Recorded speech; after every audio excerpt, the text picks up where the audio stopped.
Mobile 2.0 Classic Mode Improvements. Hello there PUBG Mobile players, PUBG Mobile 2.0 is now available. In this video, we'll introduce some updates to Classic Mode. We hope you like them. Emergency Pickup. In both the ranked and unranked mode Erangel and Miramar apps, we've added a new mobility item, the Emergency Pickup. After picking it up, you can use it from quick items. Deploying the Emergency Pickup takes a little bit of time. Once deployed, a hot air balloon beacon will be launched into the air, as a beacon to guide the aircraft. Once the beacon is launched, you'll need to tap attach before the plane arrives in order to be lifted into the air. It can carry up to 4 players at a time, and you can choose to jump at any time in the air to reach the play zone. It's a new strategic mechanic that allows you to move around quickly with your teammates and also gather battlefield intel from high up in the sky. With the help of players' ingenuity, the emergency pickup can be used in actual combat to create more thrilling scenarios. It's also worth noting that as long as you're in the blue zone, even if you're up in the air, you'll continue to take damage, so think carefully before using the emergency pickup. Tier Adjustment. An all-new Cycle 2 Season 6 is about to start, and we've made new optimizations to tiers. Bronze is now split into 3 mini-tiers, and Silver is split into 4 mini-tiers. There's no change for Gold tier and above. We wish all players the best. Recall Optimization. In this new version, we've optimized and improved the recall feature. We've made some adjustments to the recall mechanic. We've also added a quick chat message, I'll recall our teammates, and minimap death markers to facilitate communication between teammates. Recalled players will have a clearer view of the battleground from the plane. The thing you'll need to remember is, in the Erangel and Livik themed mode, as long as you have a recall remaining, you'll respawn automatically when you're defeated. Your teammates won't have to recall you from a recall tower. In the ranked version of the Livik map in Classic mode, the recall mechanic will be added as a limited time event feature. Haptic Feedback System. In order to enhance players' immersion in the game, we've added an interactive haptic feedback system to the new version. The various actions of in-game players will be reflected through vibration and haptics, further enhancing the game's immersive experience. When players interact with weapons and vehicles, interactive feedback will be transmitted to players in real time in the form of device vibrations, allowing players to experience differences in different interactive environments. When a player enters different states such as running, jumping, and being attacked, the device's vibration allows them to better feel the difference in their own state. Even when the minimap is marked with footsteps, vehicle sounds, and gunshots, the haptic feedback system will also react in real time. The haptic feedback system has 2 quality settings, high and low, and needs to be enabled in settings. At the same time, players can also set the vibration strength and customize the haptics under different combat scenarios. Do keep in mind that high quality requires a device with compatible hardware before it can be enabled. Firearm Optimization. For firearms, we focused on adjusting the shotgun's attributes, increasing its hit damage ratio and range to damage, and slightly increasing the base damage of the sawed-off shotgun. At the same time, S12K's capacity has been expanded to 10 rounds, and S1897's bolt action speed has also been improved. We hope that this series of adjustments will improve players' experience with shotguns. General Improvements. We've also made tons of optimizations to improve players' general gameplay experience. Now, when players drag the sprint button, accuracy is further improved. The movement of players holding weapons close to walls has also become smoother and more natural.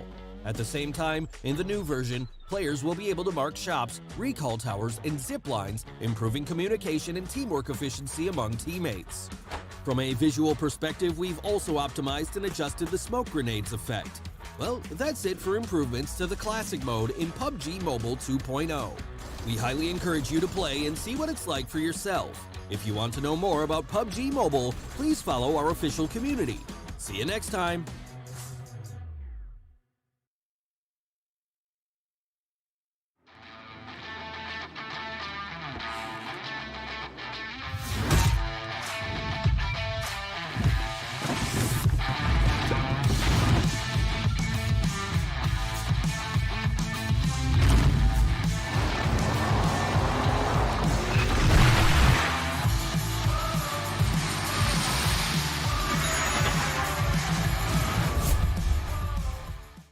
Emergency Pickup Guide. Hi everyone, PUBG Mobile version 2.0 is now available. In the Erangel and Miramar's ranked and unranked modes, we've added a new item, Emergency Pickup. In this video, we'll take a look at the Emergency Pickup to help you get started.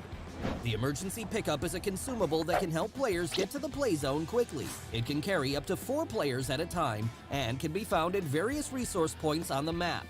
After picking it up, you can use it from quick items. Deploying the emergency pickup takes a little bit of time. Once deployed, a hot air balloon will be launched into the air as a beacon to guide the aircraft. That's why it needs an unobstructed space, away from buildings, vehicles, and other environmental obstacles. It will take a while for the rescue plane to reach your location, so you and your teammates can approach the pickup while waiting and tap the attach button to connect the beacon, thus making sure that you're ready to fly. When you're on the rescue plane, you can detach and jump out at any time. It's a great way to get to the next play zone center quickly. Meanwhile, you'll also get an excellent aerial view. Being able to observe an enemy's exact location allows you to find holes in their defense and surprise them from the sky. Alternatively, you can hide in the final play zone and use gunfire to draw the enemy's attention. Then, secretly deploy the emergency pickup and land behind the enemy to complete your ambush. I'm sure that with your ingenuity, you'll definitely master the emergency pickup in no time at all. But of course, high returns always come with high risks. The hot air balloon that comes out of the emergency pickup will be a very obvious sight on the battleground, so remember to clear the current area first or make sure you're safely concealed before using the emergency pickup to move to another location. Otherwise, your location will be easily exposed, and your enemy will have a chance to corner you. Also, as long as you're in the blue zone, even if you're high up in the air, you'll continue to take damage and won't be able to heal. So, think carefully before using the emergency pickup. I'm sure you wouldn't want to be that unlucky player who ends up trapped in midair. Aside from the emergency pickup, we've prepared some other new contents in the new version.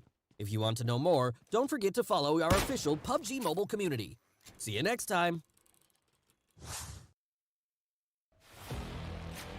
Hello PUBG Mobile players and fans! We've been hard at work continuously improving and polishing our game, and at long last, the official Livik map is ready to be played. In the official release version of Livik, we've retained the beta version's fast-paced combat while also revamping the major urban areas. At the same time, we've added a new vehicle and new interactables to the map for everyone to enjoy. New urban areas. In the official version of Livik, we've substantially improved the look of many areas and revamped layouts for a total upgrade. This is all to give everyone a fresh combat experience. Mid-Steam. First off, let's introduce Mid-Steam. The gateway with the name of the area and the main street in the city are the new landmarks.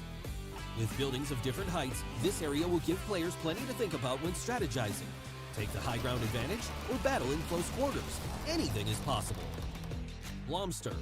In the new Blomster, the wide streets divide the city into many areas. This means that whoever gains a better view of the city gains an advantage in battle. Your opponents would not want to attack you from the streets. And don't forget to check out the soccer field. We prepared a surprise reward for our players in this newly added area. Logistics Center. The lumber yard was changed to the Logistics Center. In a large open area, piled up shipping containers create a huge amount of cover. They're great for flexible strategies, but you must stay vigilant, as there may also be enemies around every corner. Get ready for close quarter combat. Iceboard. On a snow-covered hill, a castle stands. There are a lot of buildings with varying heights in Iceboard, with a white church in the center. If you want to take advantage of the terrain here, why not try to attack from behind?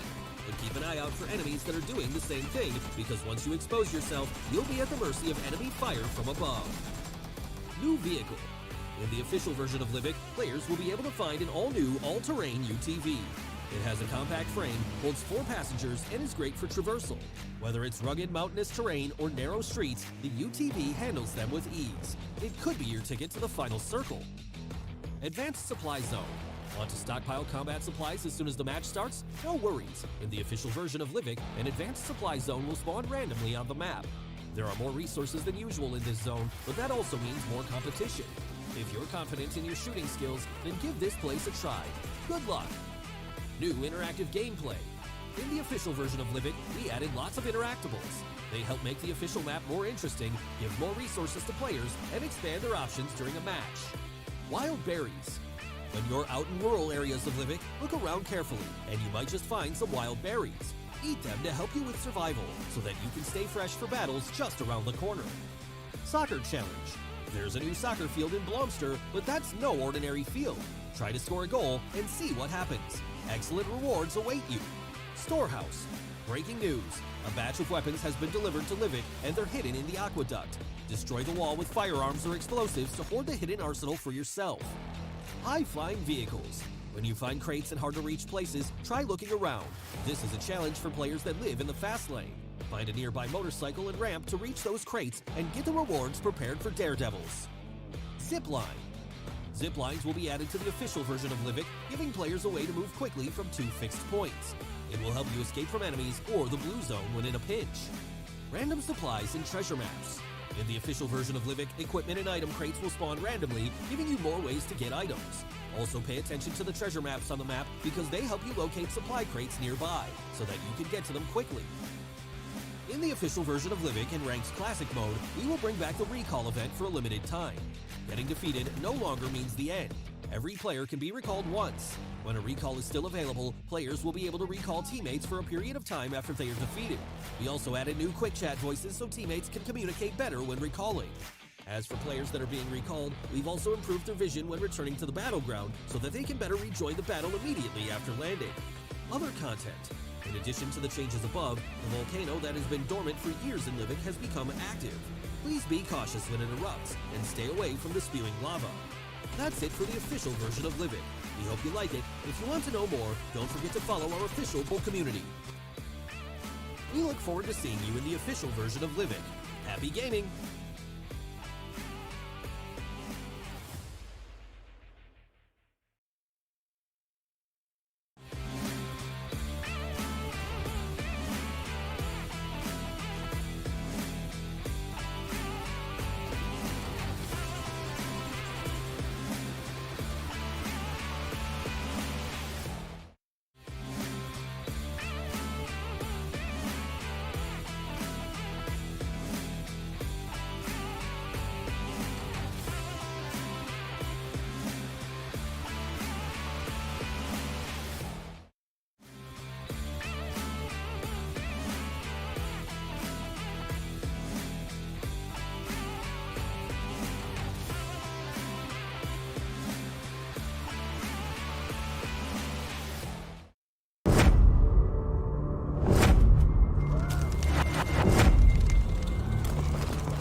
All-new Cycle 2 Season 6 is about to start, and we've made new optimizations to tiers. Bronze is now split into 3 mini-tiers, and Silver is split into 4 mini-tiers. There's no change for Gold tier and above. We wish all players the best.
Take a back set.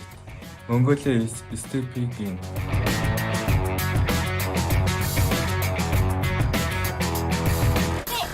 The pride of Nepal is coming to get you. Forged in tough battles, we bring the Pakistan juggernaut.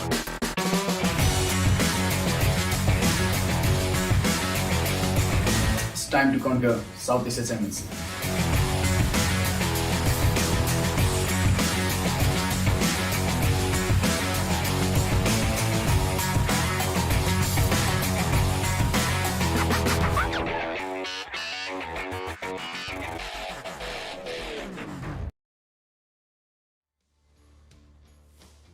Gentlemen, today number 2 of the PUBG Mobile Pro League South Asia Championship brought to you by the Oppo F21 Pro. This is Super Johnny joined by Necro alongside with me, and as I said, day number 2, it is going to be exciting to watch what these teams are going to put on the table to, well, put themselves a little bit higher on the overall rankings right now, which took a very interesting turn after the last game yesterday. But hey, what is going to happen today? Only time will tell.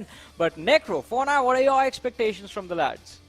Oh man, I mean, 2 chicken dinners from JyanMaara, 2 chicken dinners from Stalwart Esports. Now this is where I'll ask you a return question. Did you expect JyanMaara to get 2 chicken dinners in day 1?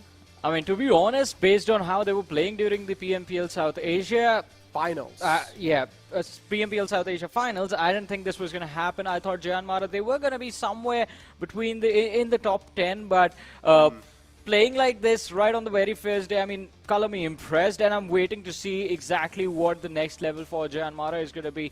Are they going to be able to topple Stalwart Esports from the first position today? But they are not the only team in contention right now. DRS is not too far behind, sitting on the 3rd position with 69 points to their name. Then you have Esports following them quite closely with 65 points. But while we see a clear difference within the top 4 teams, there's a very, very small gap between the team sitting on the 5th position, that is Deadeyes Guys, and the team sitting on the 12th position, that is I8C. Now, that is one more thing we need to talk about. I8C, outside the top 10. What is going on? What is happening right there? Oh my god, I personally don't even understand as well, because IHC was one of those teams coming inside the South Asia Championship. We thought IHC might just look like a whole nother beast, but so far in day 1, they're not really able to do anything great, and they only have 30 points in their pockets. They're pretty much almost tied with IIT, which is currently sitting on 33 points. But hey, one thing that all these teams are fighting out for has to be the prize pool as well. $150,000 on the line. The first place, of course, getting $40,000 in their hand. The second place getting $28,000. And then, of course, it's going to keep on descending downwards. But this time, what my eyes are especially on is that most valuable player reward, $2,000, Johnny. Exactly, and it's going to be quite interesting to see exactly which one of these individuals will be able to walk away with that money in their pockets. Right now, we do see Stalwart Esports is, well, I believe it is top right now, who's sitting on the top of their charts, followed by Pika right behind him. But that is going to change. That is bound to change, because, I mean, these teams are going to be fighting for that money by getting points in every single game. The point structure, it still remains the same after all this time. Finish first, you get 15 placement points. You finish second, you get 12.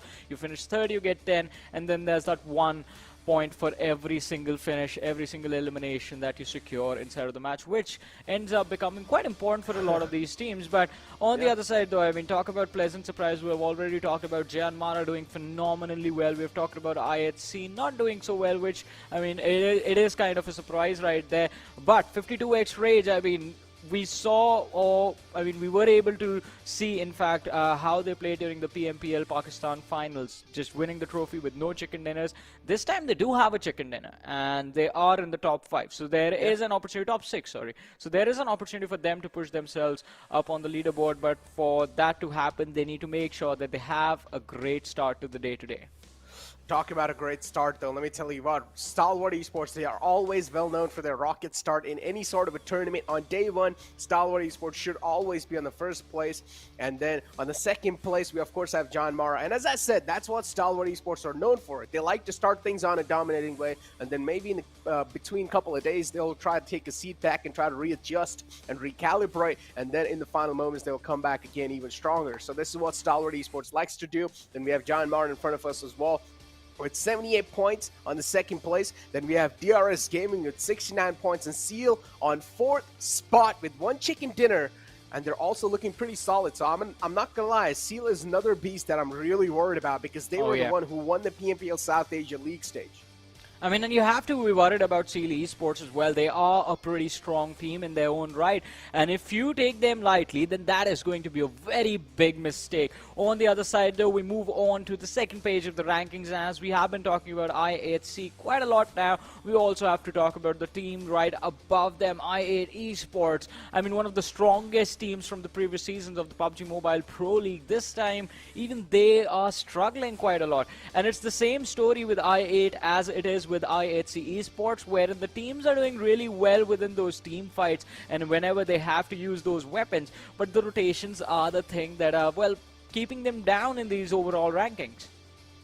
Talking about keeping them down, we have the player from Stalwart Esports top, of course, all the way on the top currently on the first spot. Then we have Pika, but Pika, again, he's leading the charts in the elimination bracket. But as I said, overall, the first place will always be just combined with all the stats equally, and then it'll be just, you know, combined, and overall the average score will be found out, and that's how the first place will be given away to the MVP guy. But yeah, as you did see, Tops' damage was miles away from another player of that Stalwart, which was Pika. So it makes a lot of sense too why Top currently is all the way on the top in the MVP's bracket. But then you also take a look at Killer YT from the side of DRS, a team that did not really have that great of showing, but still I would say an okay day one, because we know DRS is another one of those teams that will like to get that first spot in their hands. Currently they're sitting in 3rd spot, so I'm pretty sure DRS will try to get their hands on the 2nd or 3rd first place, but I'm not gonna lie, day 2 scares me for the top teams.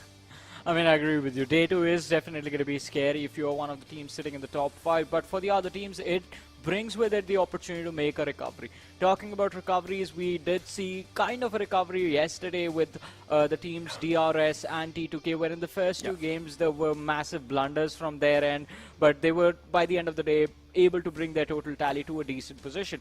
But on the other side, the best position to be in is at the top, and that is where an interesting fight is right now, well, happening in front of us. It is Stalwart Esports versus JyanMaara, and this one is something that no one could have predicted. This is what the top 2 was going to look like at the end of day 1.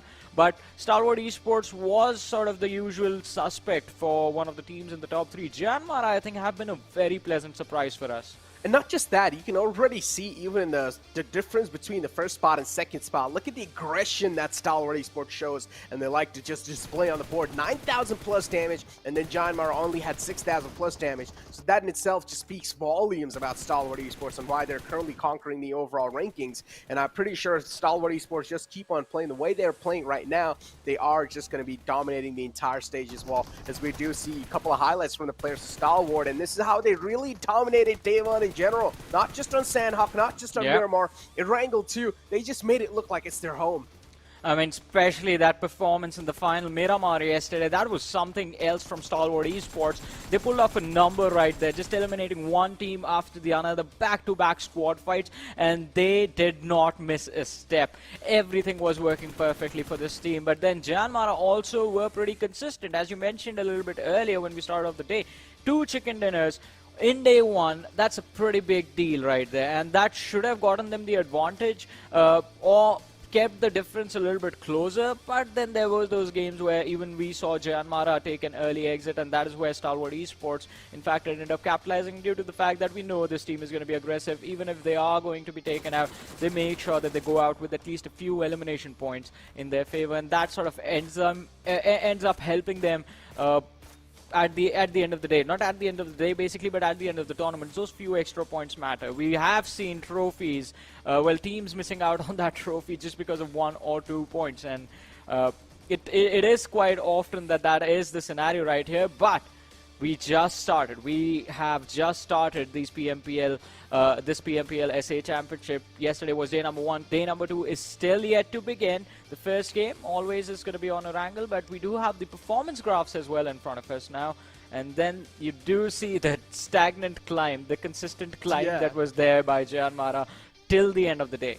Exactly. It kind of dropped down in game one, though, not going to Yeah. lie. JyanMaara got taken out pretty early, so JyanMaara did not really wrap up a lot of points in that one. But on the other hand, though, you can already see JyanMaara started the day off on a great note. They kicked things off on a great note. They got a nice chicken dinner for themselves. If I'm not wrong, they had like 25 or 26 points in the game one. So overall, they had a phenomenal performance. But again, this is where we question ourselves. Are we going to be seeing the replication today as well? Or are we going to be seeing the downfall of the teams that are currently in the top?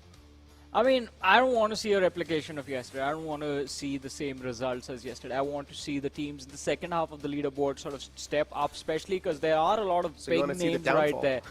Yeah, I mean, it's going to make the standings a lot more interesting. It's going to make the fight for the title a lot more interesting. And I mean, this is the moment, this is the tournament where the champions of South Asia are going to be crowned. So, So the more intense it gets, the more fun it is going to be for us and for our lovely viewers as well. And let's not forget, again, we are going to be making predictions before every game, and you guys have the opportunity to join us in doing so as well on the PUBG Mobile Esports South Asia's official broadcasting channel. So once again, make sure you're tuned in for that. About how you will be able to participate in those predictions, we'll let you know once we are into the game.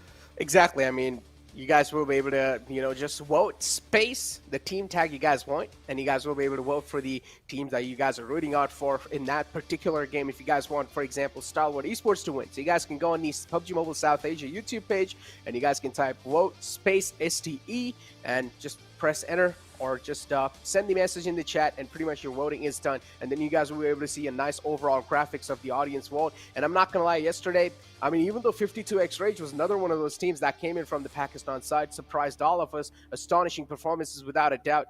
But now I want to see what they've got in their back on day two, because we talked about this. And especially teams like Deadeyes Guys and IHC as well, they will need to step things up. Deadeyes Guys currently, they're sitting on 5th spot. IHC currently, they're sitting on 12th spot. IHC, I'm pretty sure, even though when it comes to the elimination points, they are going to be really close, but Deadeyes Guys, they always surpass a lot of teams in that placement standpoint. I mean, definitely, it is about those placement points, the few extra placement points that Deadeyes Guys have consistently gotten for themselves that are keeping them close to the top 5, at least for now. It was quite a close call for IHC a number of times in the matches that they played yesterday, but again, those mid-rotation fights are not really going their way, and because of which we see them struggle. Now, as you mentioned, Necro, Deadeyes Guys sitting on the 5th and IHC sitting on the 12th position. As we pointed out earlier as well, the difference between these two teams is not a lot. So that means every single team, starting from 5th, 6th, 7th, 8th, 9th, and all the way to the 12th position, one single game can change their fate. The higher you are already, it's going to be an extra benefit for you, because if Deadeyes Guys, imagine them securing a chicken in the very first game of the day, that's going to propel them into the top 3. So situations like that are definitely going to give a few teams the upper hand, but today the first few matches for the teams specifically outside the top 10, for them it's going to be all about closing in the distance, and in doing so I think IHC, I want to see what they are going to bring to the table today, because yesterday again wasn't really their day. They were struggling the entire time. Again, sitting on the 12th position is not really a spot where anyone would say, like, all right, IHC is going to be 12th. No one would think this is what the competition was going to be like. Exactly. Now, as you do take a look at the performance comparison between IHC and Deadeyes Guys, and you can clearly do see, right? IHC, of course, they're having like a nice, consistent downhill way. On the other hand, Deadeyes Guys, some are downline, a bit inconsistent in some games. They're faltering out. For example, Game 1 wasn't really their cup of tea. They're on Game 3 as well. A decent performance. Game 4 had a massive performance, and then in Game 6, of course, they had an insane climb the graph as well. So this is something that IHC is currently missing out on. And if I'm not wrong, IHC is one of those teams that is currently leading the charts when it comes to the elimination points. They're looking really good, but what problem for IHC always has been is that sometimes they tend to be too aggressive, and they'll need to start prioritizing those placement points too. I mean, I agree with you on that. That we have mentioned it time and time again. You have to make sure that you pace that aggression quite nicely, but let's see. Have they made any changes, and if so, are they going to work out for the team? We do have the schedule on our screens once again, ladies and gentlemen. We're going to be starting off like always on Erangel, followed by Miramar next. Then we have another Erangel, and then the whole rotation it is going to take a wild turn. We'll talk about that a little bit later, because we do have the Erangel's map chance in front of us. And this is where Stalwart Esports, Deadeyes Guys, even JyanMaara were able to do really well for themselves. I mean, considering JyanMaara walked away with a win in the very first Erangel yesterday. I mean, they did. And this is something that really boosted up JyanMaara's overall confidence, right? But hey, let me tell you what, the audience was really happy about that too. So let's take a look at the peak concurrent audience overall, just the viewer rewards. And this is something that we're really looking out for, ladies and gentlemen. If you guys do hit these milestones, we're going to be giving you guys some free permanent rewards in game, which of course, if you guys do hit a nice 50k marker, we're going to be giving you guys a great set. And then if you guys do hit the 70k marker as well, we're going to be giving away some nice crates and sets as well. And then the maximum milestone is going to be 100,000 watching. If we do get to 100,000 watching at the end of the day, or at the end of this entire PMPL South Asia Championship, then we're going to be giving away that nice t-shirt that you guys see. And also PMPL 2022 special crate is on sale currently from May 19 to June 12th. So make sure to grab your sets and yeah, just try to save some money. You know, I'm a person who likes to save. I'm a person who waits for the sales, and I feel like this is now the right time to go and grab your sets. So let's take a look at the predictions too, Johnny. So, Johnny, yep, it's time for the real deal. Which team you want to go for? I'm going to ask you right, the question. I just want to hear one answer, Johnny. Nothing. One answer, one word answer, IHC. That's what I'm going to go for. I mean, we've been talking about quite a lot. There's a lot of pressure on the lads. And again, for a team like IHC, not being in the top 3 is not going to be an option. Interesting. You know what I'm going to go for in game 1? Deadeyes Guys. Alrighty, come on, prediction. Make it a Deadeyes Guys. Come on. Because we saw IHC and Deadeyes Guys stats comparison a while ago, and I personally feel like these two teams have been really close to each other, even in the past competitions too. So IHC and Deadeyes Guys might just be one of the great rivals currently in the entire server as well. So yeah, IHC. I went with Deadeyes Guys. You went with IHC. Let's find out how things are going to be looking like. A little question for the chat too. If you guys don't know how to vote, make sure to type vote space your team tag. For example, Deadeyes Guys team tag is DE, so make sure vote space DE and just send your message in the chat so we will know which team you guys are rooting out for as well. Exactly, and those predictions are also going to be shown inside of the game. There's a small little graphic that pops up, so we're going to be discussing that as well.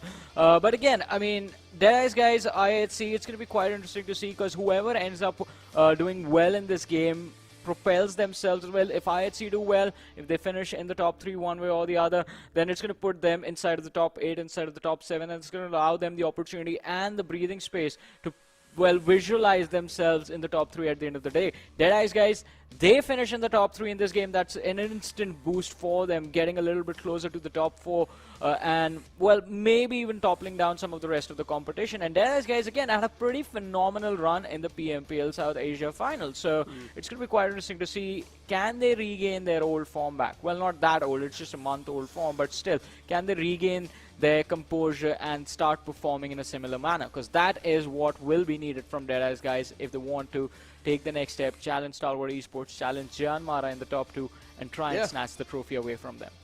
Johnny, now we touched up on Deadeyes Guys, we touched up on IHC, we touched up on Stalwart Esports, we touched up on 52x Rage, but I feel like another Goliaths, another Titans that currently haven't been mentioned are i8 Esports. And i8 and Salt Esports, of course, now that's Salt as well has merged in, but we also need to talk about i8, which is something that is really kind of a blunderous start, I would say. On day 1, this is something none of us expected. We expected a team like i8 to actually take the cake and maybe be somewhere in the top 3, not in the top 3, maybe in the top 5 on day 1 to kick things off well. But this is where a question can be asked for not just you, but also audience, is that, what do you guys think, man? Like, considering the fact that they did not really perform that well on day 1, how is their mental going to be looking like? Johnny, so do you personally think they're going to be having like a lot of mental pressure on day 2 to perform because they know they've got a huge fan base? I think the mental pressure is going to be there regardless of what the size of the fan base is going to be there, because these are competitive athletes and they always like to win. Losing is not an option for them. So it's going to be quite interesting to see exactly what i8 are going to be thinking today, because yesterday I had a conversation with this about with Blotter yesterday during the matches. Like, it didn't feel like I8 were doing necessarily making a lot of mistakes. It was just that they were unlucky most of the time, specifically on those Erangel runs. Because every single time you would see them just get sandwiched out of nowhere. No one could have predicted like the backstabs coming in. Even when they were taking head-on fights, someone else will just come in from the flank, start taking them down. And they tried their level best to at least secure a few extra points. And I mean, goodness gracious, Crypto was just playing out of his mind, just always securing those elimination points for himself and for his team as well. And that is the reason we see I8 just a little bit further ahead of I8C. But again, both the teams are in a similar situation, and just toning down that level of aggression, at least in these first few early games, might just be the thing that helps them out. But hey, the match is about to start. We do see the lovely players on our screens, and now all we have to do is just wait for the trajectory of the plane to see what the game is up to and what the players will be up to.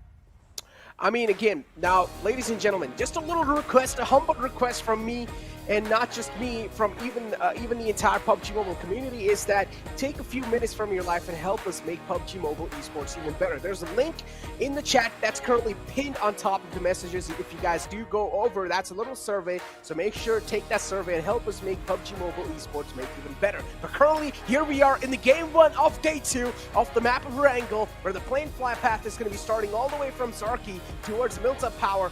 Johnny, my man, what are your expectations? I mean, it's going to be quite interesting to see. One thing that I'm waiting for right now in the very start of the game, it's going to be that military base clash. Now, because the trajectory leans heavily towards the eastern side, southeastern side of the map, towards Military Island, it's going to be quite interesting to see what pathways I8 and Seal Esports were going to take. But hey, that's not going to happen. Seal Esports, look at them, already heading towards the northern Georgia Pool City. That secondary drop location, that drop option of theirs, it's going to come in quite handy right now. And that means the military base is completely left in the hands of I8 Esports. We did talk about those unlucky moments. Well, hopefully, since now they're going to be completely isolated in the southern part of the map, apart from Stalwart Esports all the way towards Nova Repnoi, let's see if I8 are able to convert this matchup. We'll only be able to find out as the time progresses by, because the circle as well is not something that's going to catch the players off guard, and neither the team. Maybe teams like Stalwart Esports and DRS and maybe Freestyle as well will have a bit of a struggle to try and make it in. But again, Johnny, this is something I would like to take your eyes on. Seal, another one of those teams that yesterday clashed against I8 in that military base area. But this time, Seal, they actually decided to improvise their drop spot and go all the way towards Northern Georgia Pool. Oh, an interesting encounter coming in, crossing each other's ice. But again, Mafia Ninja not really finding any sort of connections with that Uzi, so he's probably just going to back out from that. Well, but let's see what is going to happen. I mean, Mafia Ninja, he drove there quite confidently, but wasn't really able to convert anything since the players were already grouped up and the rescue mission was underway. But let's see, I8C Zeol with the AKM in his hands has managed to spot out a few of the lads from the side of the grounders in the middle of nowhere. And it's going to be quite interesting to see what the approach of these two teams is going to be like right now, because IC in the back lines is isolated. On the other side, the grounders, they have two lads present in these compounds. That pretty decent cover available for them, but do they find those weapons to protect themselves? That is what this fight will come down to. Who gets the weapon first, and who is the luckier one in this situation? Oh, look at this. IC just eyeing out the players in the front. But does the grounder know the beasts are just right next to him? DP28 is the favorite weapon of Zol. And currently just moving around in the open fields. He's just waiting for one of the players from the grounders to make a rookie mistake. And as soon as they do step out in the open, his lifeline will be faded away in front of his eyes. Shapatar right here in front of us, as we do see the players of IT right in the back lines. Those pink little dots on your minimap, they are the players of IT, just waiting for their prey to step out of their comfort zone. I8, another one of those teams, likes to go towards military base, but yesterday, unfortunately, they clashed up against the players of Seal. And the drop collision was definitely something that was really interesting to see. And I got wiped out in an instant against the players of Seal. And look at this. I'd see this is the exact moment they were really looking for. And they find it indeed. The grounders already losing out on one of their players. And that's the first blood on the hands of the Manziel. Well, that's the first blood right there, as you mentioned. And again, this should have been an opportunity for them to secure a few more extra points, since a few more individuals from the side of the grounders are not too far away from this position. But let's see, IHC right now, all the lads being extremely careful. We do see Godless again and again just making sure those compounds are clear, but Zigzag could be spotted out in the open, and IC with the M16 now just make sure that the grounders are going to be down to a two-man squad as soon as the game starts. 2 points for IHC, while trouble in paradise for the grounders. Talk about trouble in paradise, and talk about this. IHC, they're already out of their comfort spot here, just moving around. They still need to get their hands on some comfortable loot, that's for sure, because they only have one first aid, as you can see IHC's loot, and 5 bandages to work with. So I'd say this is not something, or this is not a state they would want to be in. They always would want to be in their comfort zone if they do like to play that aggressive. And one thing that can really be talked about, I'd see, is that how confident they are in their approach. They're not really scared of separating away from each other, and they're not really scared of taking any sort of fights. But that as well sometimes can pan out in a bad way. One of the players get caught off guard in the open, and then the other player can also get taken out pretty easily. So the separation sometimes might lead to their demise. So I personally feel like IHC is kind of a team that will need to stick to their roots, or that will need to stick to each other. Well, but let's see. I mean, as you said, sticking to your comfort zone, sticking to what you are comfortable with, those strategies, those plays, that is going to be the most important thing right now. But ooh, that's a beautiful shot right there. Just zooming out from the logo. What's your dream car? The McLaren F1. That's the older one. From I believe it came out in 1998 or the early 90s, somewhere in the mid 90s. That has to be my favorite. But we do know someone who loves Lamborghinis. Oh yeah, I love Lamborghinis too. They just have like their own class at that point. But again, a little question for the chat as well. What is your guys' dream car? Let us know in the chat, you know. Because again, you might just find someone that likes the same car as you, and you might just make some new friends with each other, you know? Some new friends that I don't really have any friends, so I'm just helping you guys to make some friends. Yeah, that's the life of a gamer right there. You just stay in all day, just grinding it out, playing those games. And don't really have a chance of going out much. We just make our friends online, I guess. But at this point, look at that. Look towards Ruins and Georgiopol. There's a massive cluster of teams already forming right there. Freestyle, I think, they will have to find a way to deal with Regicide in a few moments, since there is going to be a little bit of a collision mid-rotation between the two teams. But if there is a decision to just walk away from each other, then maybe we won't really see an early game fight. Stalwart Esports on the other side, again towards Novorepnoy, completely isolated. But we have seen in the past, specifically during the PMPL South Asia finals, that DRS read their strategy, and they will always try and figure out a way to block their rotation on the Novorepnoy bridge. Now I want to see if that happens today. Again, I personally feel like this is something that the circle is going to deny. Even if DRS did want to block out the players of Stalwart Esports, unfortunately, the bridge is just not inside the zone. So DRS would know that it's not really worth it. But if they do want to camp out on, they will try to go on the left side of the bridge. But again, that will be filled with risks, and that's something DRS would not really want to take in this early part of the game. So DRS would take things a bit slow and as cautious as possible. Currently, Phantom Esports on our screens, not really doing that bad, sitting on 9 spots, still in the top 10 on day 1, and I personally feel like slow and steady wins the game. Well, slow and steady does with the game. You have to be steady. I think that is something that everyone needs to focus on. Just being steady, being consistent in those matches. But talking about consistency again, I mean, it's going to be quite important to see what these teams will deliver at the end of the day. It is, again, quite a late rotation from the players of 52X Rage Esports, sticking to the same strategy that was working so well for them yesterday. And the northern part of the map being completely abandoned as of now, I think does in fact put them in a very comfortable position. But look at this. Oh, Crypto taking a few shots. The helmet taking a little bit of the damage. He is down to around 60% HP. Spotted out from the high ground on top of that Georgia Pole hill. But on the other side, Regicide against the players of Freestyle, and Nocto just needs to run behind this cover, this rock out in the open. He does have one teammate right next to him, but this is not going to be an easy fight for them to win if Freestyle managed to find a flank from the distance, from the hill just across the trees. Look at Arkham just driving around. And Aram is not even trying to move anywhere near him. As we do have Bossy on our screens too. Again, Regicide is one of those teams that you rooted for in one of the games yesterday. And unfortunately, they weren't really able to pull anything off. And look at this. A huge stalemate situation inside the entire map. We've just seen one body hit the deck so far. Or scratch that, 2 players of the Grounders itself that got taken out. And of course has to be one of the most aggressive teams currently in the lobby, I'd see too, just getting those first 2 elimination points on their hands. And after that, we haven't really seen any sort of actions. Well, let's see.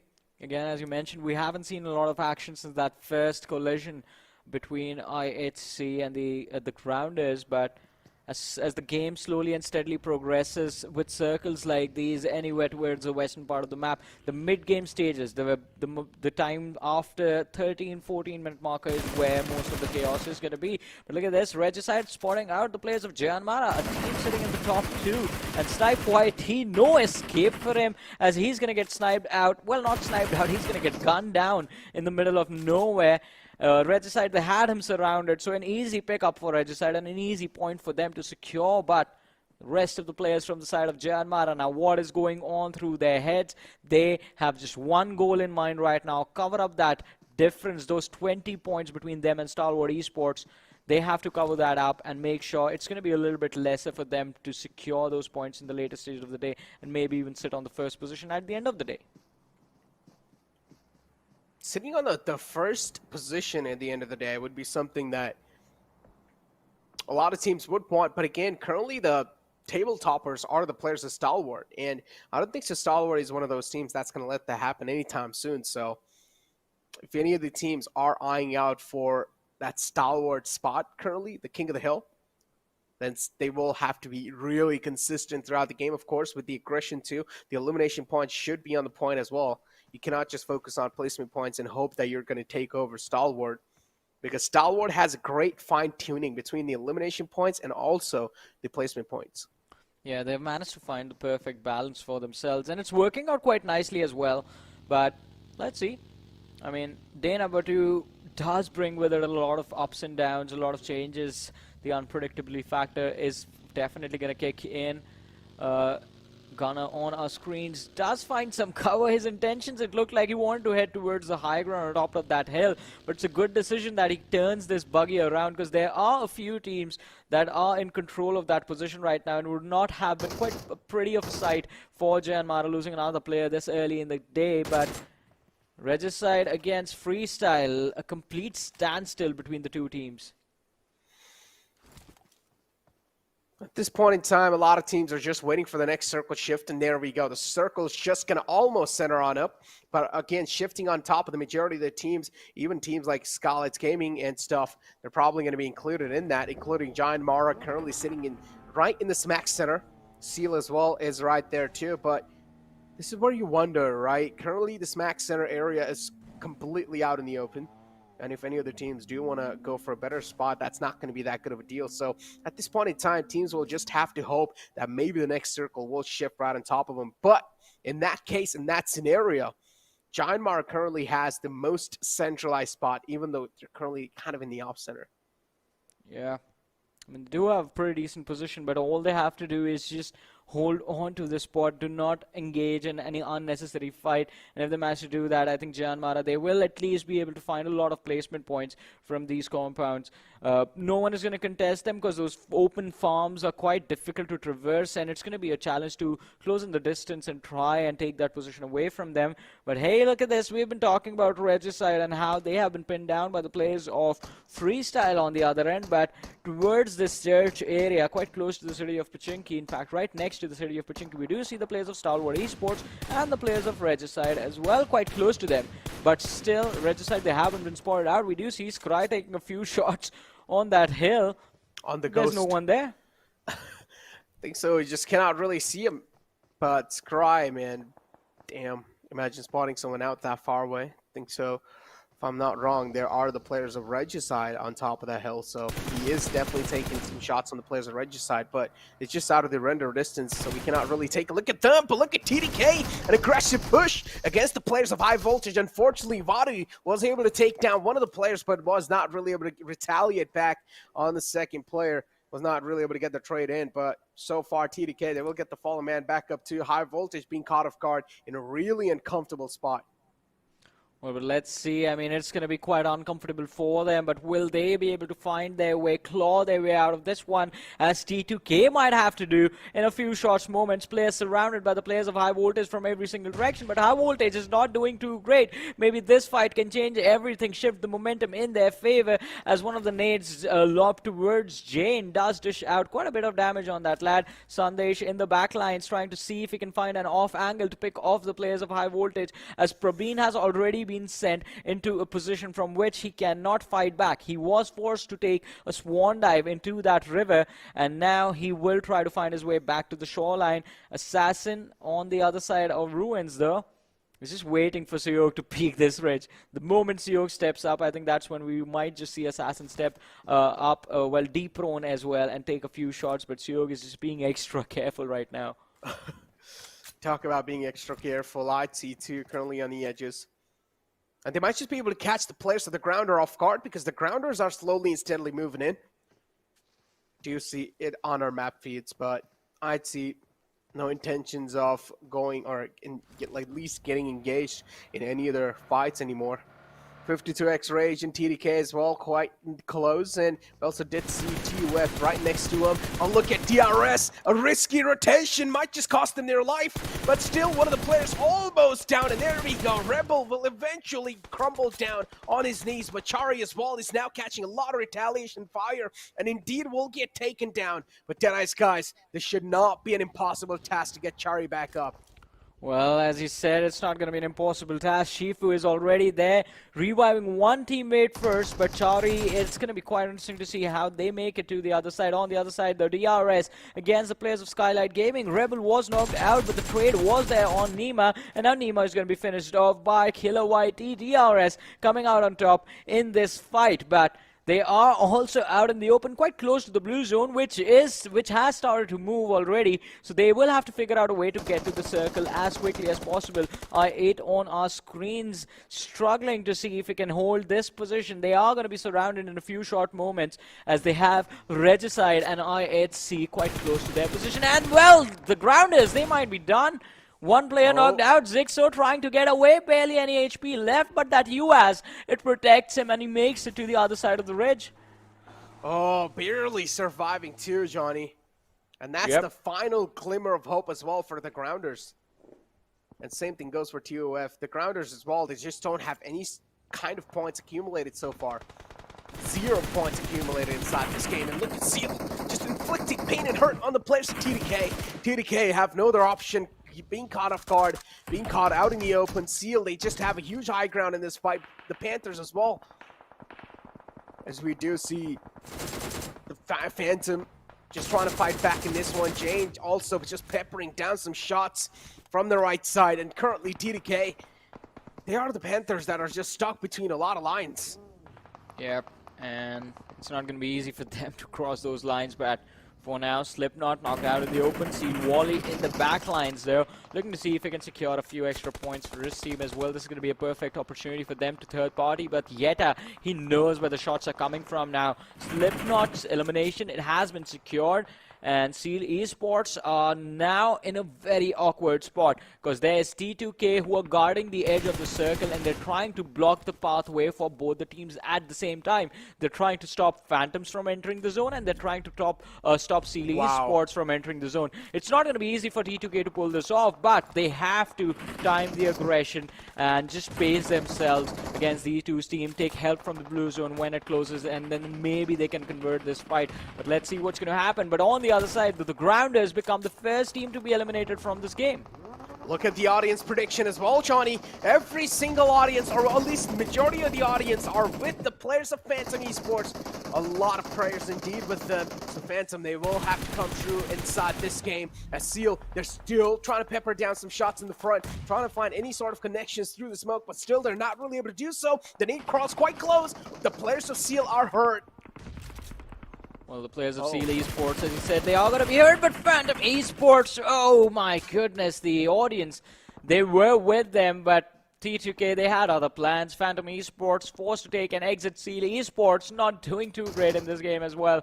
Just struggling. T2K applying a lot of pressure. And that fight from the players of 3 to kill was very impressive. Look at that. They're already sitting on 7 eliminations. Sitting on 7 eliminations. Sundays just tapping away. At this point in time, it's an absolute wreckfest. I'd see here. Currently outside the zone, they still need to try and make it in, but the problem is the grounds they will try to navigate, it's going to be all out in the open. Thor from TUF is the solo survivor, currently sitting inside the zone. At this point in time, the game has to be for the survival. Try and make no sound, make sure your position, your identity is as anonymous as possible. Deadeyes Guys here against the players of JyanMaara. Deadeyes Guys eyeing out this compound. It does look quite precious one too. So Deadeyes Guys want their hands, or they want their fair share of this compound, but are JyanMaara willing to give it up? Well, let's see. I don't think they want to give it up. I think they want to hold this position. Oh, damn! Wow. You still think so? Oh, he's on fire! No! He's down. Yeah. See, that's why professional stuntsmen are, well, they train quite a lot for stunts like these. And look at that, the third party from High Voltage, Praveen just spraying down Chari. The fight has changed hands now. It's in the hands of the players from JyanMaara. And yes, Necro, it is a massive blunder from the players of Deadeyes Guys, not checking their surroundings. And they are being punished for that. True Love, he's bleeding out slowly and steadily. Chari is getting a revive, but look at Nofia is closing in the distance. One nade in that corner of the compound. And Deadeyes Guys, they are going to be done for. No escape for them, but no fear. Takes a fight out in the open, and he's gonna get punished, knocked out for no reason at all. Now, one mistake from Deadeyes Guys. They almost got eliminated, but they survived. JyanMaara, they have made a very massive blunder. From a 3v4, it's a 2v4 now, and Gunner, he's gonna get gunned down as well. That leaves just one last player from the side of JyanMaara left, and well, I don't think JyanMaara is gonna be finishing any higher than, well, then top 10 right now, unless someone else gets eliminated at this very moment. How the tables turned, that's all I'm going to say. I thought Deadeyes Guys are going to be crumbling down because unfortunately that team Molotov, that team kill that came in, that just kind of messed Deadeyes Guys up, but still they're able to get their grip back up inside the game. And this exactly speaks volumes about this team in general. The confidence, the expectations this team is just delivering on, all the just experience this team has. It's insane, and the experience is what helps you get out of these tricky spots in general. And Deadeyes Guys, so far they're alive with 2 men, and those 2 players are looking really strong. Same thing goes with JyanMaara as well, but JyanMaara, they will need to try and move as close on as possible. Skylightz Gaming is the only team that is currently inside the next zone, and they are looking like they're going to try to they're going to try to gatekeep every single team here. Well, let's see if they can actually make it happen. Stalwart Esports on the other side, having spotted out the players of Skylightz Gaming inside the zone, would like to make sure that they are not going to be there in a few short moments. But it's not going to be easy. Chari again in 2v2, still stuck against the players of JyanMaara. Now this is a brilliant recovery from them. And hey, Susan takes down one more. Now Chari is going to be in the blue. And JyanMaara, what just happened? Deadeyes Guys, one mistake after the other from being in a situation where they could not lose in a fight, in that particular fight, to actually just throwing it completely out the window. Johnny, this is just an absolute roller coaster of emotions. We for a moment thought maybe JyanMaara is going to win, then we thought maybe Deadeyes Guys will win, but what's going on here? Ouch. Straight up grabbing the vehicle on that tree, because High Voltage doesn't care. They want this one in their hands. They want this spot. They want to be in the controlling spot inside the game, but that's not going to be the case because High Voltage as well. Now Assassin's going to be the last man alive. That was quite a risky push. They should have realized the center spot sometimes also means being the center of attraction. An Assassin will be assassinated, and that's going to be it for High Voltage. Look at this. 52x Rage again alive. I8 with all 4 players up. Johnny, this might just be I8's chicken dinner. Well, your predictions are going to be on point. IA doing so well for themselves. As you mentioned, all 4 players still alive. And they also have a very good spot inside of the circle. They have the southern edge all for themselves. And then there's a slope right in front where the players of Stalwart Esports and the players of 52x Rage are basically stuck in that position. I8 with the man advantage. All they have to deal with are the players of T2K right next to them, but they can take their sweet time in doing so since both the teams are completely out in the open. So if the circle moves away, then even T2K won't have left anywhere else left to go. Look at that nade, wonderfully lobbed by Uzum. There's the pick, Stalwart Esports, they are out, and we are here in the top 3 of this particular match. 9 players remaining, 4 from the side of I8, and, well, 52x Rage, they have been spotted out as well. Oh, and this is something I really want to point out. Currently, I8 are playing with Ghost in their team, which used to be a former member of Sight, if I'm not wrong. So, Yep. a stronger opponent for all the teams that are currently trying to fight against I8. And this is going to be tough to fight against indeed, because they're looking at full force, they're looking at full form, and they're looking to conquer this entire game too. Trying to hold the players of 52x Rage off at bay. TDK catching a lot of shots. Jane out in the open, cannot really move back in the cover. Jane will be eliminated, and Faster unfortunately get its kill stolen, but it's okay. TDK too, they exactly know where the players of 52x Rage are. It's the final man up for TDK. The last glimmer of hope alive, it's going to be Sandesh. Well, last glimmer of hope, but let's see if he is able to survive a few more seconds and secure 2 extra points for his team. They already have 10 eliminations to their name, so T2K have managed to make sure that the performance, the momentum from the last few matches yesterday, they are going to continue today as well. And look at that, I8 helping, well, lending a helping hand. One more knock from the side of 52x Rage secured, and then there were none. It's just 1v4 situation for Sandesh. I8 on their way to secure their very first chicken dinner of the PMPL South Asia Championship, and there it is, ladies and gentlemen. What a brilliant play made by the lads from I8. A brilliant start to the day, and as we talked about it, I mean, the possibility of recovery, it was quite real, and they made sure that this moment was theirs. Talk about starting the day off with a bang, and I8 have done it. A lot of questions were raised against the players of I8, but finally coming back stronger than ever, starting day 2 on an aggressive stance, starting day 2 overall in a dominating fashion. I have proved all their grounds, and they're not going to let the fans disappointed. Yeah, I said it, right? You predicted the team. I said, I mean, yesterday was just like a lot of unlucky moments for I8. It felt like yesterday anything that could go wrong in their matches went wrong, and they were struggling because of that. But today, the zone in this particular game favored them quite a lot, and they made sure that they make this moment count. And, well, it was an incredible match, but for now, we're going to take a very short break, so you guys stay tuned. Keep watching. We'll be right back after this.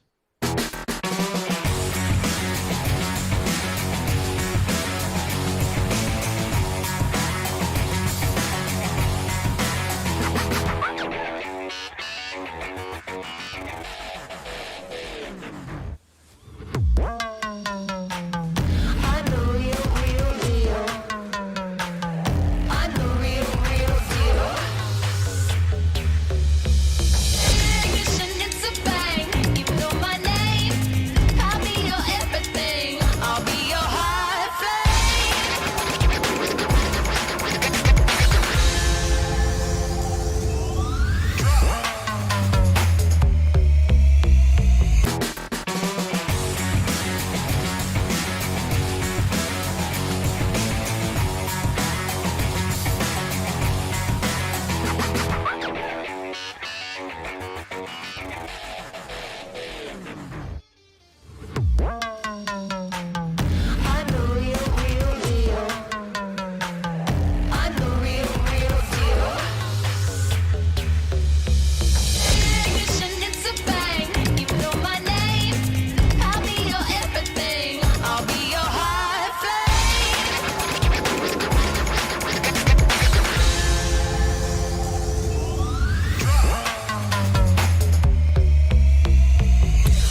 and welcome once again to PUBG Mobile Pro League right here as we move on across from this day's first game.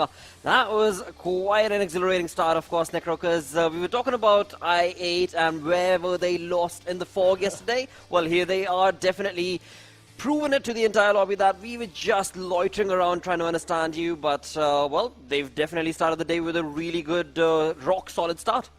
And this is what they really needed too, to gain their trust back from the fan base as well. And now as we do have the match rankings in front of us, I had, of course, with a huge chicken dinner with 24 points in total. TDK with 23 points, not really far behind from them. Elimination points were definitely wrapped up from them. And so I feel like day 2 has to be another day where TDK as well will try to claw their way back up, because teams like TDK, teams like Skylightz Gaming, they will need to try and fight for the pride as well. They definitely are going to need to do that. And another conversation that you and Johnny were talking about was from the side of course, ISC. And of course, this is just the start of the day. We've got 5 more games, so there's still room for that comeback story or the climb on the ladder, basically, when it comes to the overall storyboard. But we shall have to see if that'll be the case or not, because as was discussed yesterday, jumping into day number 2, it is going to be crucial for all of these teams to try and make a big buck happen today, because if it does not start happening, then it is probably going to get a bit too delayed, because you look at that leaderboard, you look onto the teams that are in the first page, in the top 8 basically, right? They have accumulated quite a lot of points in the 6 games that were played yesterday. They indeed have accumulated quite an insane amount of points, actually. And yesterday, I'm not going to lie, Freestyle as well was one of those teams that I was eyeing out for, especially after that little talk-ish session we had with Avenger. And today, they're not really able to show up, on at least in the game 1, but hopefully in a couple of games that are going to be upcoming soon, they will be able to show themselves up. But ladies and gentlemen, let's move on over to the Oppo F21 promo to find out how teams are actually 4 players off the grounders out in the open, and they easily were able to take them off, or at least pick them off one by one. They definitely were, and as we move on through from that fight to the next, in the first few minutes of the game itself, there were quite a lot of hiccups and hurdles for a few of these teams, as we do see not only for the grounders, but of course from the side of Red side also, we had a lot of aggressive plays being showcased. TUF trying their level best to hold on to the momentum that they had as day number 1 came to an end, and moving on through to Phantom Esports, a team that the viewers had yesterday spoken about quite a lot and voted for as well. So today is going to be proven grounds for the side of Phantom Esports. Exactly. Talk about proven grounds, and look at 52x Rage as well, having consistency underneath their belt. And 52x Rage, even though they're currently just slipping off the radar, currently they're just slipping by every single team, I'm pretty sure this consistency is going to help 52x Rage to get even closer and closer for that first spot.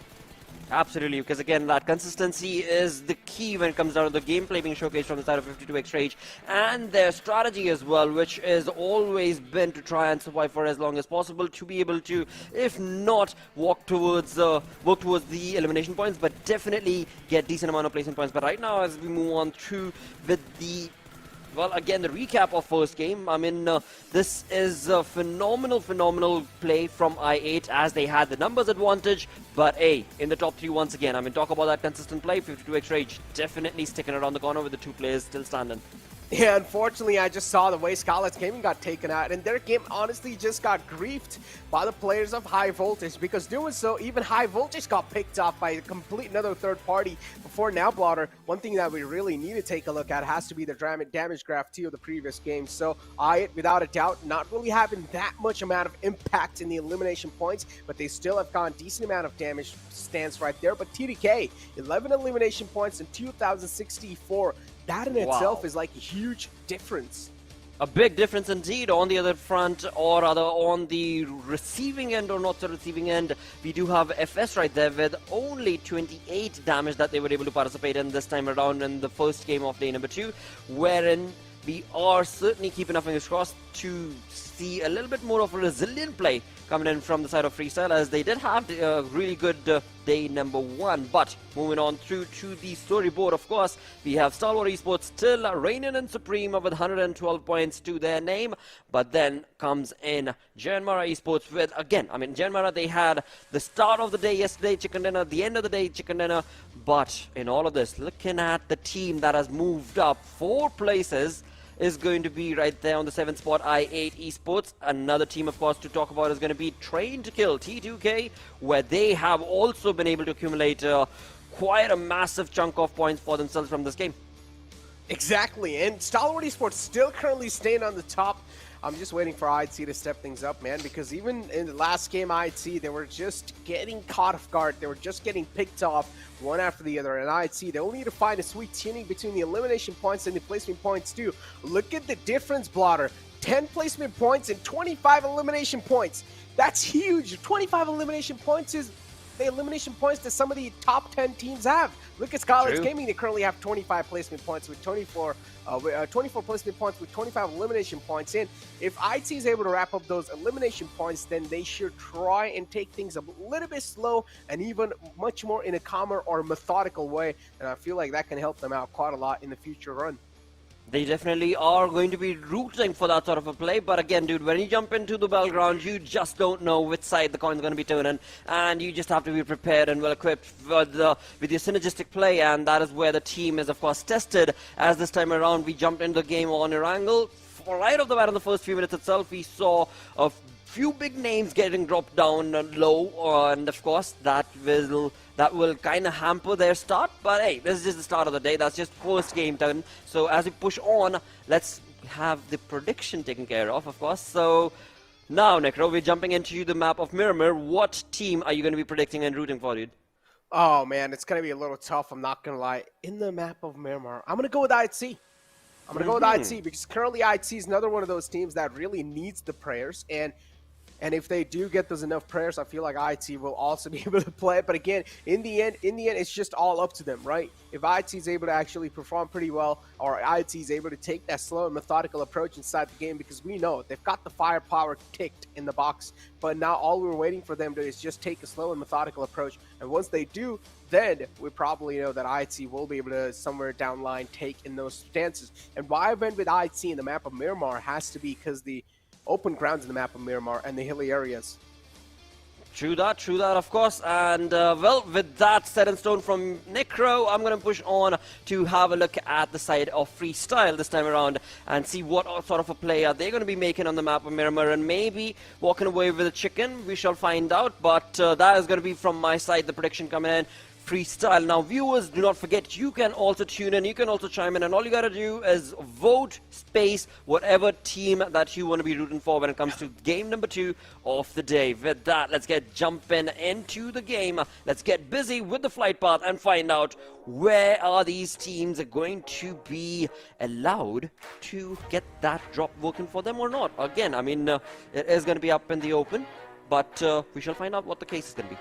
Exactly, we did see the player camps as well, and here we go, Plotter. The second map of the day 2, ladies and gentlemen. The plane flat path is going to be starting all the way from El Pozo towards Puerto Paraiso. A southern tilted plane flat path, not really going to be favoring for the teams that do want to go towards either El Azahar or even Torre Hamuda, or maybe especially Hacienda del Patron. They're going to have to extend quite a lot, but at least for now, the teams that do want to go towards Las Leonas, La Penedida, and Minas Generalis. Now, yesterday, Plotter, this is something that we all witnessed, was a drop clash between the players of TDK and Freestyle. Do you think that's going to happen again? Because last time, Freestyle dismantled the players of TDK.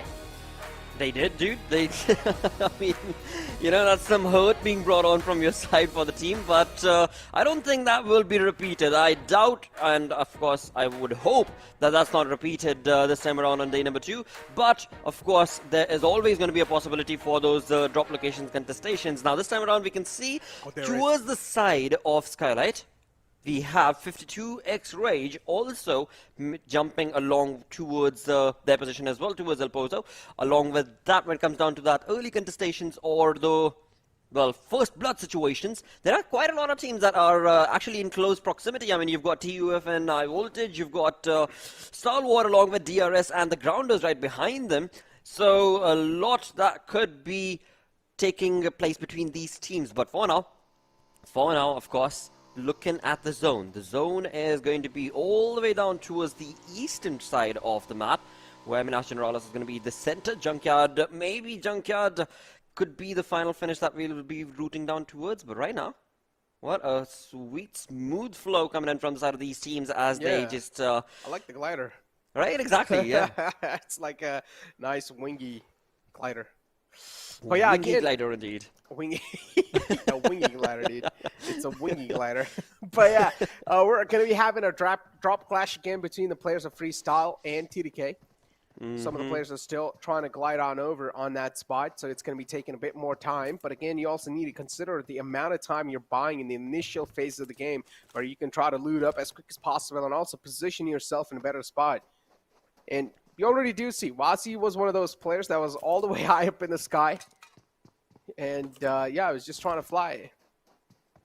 He definitely was. He definitely was. And again, I mean, now when it comes down to the way these two teams have taken against each other, the drop locations and the drop contestations, it is going to be, well, the kind of masala that we were expecting from this, or rather you were expecting from those teams. And we'll come back to that. If at all, that'll turn into an aggressive all-out war between TDK and FS. But for now, as we skim on through towards Los Leones, we've got JyanMaara Esports. And I do believe in the same general area, we are also going to have I8, who were down towards the southern side of Los Leones. Oh my god, this has to be a freaking joke, right? This man gave his favorite gun as R185. This has to be a joke. All right. I mean, I do understand sometimes just popping those skulls with that gun can be a little nice, you know, can be a little satisfying, but come on, there's no way that's actually your favorite gun. All right, why are you not using it in game then? Well, again, I mean, you know what? It is all up to the players as to whatever they want to choose, and there's nothing stopping them from doing so. Of course, Necro, I mean, come on, dude. I mean, if somebody's got a PP Bison and that's what they want to be rolling around with, then all right, good for you, mate. And in the end, it'll be the gameplay that's going to be dictating how good or bad is that gun actually working out for you. Exactly. R1895 is his favorite gun. That's kind of cracks me up a little bit, but yeah, ladies and gentlemen, we do have currently the team of I8, the winners of the previous game, and getting a back-to-back chicken dinner would be a little tough for sure, because then you also have teams like Seal that are currently runner-ups too, sitting in 5th spot as you take a look at the overall rankings. And Seal, they're not going to let that happen. As I said, 52x Rage, they have climbed up quite a lot too, all the way on 6th spot, currently sitting with 64 points. That's the consistency speaking with the numbers, and that's something that I personally love. Then you have Phantom Esports as well coming in, currently the fan favorites from that previous game, and hopefully they're able to convert those votes into those points as well, because they had 66% of audience favoring them, and that's a huge number. Absolutely is. Another team to actually bring up and talk about is going to be the side of High Voltage, because if we glance on to yesterday's stat, which were 5 games played, and I believe they were sitting at, what, 6 points in total? And then in the final game, there was the comeback that was showcased from the side of High Voltage, and right now they are in contestation. I mean, they are, of course, sitting at that 16th spot right now, but 20 points and 5 points shy of that 15th position. So they are definitely going to be rooting for getting a lot more points this time around, but of course you can always anticipate and hope for the best, but in the end the battleground will be the ultimate place where all of that is going to be tested. And right now it seems like the first blood situation is right around the corner, where we do have ISC's IC taking on the mini shots against the players of the Grounders, and the Grounders are not looking too good because they are down low in the crosshairs, and ISC definitely have the King of the Hill situation working for them. IT over here, yeah, indeed, the King of the Hill situation, and the Grounders again on the receiving end. What's going on, IT? Are you guys having a nice target on the players of the Grounders? Did something happen in the scrims, or what? What exactly happened? What did the Grounders do to you guys? IT is just not leaving their trail on the players of the Grounders. They're just not letting them live peacefully. And the Grounders, they're quite scared as well, because considering the first game wasn't really in their hand, and they're not really looking that hot in the overall rankings too. So the Grounders do want to take things as slow and as methodical as possible. They definitely are going to want to do that because that's going to be, again, all about how you're able to progress on from one game to the other, all about how you are slowly but surely bringing in that consistency, and that is something that we do want to see from the side of TG. But on the other front, trying to kill a team that has played phenomenally well in the first game, have jumped themselves quite a lot in terms of the positions. Right now, going to be looking on to that rivalry that's been created between them against the players of Freestyle. But for now, Marek, the only man who's in the compound and trying to kill, have 3 of their players already. But along with that, it is going to be 52x Rage opening on the onslaught against the players of the Grounders. Now, 52x Rage, they better be careful as well. They probably did not know the compound was taken on by the side of the Grounders. That means they definitely do not know that IHC is waiting up on top. And, well, it's only a matter of time that that question is going to be answered if IHC are going to be bringing in that crosshair towards the players of 52x Rage and bring in that third party. But for now, 52x Rage definitely getting the better half of those fights. They are, and Malik is just crawling around in the house. Oh, Sanhok almost got a little bit of glimpse of Malik, but again, TDK and Freestyle, they're just engaging in the fight. This is exactly what happened last time too, and Freestyle came out on top, but this time TDK, they're looking like they have way much more stronger expectations from themselves, and they do want to come out on top in this fight, but Jane has already been picked off, and this is something Freestyle were really looking for, a rookie mistake from the side of TDK, and Freestyle instantly punishing them.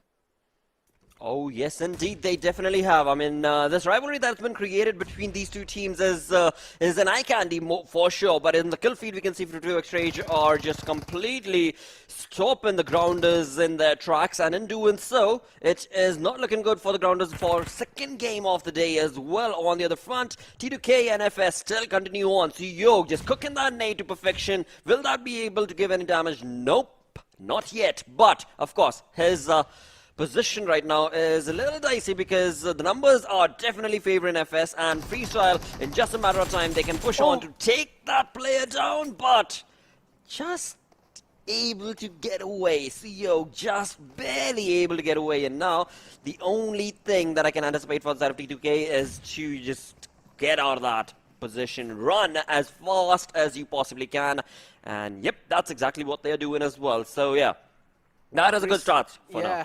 Freestyle are looking so solid in their 4-on-4 fights, and that's something that indeed has been impressing us even yesterday. But unfortunately, they weren't really able to start the day off on a great note. True that. I mean, you know what though? So when it comes down to the way this was played out, I do believe Freestyle were waiting. I think they knew that T2K is not going to let this go that easy. They are definitely going to be coming on down.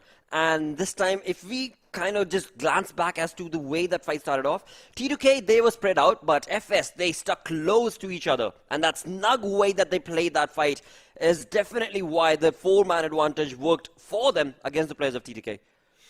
Exactly.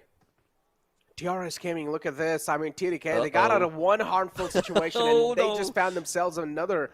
As DRS, they're currently the Overwatch. And they're just looking for, again, TDK to just step out and do a little mistake. And the windows of opportunity will be open. Freestyle as well. They're just not stopping the onslaught. They're taking shots on all cylinders. They're firing the players of Deadeyes Guys. And look at that. 2 of the players are already taken down solo. A lot of damage inflicted indeed. And Deadeyes Guys, they do want to make sure they're being as safe as possible because one of the players almost got taken out. That could have been a casualty. Yep, the revival is definitely going to be around the corner, so no problem at all over there. And again, the distance favoring the side of Deadeyes Guys for now, but for how long is that going to be the case? As we look on through to the players of FS, they are a synergistic bunch today, but in the mini-map, there is a team that is around their vicinity making a rotation in the brown vehicle that we saw. So there could be some contestation against the players of FS as well, but we'll come back to that storyline later on in the day because right now it is DRS, the real soldiers. They have the information, but getting back to the storyline, which was the team in brown making the rotation, it's JyanMaara actually. And just a couple of minutes ago, we did see JyanMaara did lose one of their players, and that's going to be Susan, thanks to, I believe it was Seal, if I'm not mistaken, or was it 52x Rage? Either ways, they've lost one of their players. So JyanMaara off to a rocky start for them as well. Even in the last game, JyanMaara took an early hit. and that's why they weren't really able to come out that strong in that previous game. So these early hits is something JyanMaara will need to try and avoid. But we also did see the first airdrop on the board. It was the MG3 with also a couple of upgrades if the teams or the players do want to go for it. And I'm not going to lie, Sandesh is looking kind of fine today. He's looking fresh. He's looking clean. So hopefully he's going to connect. He's going to be able to connect some clean headshots as well. He's looking clean, he's looking fresh. And so he's going to be able to get a clean sheet in the kill feed. Maybe we shall see. But right now, when it comes down to the side of Regicide, they seem to have an eye out against the players of ISC. And Alex, once again, the dude who is just not allowed to stand true and tall in these battles when it comes down to ISC. And there are 4 players. It is Alex most of the times who I've seen getting gunned down, and with that, it is not off to the kind of anticipated start that we wanted from IHC, but hey, the day is still too young. Anything is possible, and IC we can clearly see is bringing in a little bit more of the damage, but not before Insane, along with the Scar. Has something to say to that, and all of that burst damage is going to be brought on down to ICN. That is going to be the end of the dude. What a play, dude. I mean, I see what is going on with them. Yesterday, Johnny was talking about, you know, diapers on and off and whatnot, but right now it seems like, yeah, there's a lot more things that they need to figure out, because look at how easily they're getting picked off one by one right here. Oh, Godless, that was way too close for comfort. Unfortunate circumstances for the players of IT, but one of the players did get taken out completely. Now Godless is just isolated all by himself inside this compound. And look at Regicide, they're looking to capitalize on this one. Godless, he's being isolated, he's trying to fight back as strong as possible. Voltrix finds him, and a nice prone shot will take him down. Voltrix, a great elimination inside the game. Godless already a big threat neutralized from the lobby. Wow, how and wow. That Class 101 sort of shots being taken on against the players of IHC. This is so brutal to see, dude. But hey, that's how the cookies crumble for the side, or rather against the side of IHC indeed. And when it comes down to the way that they are playing, they are a bunch that is lost to the cause when it comes down to this PMPL. I'm not going to lie. Last time, I read one comment in the chat, and it was one of the viewers. I don't exactly remember the name of the person, but he said, It's hot summer in Miramar, so icy melts. Well, that's too literal, mate. But hey, come on, you've got the likes of Godless being a part of that same lineup. Now, what's up with that? You know, that itself, the name itself clearly states that there needs to be a lot more daunting plays that they should be able to take on. But yeah, that's just not. It's just not the same team that we knew. On the other front, from the Mongolian side, Stalwart Esports have definitely picked up the mantle, and somewhere along the line is also going to be the side of course, Phantom. But all of that we will brush up upon later, because right now, Stalwart is the team that. Okay, never mind Stalwart, because we're back to the side of Stalwart Esports as they take on the shots from far distance away against the players of Team TUF, and TUF are. Well, again, they're ready, they're equipped, they're prepped. As Edgar, we did see, was also aware of the position of Stalwart Esports, but in between all of that is I8. I mean, it's like IT in general. They just get caught off guard in some really unfortunate circumstances, but the problem is, why are you guys putting yourself into those? The problem is always IHC's aggressive standpoint or aggressive mindset inside the games. And maybe IHC, if they do want any sort of chance to even dominate the lobbies or even to be some of the top teams currently in the overall rankings, then IHC will need to take things a bit slower paced indeed. And they will need to prioritize the placement points. And when they do get themselves in a nice spot, then maybe go for those elimination points. But currently, the circle is going to center up on the players of DRS, and DRS, they have the best spot in the game. They're currently in the prime spot. They're holding the top of the grounds as well. And now if you talk about the King of the Hills, DRS would be able to accumulate a lot of elimination points. They ought to be able to, as again so perfectly pointed out by you, that when it comes down to the zone, when it comes down to their position, it is all working out perfectly for them. But on the other front, which is not looking good, the thing that is not working out right now is the aggression and the stance that Phantom Esports have taken on to play in this lobby, because they are getting picked off pretty easy from the players of JyanMaara. And right now, JyanMaara are looking on capitalizing those points, and they will do so easily as well. But Mad Max, the dude, is still around in the vicinity, and very close to him, of course, is going to be the team of High Voltage. Now, High Voltage, they need those numbers. As soon as I talk about numbers, the numbers coming on there for High Voltage, it is 20 points for now, and they have not been able to get any elimination points as of now in this second game of the day. So they need to be able to really capitalize on the position and situation. But do they even know? Do they even know that there is a team right next to them around in the vicinity that's going to be in the name of Phantom Esports? But moving away from all of that, Deadeyes Guys seem to have gotten a very advantageous position in this compound against the players of Seal Esports, and in doing so, they have definitely burned down one man. That is not looking good for Seal Esports, as they tried to jump in to be a part of this compound, but they were completely denied. But in all of that, the third-party situation can be brought on against Deadeyes Guys from FS, who are lurking in the back. What did I just see in the kill feed? One of the players from Phantom just fell to his own death, and that's an unfortunate circumstance. The Phantom do not really want to find themselves in. High Voltage ramming their vehicles against the players from Freestyle. Wasi is going to be the man in the back lines, but Extreme is currently knocked out from being out in the open. Does not really have the HP supporting him, but Wasi still is going to be eliminating that player, and Freestyle, somehow they're able to stay alive with a little stick in their hands to just support them. But still, Freestyle, they're quite in a world of hurt. They will need to try and get the fallen man back up. Deadeyes Guys, all 4 players up, going to wipe out the existence of Seal. They definitely are. World of Hurt being brought on to the face of Seal Esports for sure. And the third-party situation that was being taken on from High Voltage has definitely not delivered in style, because they are down to just this one-man army that's going to be Assassin. And now, if you look onto the mini-map, you can clearly see that there are so many teams around him. He's all by his lonesome, not looking too good, because the way this game is being played out, High Voltage, they do not stand a chance. But Assassin, maybe he's got something up his sleeve. Maybe he's going to be able to, if nothing else, walk towards those placement points. Talk about walking towards the placement points. We have Skylightz Gaming currently.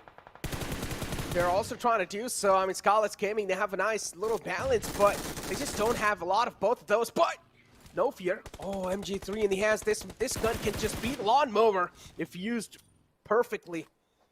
Skylightz Gaming still.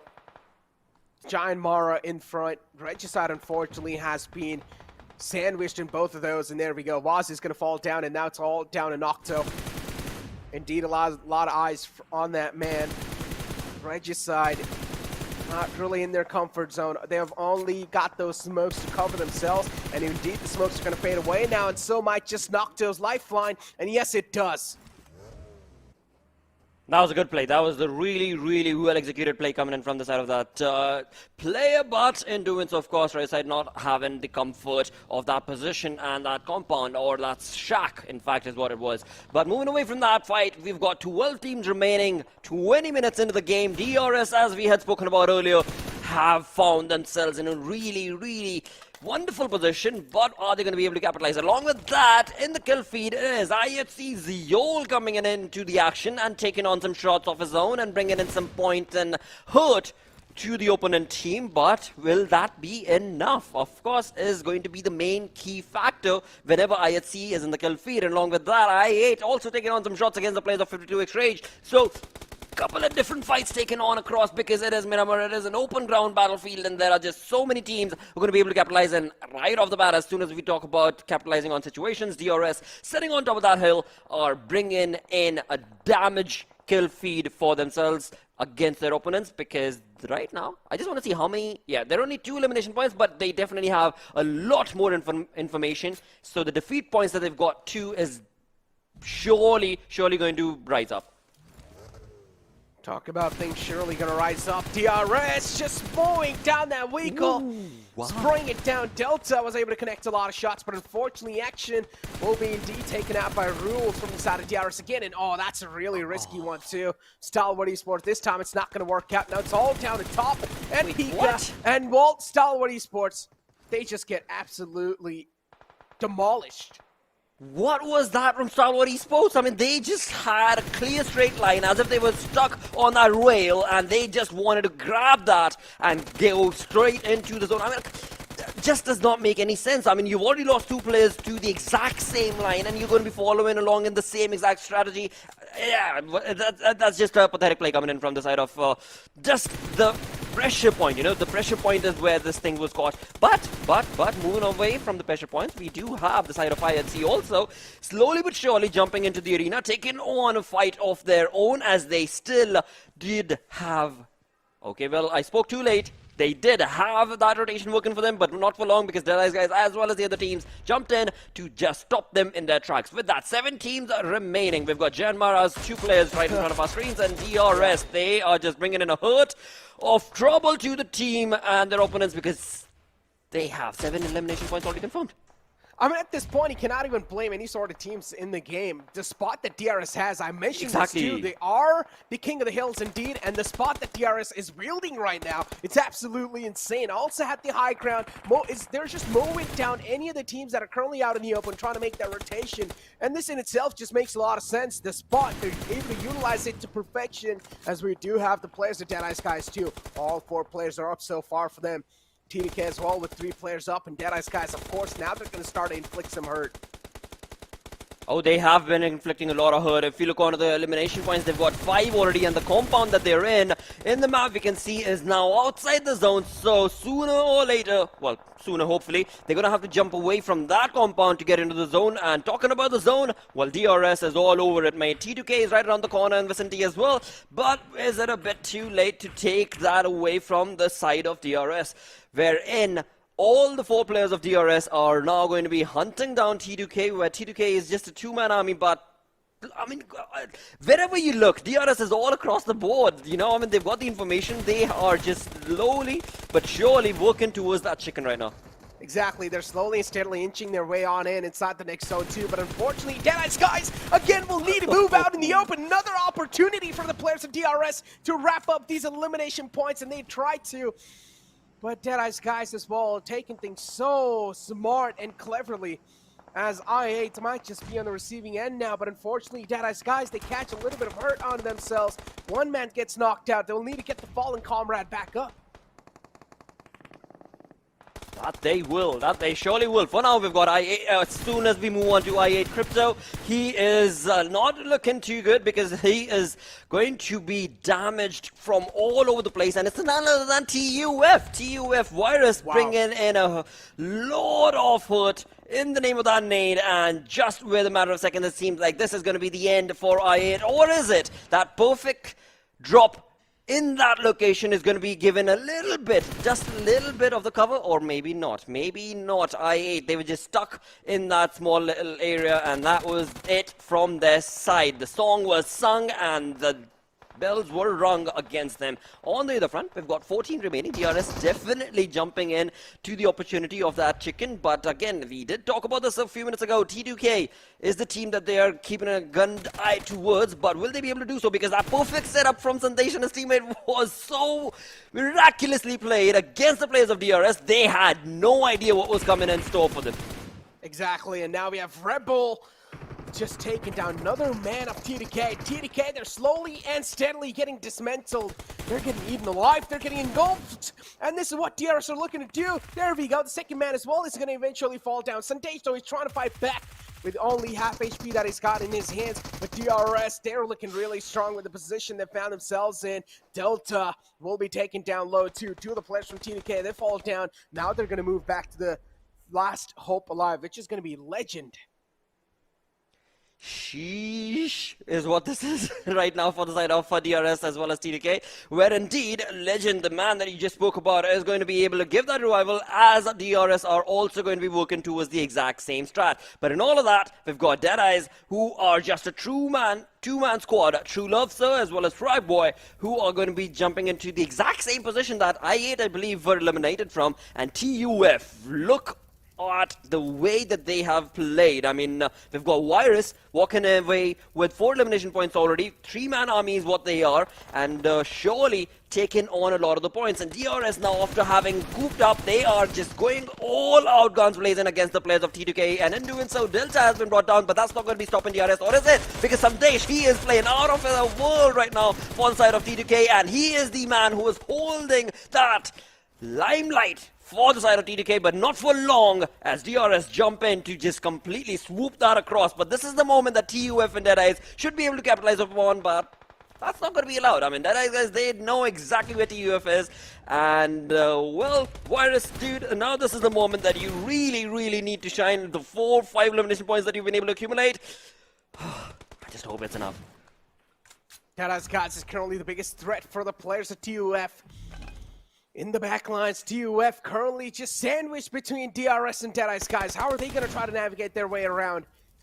And TUF, clearly you do see the paranoia setting in as well. Deadeyes Guys just trying to drop the salt on their wounds. What a nade from the side of DRS. Another one's going to sail in like a pirate.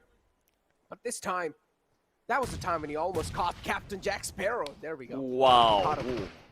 What a perfect play, perfect strat play coming in from the side of TUF as well as DRS. But right now, the King of the Hill situation once again going to be favoring the side of DRS, as Killer Whitey and Rebel just completely hunker down the position of the the final two players of the side of TUF indeed. And TUF, they are looking in a very precarious situation, but the small little edge and ledge is working for them and against the King of the Hill situation that was in favor of DRS. Right now, they're going to have to be a little careful, because as soon as they jump in to take on those fights, the TUF should be able to capitalize. But no, not going to be easy. Not going to be easy, because not going to be. DRS is all over the place. They are, and TUF currently in the lower grass. There we go. The player's trying to inch on way in, but that's not going to be possible. DRS taking the final elimination point in their hands too, and that's going to be it. What a way to close things out. And DRS, oh boy, TUF2, a great performance, a great showing in this game, but still DRS, oh boy, the hard work's eventually paying off. 28 total points too. 13 elimination points, moving on to the second position with this gameplay. Amazing turn of events for the side of the Real Soldiers, as they have miraculously jumped up well, quite a lot of numbers, of course, and quite a lot of positions as well. And this is what they were rooting and eyeing out for. Exactly. I mean, DRS, oh boy, I'm pretty sure a lot of fans are going to be indeed happy, but I'm not going to lie. Phantom Esports is currently the most fan-favorite team in the entire chat, and Phantom, so far, they're not really able to show themselves up in day 2. I don't exactly know what can be done from their side to improvise a lot of things, but I'm pretty sure Phantom is another one of those teams that has came out of the blue, that has surprised all of us, and they indeed have some raw talent in them. Oh, they do. Oh, they definitely do. And of course, we saw yesterday from the side of Slipknot as well from Phantom Esports. But you know what? We'll summarize all those conversations in a brief little statement. It's time to take a short little break. We're going to be right back as the conversations are going to continue on.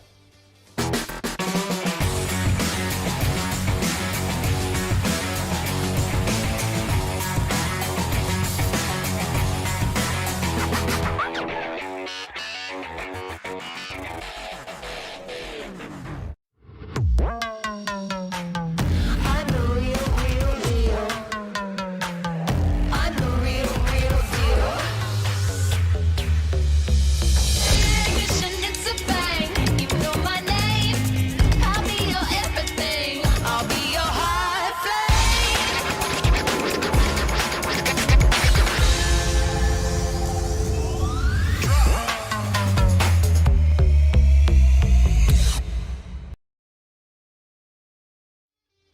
Hello and welcome to PUBG Mobile Pro League right here as we move on along in the South Asia region with day number 2. 2 games done, Johnny. This is turning into quite an eye-opener actually, because the way the teams played yesterday, it was almost as if they had a muffled approach to the entire saga yesterday, and today they're opening that battleground up.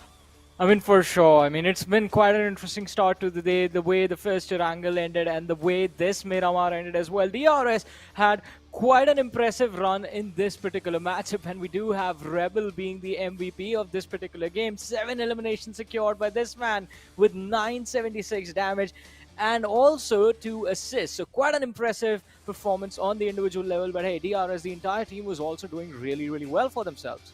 They are. I mean, they are all over the place, that's for sure. And again, I mean, the way the zone actually worked out for them. But you know what? We've seen this time and time again. It's not always about just the zone working out for you. You have to be able to capitalize on that situation. And the way DRS did so gracefully, I mean, that was just spot on from their side. And that is the reason why they're the real soldiers in the lobby. But hey, that's just going a bit too far ahead because, all right, they've had a good game.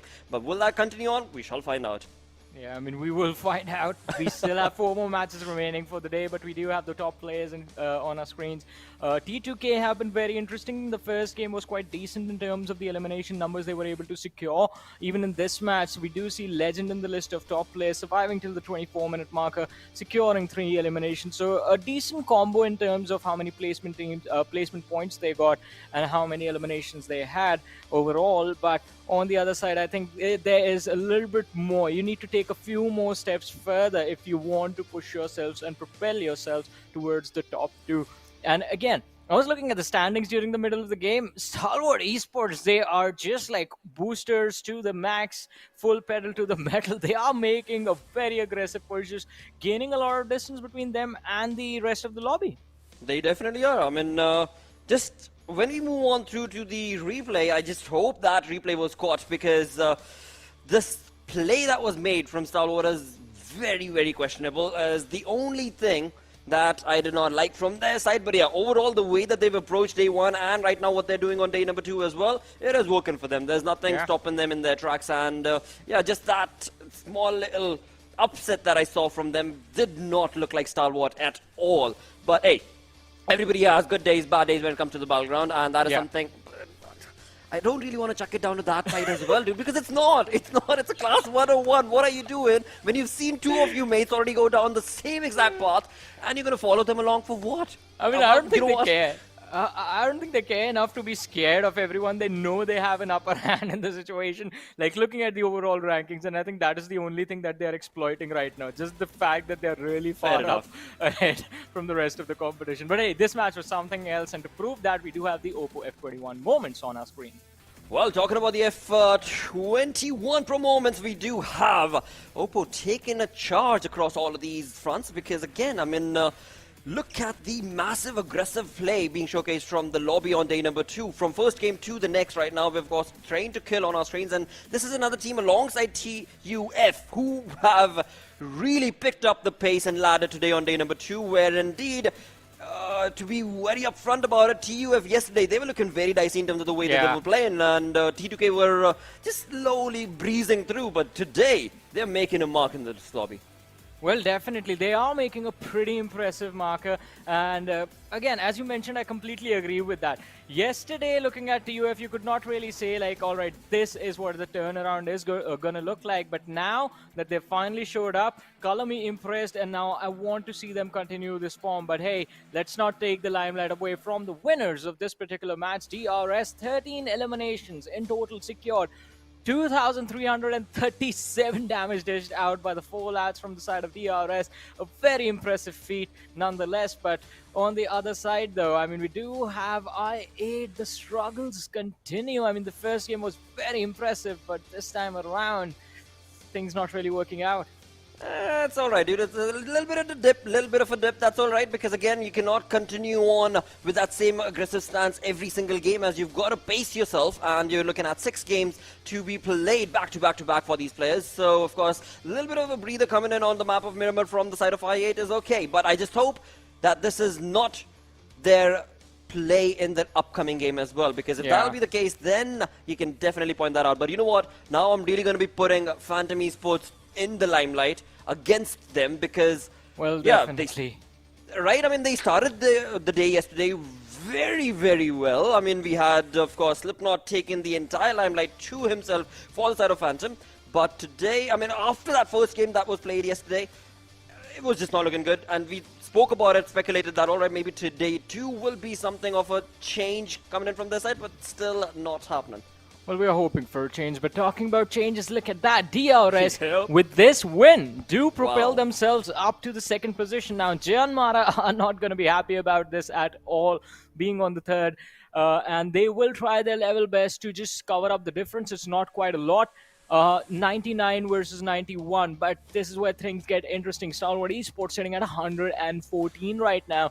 Will definitely look to secure the next Erangel that's going to come up in a few short moments. But look at that, TUF as well, jumping up all the way to the 11th position. Points tied up right now with Phantom Esports.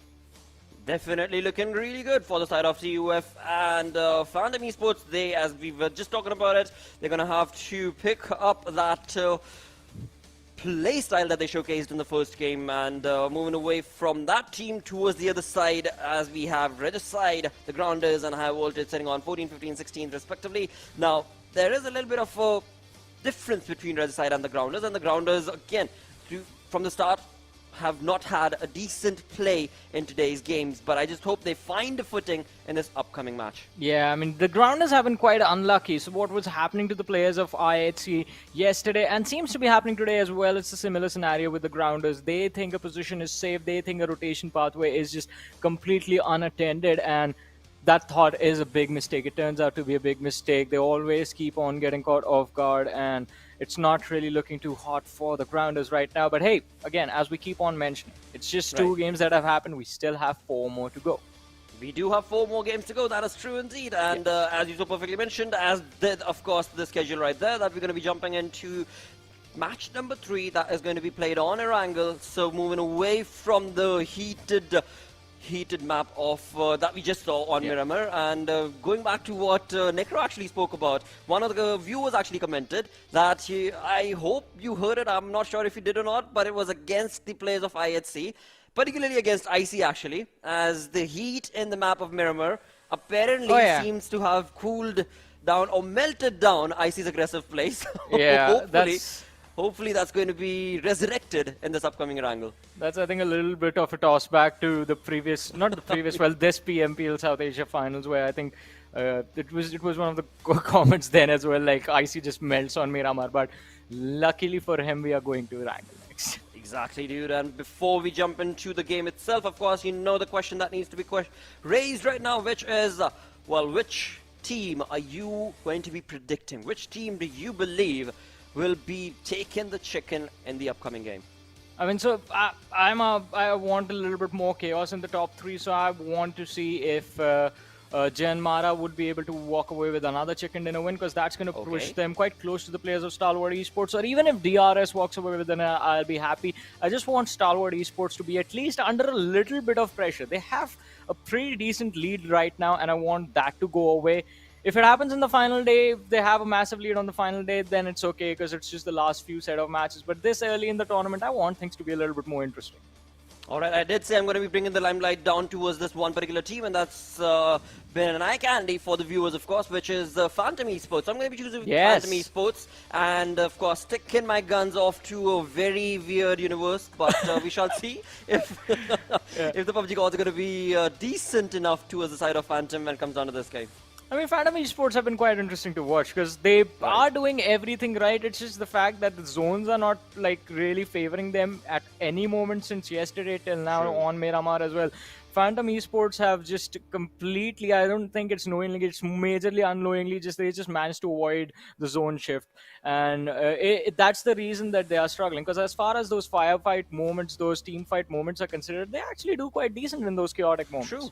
They do. That's what the thing is. I mean, we really need that perfect play that was showcased on the side of Phantom to hopefully be given to them, but that will all be taking place based on, as you so perfectly mentioned, the zone. If the zone ends up favoring them or not, or you know what, I mean, whenever it comes to these sort of conversations, right? Because you've got the likes of 52X Rage and whatnots who are actually really well, I mean, in terms of predicting and speculating as to where exactly the zone's going to be shifting. So you've got those sort of teams in the lobby as well. So not entirely the conversations are going to be based over there, but for the zone and Phantom Esports not being able to make it. But you know what? All of that brushed away because that's the team that I've predicted. So let me not start the curses right off the bat as a caster for this upcoming game. But moving away from all of that, this is a good segue because now we got to talk about the survey that is available for you guys sitting in the chat, because this is also very, very crucial. We are here to make your experience of the game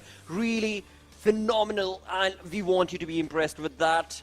We request you to please go ahead and fill up that survey. It's not going to take too long as we get the flight on board with these players. Just quickly go ahead, fill in the blank quickly, and of course, as you do so, we're going to be looking at where the flight path is going to be leading.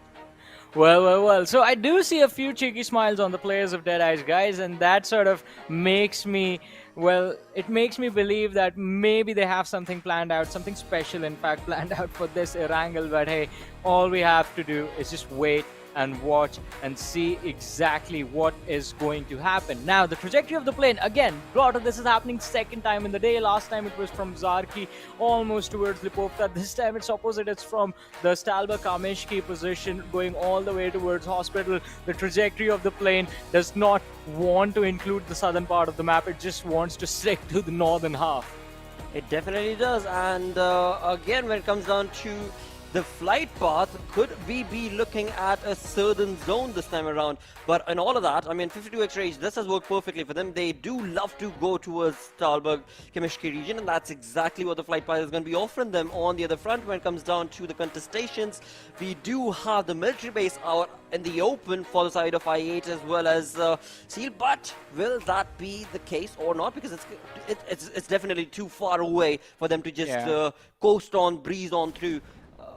But again, for now, right now, when we look on to the early moments of the game itself, looking at the early contestations, we could have a few of those moments being where Georgia Polars, because we've got 3 to 4 teams, very aggressive teams actually, who are going to be jumping down there and, well, a very comfortable zone. Yeah, we're going to have a slow game on our hands right now. As you said, this is a comfortable zone, a completely central circle. Unless the second shift is towards the southern edge of this one, every single team is just going to be feeling quite comfortable. Even 52X Rage will be able to stick to the Stalwart Kameshki position for at least 10 to 12 minutes doing absolutely nothing. And that is, I think, the best thing for them, because they do like to play a very, very slow early game to protect themselves from any unnecessary losses in these early stages. But talking about losses, I think we might get to witness the first one as soon as this match started with the PP Bison in his hands. Insane going for a pretty insane push on Slipknot, who he has spotted out in the trenches of Gatka, out in the open with no weapon in his hands. But Yeta is here, and does he have a gun on him? Because, well, without weapons, you can't really provide any sort of backup to your teammate. But look at him, Yeta, he has spotted out Insane, taking a lot of damage, down to around 10 HP. Now Voltruch in the backline is going to try and see if he can protect his teammate. It's a 2v2 situation in these trenches, and Slipknot, look at that, just using those small little gaps, not gaps necessarily, the crevices of the terrain of these trenches to his advantage, just moving perfectly, protecting himself at the same time and closing distance between himself and his teammate. But Insane, not a lot left for him to do. All he can do is just stay prone down and wait for Yeta to actually find a knock or an opening against these players of Regicide in front of them. Well, that is true, but right now, I mean, I'm a happy caster, or am I? Because again, as soon as I pointed that out, the curse started coming out, and it seems like Voltruch's position is going to be favoring him and his team, of course, as they are going to be not dropping, but definitely bringing a lot of hurt to the players of Phantom Esports in this game's early few moments. But right now, seems like Phantom Esports are going to be able to get away from the trenches. No trouble at all, as we have all the players from both the teams standing. A little bit of damage, of course, was dished between the two, but that's no problem at all, as for now, we are going to be looking at all 64 players in the lobby still surviving. But that early first blood situation was so close. And that too against Phantom Esports, because the positioning coming in from the side of Regicide was so spot on, taking on those flanks and angles. But with all of that dusted, all of that first blood situation taken care of, we are going to be looking at Stalwart, who have made it to the military base. I8, it seems like, are going to be going down to the military base, maybe, which again will work out perfectly for them, because there's absolutely no team in the vicinity to be able to give them any damage whatsoever as they try and make that rotation for themselves. But one thing to be spoken about in that is going to be the fact that they probably are going to be missing out on at least 4 to 5 minutes of this game, because they are taking all that time just to travel to their comfortable spot. But in all of that, talking about comfortable spots and comfortable places, we would request the viewers right now joining us to please, in chat, just go ahead and vote for your favorite team. All you gotta do is type in vote space the team tag. As simple as that. And that is going to be brought in through to percentage prediction, and we shall see who today's highly percented team is going to be. Yeah, there's a lot of calculations, a lot of maths running in the back to convert the numbers to percentages. But yeah, I mean, vote for your favorite teams, show some love to the players, to your favorite teams. And again, the format is quite simple. Vote space the team tag, and also you have to make these votes on the PUBG Mobile Esports South Asia's broadcasting channel, so make sure you're tuned in the right place. Otherwise, you're going to be cheering for your favorite teams in the wrong spot, and the votes are not going to be counted. So again, PUBG Mobile Esports South Asia's broadcasting channel, that's where the votes are going to be counted. Vote space team tag. And again, as we were talking about a few moments ago about the collision between Phantom Esports and the players of Regicide, I have to say this one thing: Phantom Esports had a lot more to lose in that fight as compared to Regicide. Regicide are sitting on the 14th position with 36 points to their name. Any extra points they get are only going to propel them upwards. They do not have that much to lose, but Phantom Esports are on the 10th spot with points tied up with the players of TUF. So had they lost one player that early in the game, then they would have been in trouble, quite struggling to secure those points and struggling in those team fights in the later stage and the mid-game stage of the match. But on our screens right now, Stalwart Esports, the team sitting on the first position, and the team, two of whose players are right now competing for that MVP prize money of $2,000. Absolutely, Pika right there, looking really spot on with the hurt that he's been able to bring to the lobby. And again, when it comes to another point that I do want to make is going to be for the side of I8. I mean, yesterday we saw them slowly fall off their play. But today, as the day started off, the first game itself was an eye-opener to the lobby that I8 is back. But this time around, we shall have to see if they are going to be able to stick to their guns in the second Erangel of the day or not. Because on the map of Miramar, they were nowhere to be seen. They did not really get enough points or even part of good fights. So I8, lot riding for them in this game as well. So this is going to be crucial. This game is going to be crucial for the side of I8, as they have decided actually to not go down to the military base as well, as the zone is going to be favoring them. They were pretty much in the center, so easy peasy conversation for the side of I8. But right now, JyanMaara on our screens is looking like they could be bringing a hurt of wonderful trouble against the players of High Voltage, where High Voltage are equipped and prepped and ready. But is that enough? Is that enough? Because for High Voltage, there's still a lot riding on the line. They're sitting on that 16th position. They need to be able to maintain that, maintain the numbers for themselves. We've still got 64 players surviving in the lobby. It's still too early to lose out on any battle, especially for the side of High Voltage. And, of course, could be the same case for the side of JyanMaara as well. No team wants to be looking at the first blood situation for them, or rather against them. And no team, of course, wants to be the first one to get eliminated. Yeah, I mean, definitely no one wants to be the first one back to the lobby. That's going to be quite upsetting. And in fact, no individual has gone out till now. So that's definitely an upside for every single team performing right now. 8 minutes in, you haven't lost your players. Good job, but you have to be careful moving forward as Slipknot just runs towards the players of IHC and gets blown to smithereens by the entire team, with Alex fighting the knock and the finish being secured by Godless. A big blunder out in the open from the players of Phantom Esports. Ouch moment indeed coming in for the side of Phantom Esports, but hey, it's Alex from the side of IHC who has definitely picked up the first blood for him and his team. So it seems like this is going to be the moment that IHC were waiting for, and perhaps this could be the comeback that we were anticipating to see from the side of IHC Esports, as they have now started slowly but surely taking on the players of Phantom Esports one by one. The Phantom Esports players, they have been caught off guard, but another team that's not looking too good right now is going to be against the side of Seal Esports, as Seal Esports' demo bringing in that nade parade against the players of TUF, as two players have already been knocked and eliminated from the side of TUF. Well, but let's see.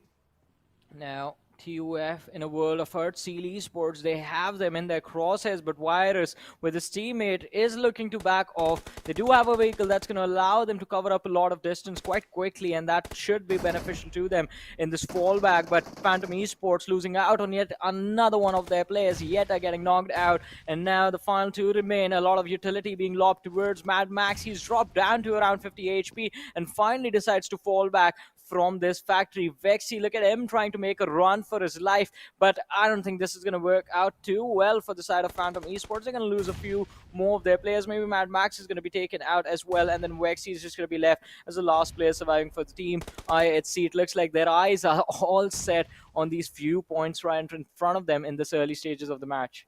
Oh, that definitely is going to be the case for the side of IHC against the players of Phantom Esports for now, but I'm not too happy with that, definitely, because I predicted and wanted to actually see Phantom Esports do really well this time around. But hey, I mean, it's still too early to say anything. They have two players surviving, but looking at the scenario that they're stuck in, it is going to be a troublesome fight for them to take on against the players of IHC, who are very well equipped with the information. But right now, it is going to be high voltage taking on, or trying to take on, the players of Deadeyes, as they got the information based on the buggies, but the audio cues have not resulted in any eliminations for themselves. So high voltage, I mean, they're playing it really too safe. I mean, sitting on that 16th position, I don't think a team should be playing it that safe. But Vexy, the one player who could have actually walked out of this fight, has decided to jump in, and in doing so is definitely going to be brought down to his knees, thanks to Alex. Again, I mean, Alex from the side of IHC, he is playing it to perfection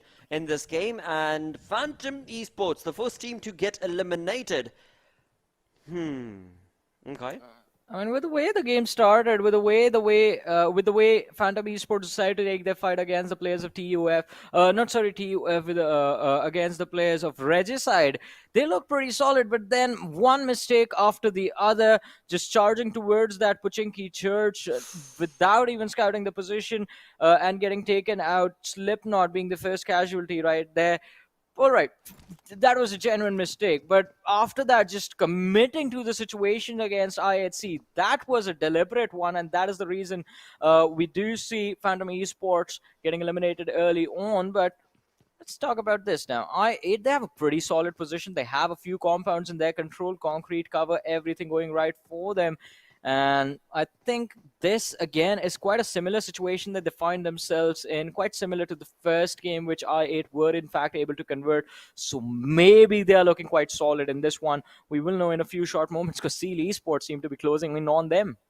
They definitely are, but it seems like Seal Esports also have a two-man split coming in from their side, so they better be careful as they try and take on the compound of I8 sitting in the center. But now, getting back to the conversation that we were a part of, where indeed High Voltage sitting on this hill for quite a long time, we're trying to take on some nade parades against the players of Deadeyes. Have definitely not been able to capitalize on that situation, but it is still going to be all out in the open, and possible for High Voltage to be able to convert a few knocks and maybe even elimination points for their side, as Deadeyes guys are still around in the vicinity, as we do have 52x Rage making a rotation from the north, getting into the zone as well. And from the south, again, a few of the teams have already found themselves towards the southern side. side towards the edges of that water bank, and that's going to be FS as well as Regicide. So we shall have to see if that also turns into an all-out war between those two teams.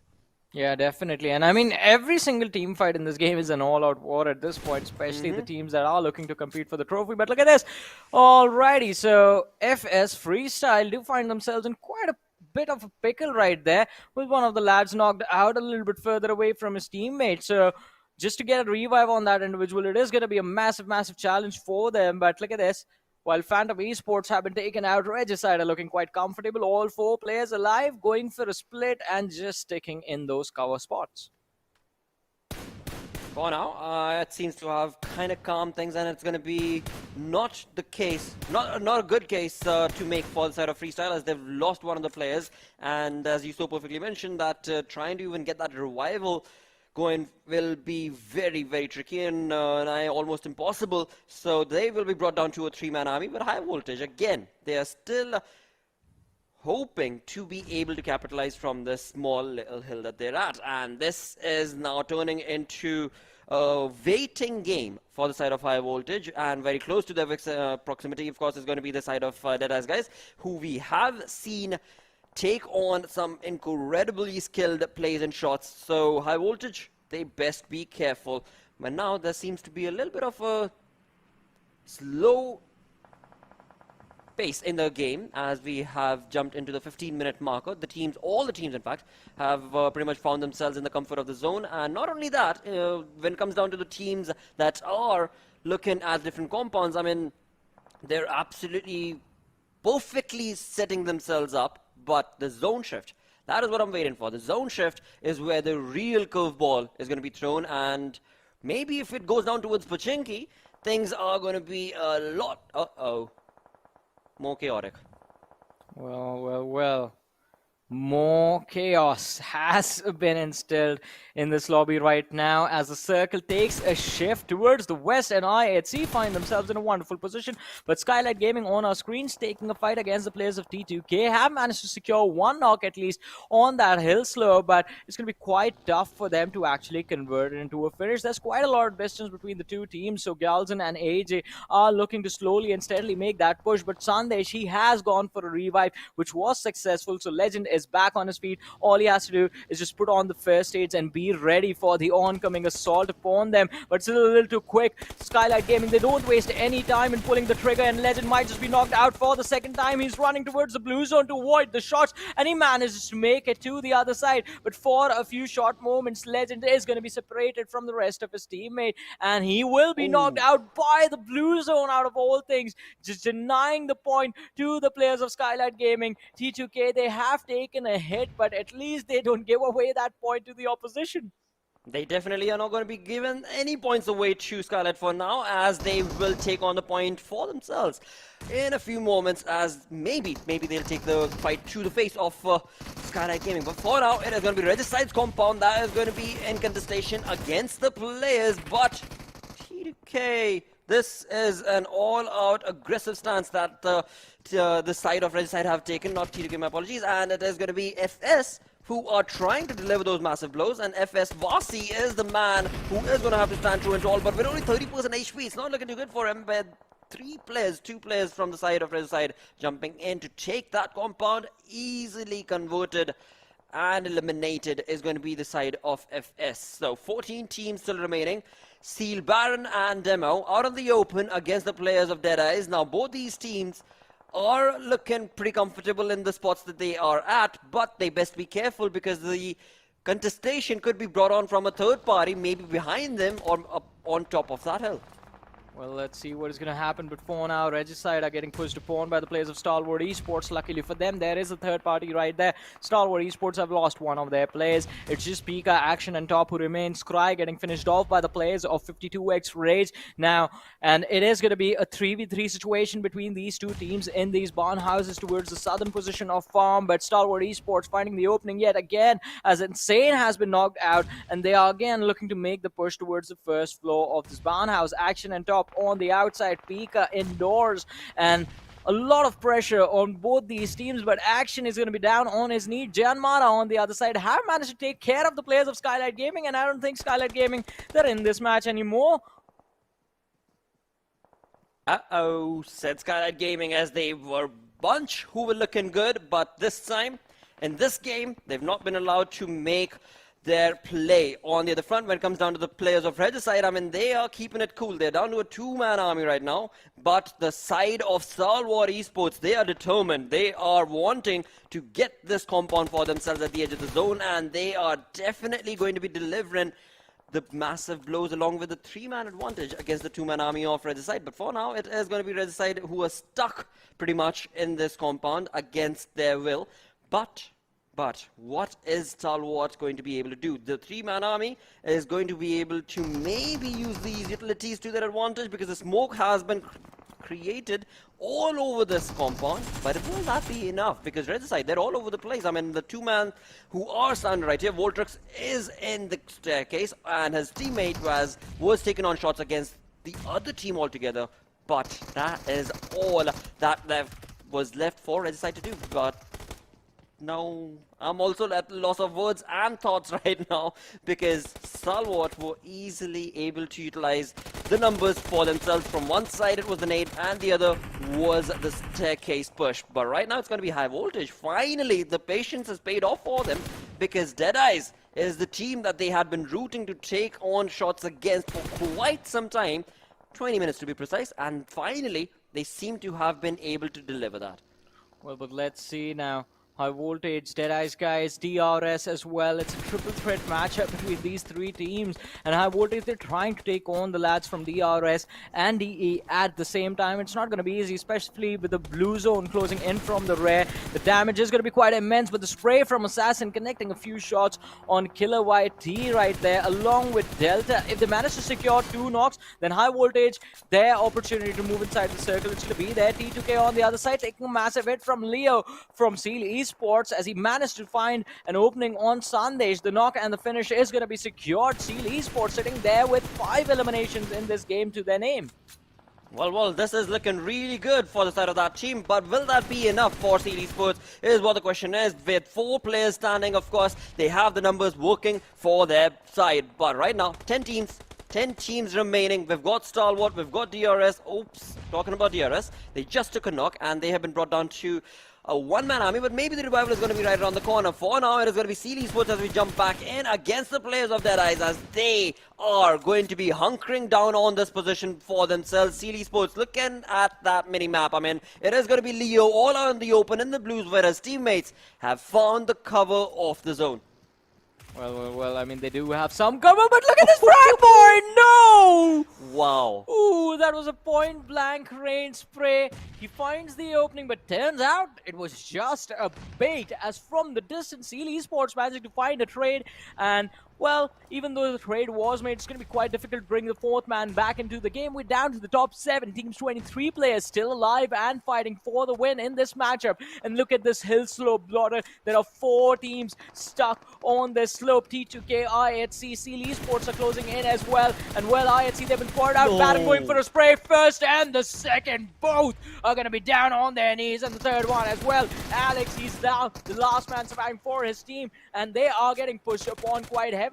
Alex, he does have the HP favoring him, but right next to the vehicle does manage to knock out one of the few players. I8, they are lending a helping hand, but not for long. I8C being shown the exit from this lobby, and they're going to be back waiting for the next match to begin. But I8, they're doing quite well for themselves. They do have enough bodies to make it to the late game stages of this match, and well, in fact, I want to see them make it to the top 3 in a circle like this. The game was set to make them successful from the first zone, and now making it to the late game stages. Can they comfortably win this winner chicken dinner, or maybe even finish in the top 2? Well, this is going to be quite a difficult task, but not something that I8 is not capable of, because the numbers advantage, once again, definitely going to be giving them that point and the edge that they needed. With that, they are going to take on this entire zone by storm and bringing in a lot of elimination points for their side. But you know what? A couple of minutes ago, I was actually looking at the grounders, and I really was, and still am in fact, rooting for the grounders. They need those points. They need to be able to capitalize on the situation that they're in.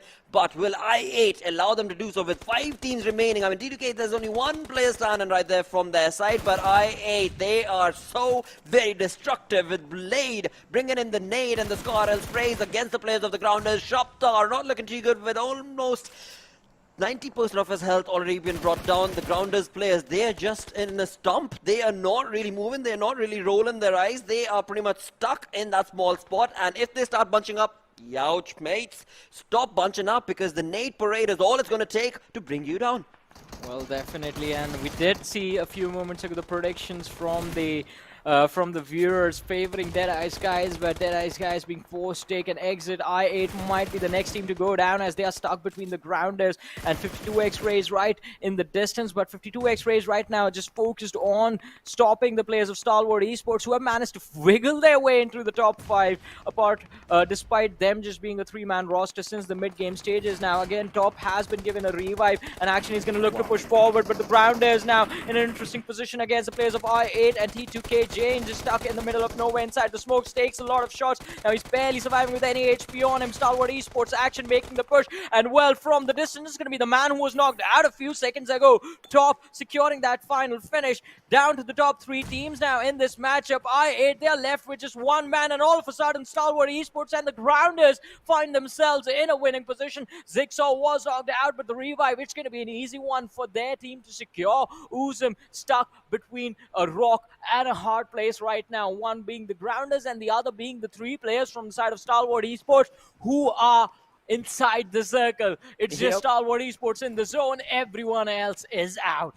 Everyone else is out. I mean, this is taken on by a storm from the side of Stalwart Esports. The way that they've been able to capitalize on the fights that were taking place between I8 and the grounders have definitely pushed them on to take on this chicken dinner. But Pika going down, Action and Top are the only 2 players who are going to be able to do something. But the grounders, this is their moment to shine. And Sensei bringing in the Scarlet spray is definitely going to be rooting and bringing in a chicken dinner for a team. Well, it's only a matter of seconds, because we've got Top, the only 1-man army from the side of Stalwart. A correction, we've got Pika coming up as well, and Action out of action for now, because that revival is not going to be allowed. But Stalwart, I mean, even if it's just a 1-man squad, they are not going down easy, as we can clearly see.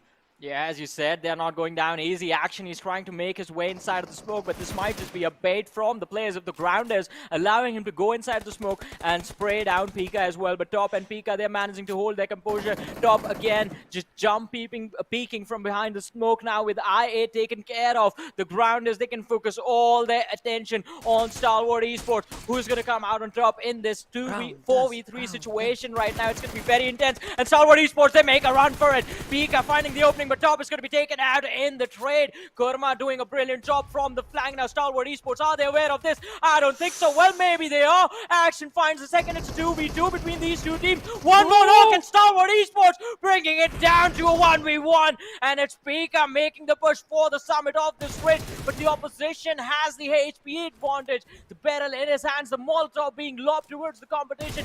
Will it connect? I don't think so, as the players from the side of the grounders have managed to stay quite safe. Now Action is going inside the smoke to provide his teammate with some extra bit of information, but will it be enough? Now it's an all-out duel between these 2 lads, and Stalwart Esports, they go in it and grab themselves another brilliant win out of nowhere, almost getting eliminated, but they do not care. The win is theirs, the points are theirs, and well, now a massive lead is going to be theirs on the overall leaderboard as well.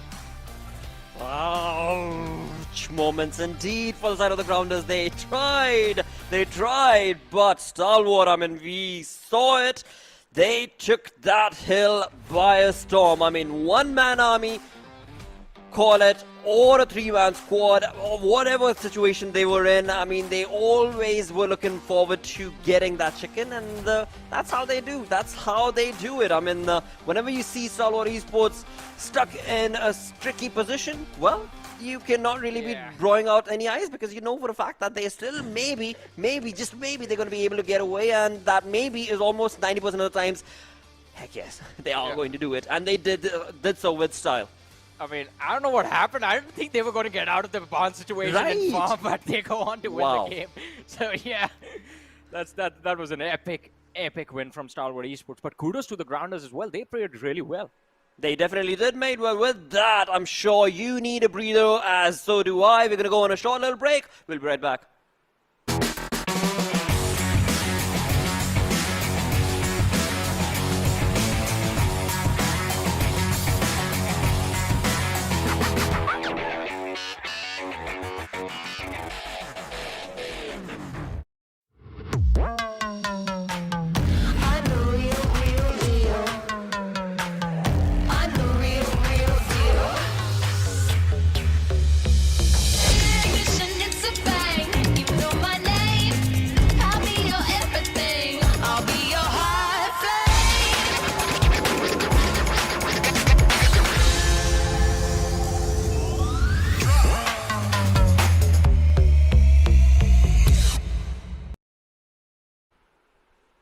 Welcome back once again, ladies and gentlemen, to the PUBG Mobile Pro League South Asia Championship. This is Super Johnny, joined by a different man right next to me, because Necro, that's swag.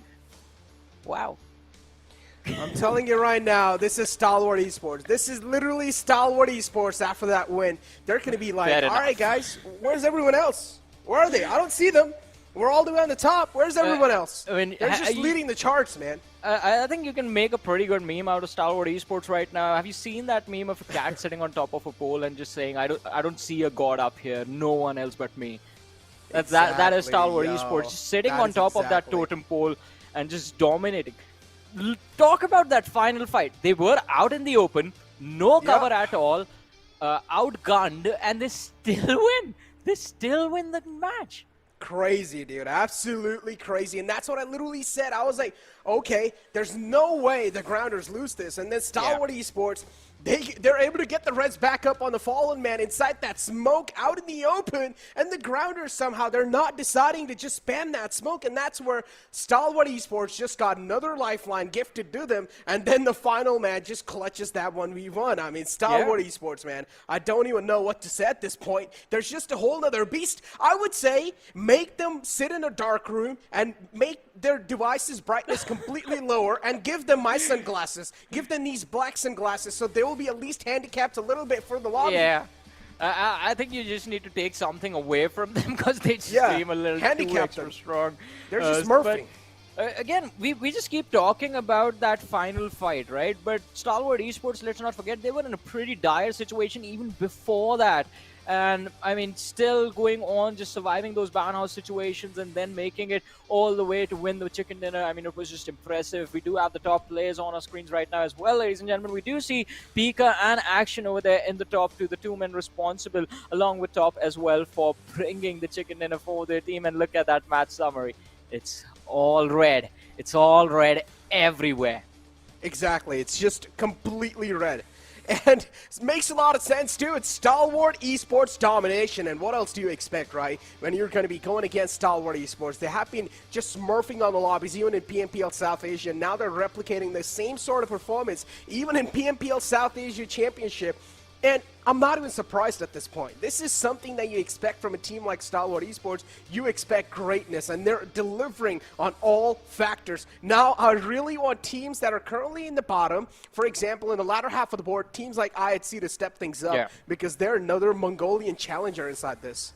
Yeah, I mean, definitely IHC, I have no idea now what's going wrong for them. I mean, doing so well at one point, and then just next moment you see them, it's just one mistake after the other, them getting taken out. Yeah. But I have to give props to I8. That was a pretty good performance, and at least in circles like these, I8 have made sure that anytime it's going to be a central zone, they will drop close to Pachinki and make sure the game is converted for them. Finishing off with 18 points, not a shabby performance. Yeah.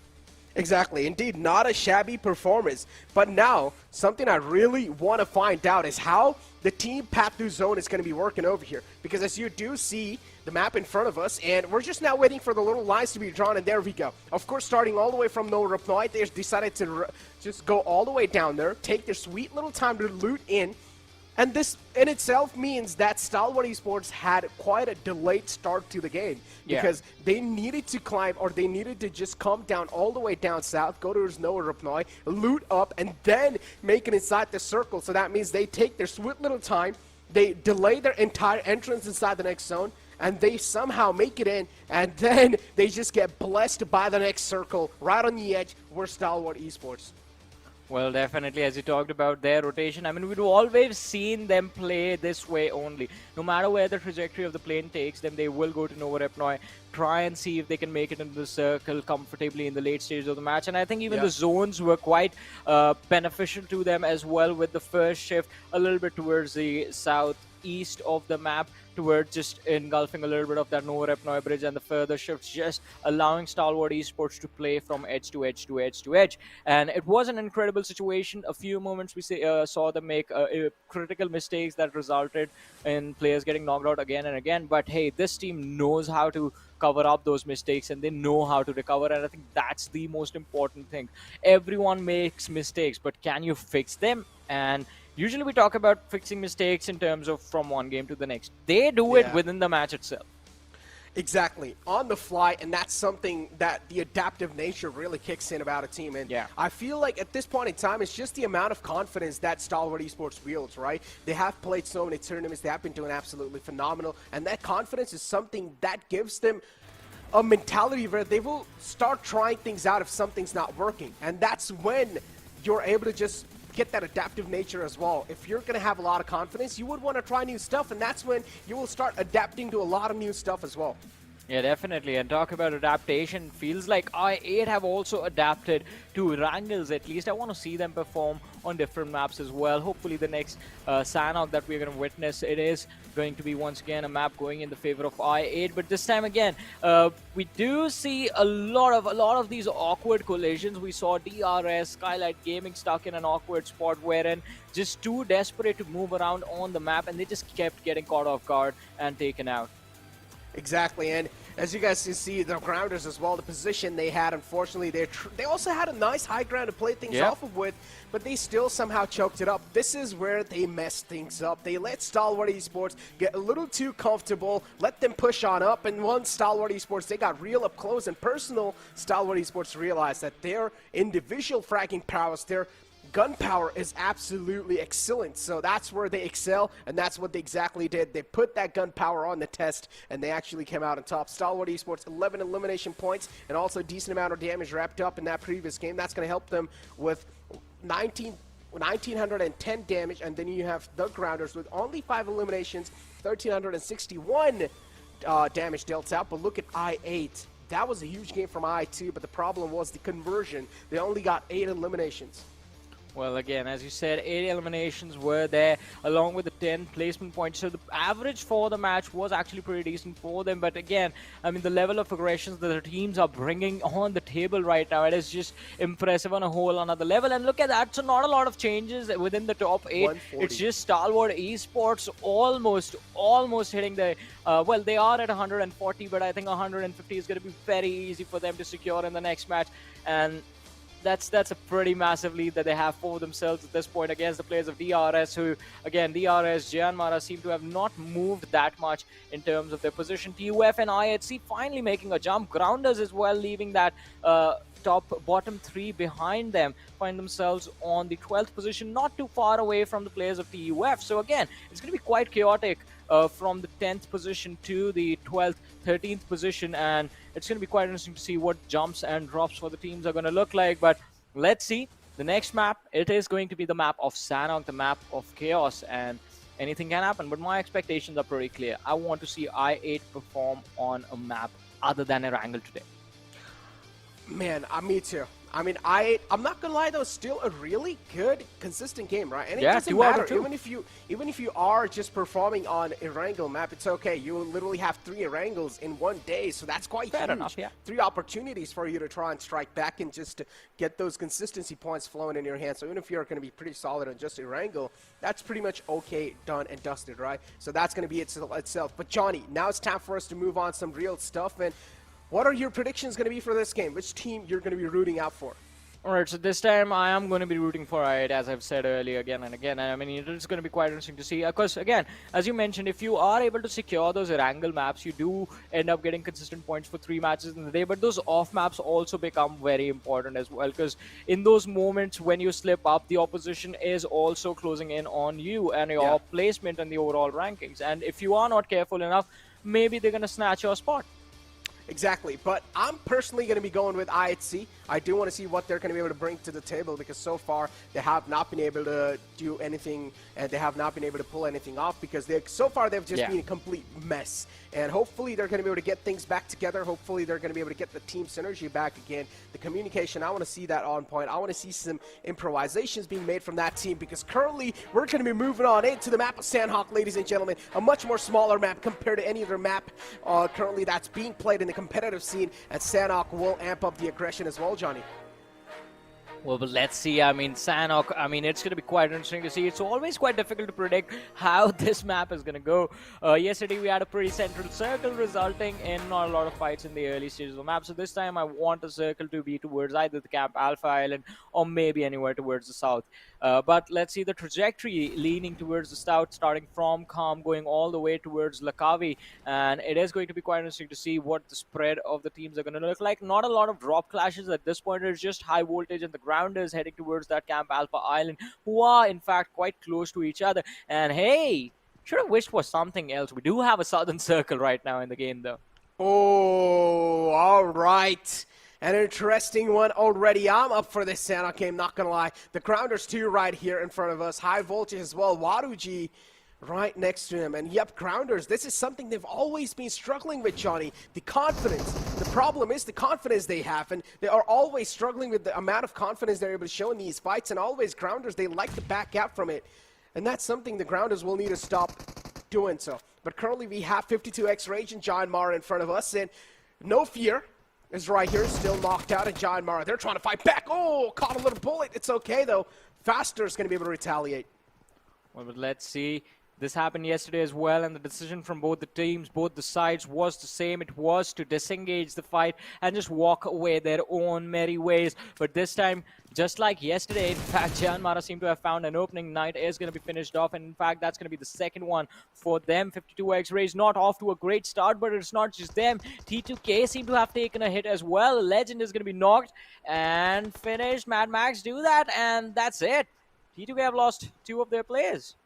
Yeah, that's Phantom too, to just get down that elimination point right there. DBS in the hand, but this time the DBS not going to be able to show any sort of aggression or any sort of domination, and JyanMaara just roller coasting on the players of 52x Rage in a blink of an eye, and the 52x Rage team is being completely eliminated out from this game as High Voltage, now they're going to charge on up on the final man alive from, or at least on the man in the nearby vicinity of High Voltage, and he will be eliminated out too. We do see Shapatar though, all the way in the back lines. He's just eyeing out, trying to get as much as info as possible, but instead he's catching some return fire. Shapatar just stepping out of his comfort zone, exposing himself a bit too much.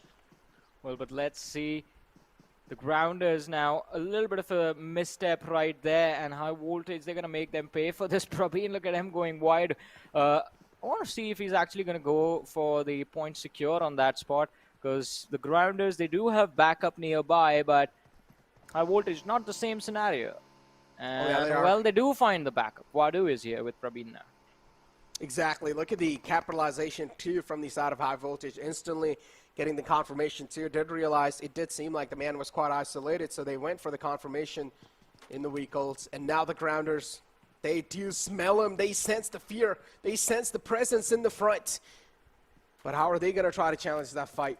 That's something that High Voltage needs to be really cautious about because, again, you never know. Maybe there's just those 2 players alive, but those 2 players might just be able to clutch things out. So taking things slow has to be the mature option. Well, let's see. Stalwart Esports, again, all alone towards the boot camp area. Will look to move a little bit south towards Pioneer. Their interaction with the players from Deadeyes Guys, the timing on that is going to be quite intense. IHC towards Hathin right now. quite close to the grounders and high voltage, so their rotation pathways might just collide with those two teams on Camp Alpha Island. As of now, JyanMaara, again, they're going to be pretty happy about the fact that they've already made sure there's less competition for them. The moment they eliminated 52 X-rays, that early game just became a whole lot easier for them. And then you literally have TUF Abdullah in front of us, and nice team cards and nice player cards in front of us, as you do clearly see the total damage dished out inside the entire PMPL South Asia from this team. And oh, look at that turtleneck. I found my brother, Johnny. This man likes to use turtlenecks too. I mean, everyone likes turtlenecks, but it's just too hot. I don't even know why you're wearing one today. It's too hot. I know it is, man, but I'm sitting under a nice, cool room. Look, Johnny, you're the kind of person, neither you like a weather that is too hot, neither you like a weather that's too cold. So even if you are sitting in an AC room, you ask people to turn it off, and then you complain about it being hot. Yeah, because, I mean, things just need to be normal. Why can't we have a normal weather? What do you mean? Look. Just let it be the same every single time. Just 24, 25 degrees. That's why I like Erangel so much. I'm going to be very uncomfortable if I ever made it to Sanhok. I won't like Bikindi. I won't like Miramar. Erangel is where the fun is at.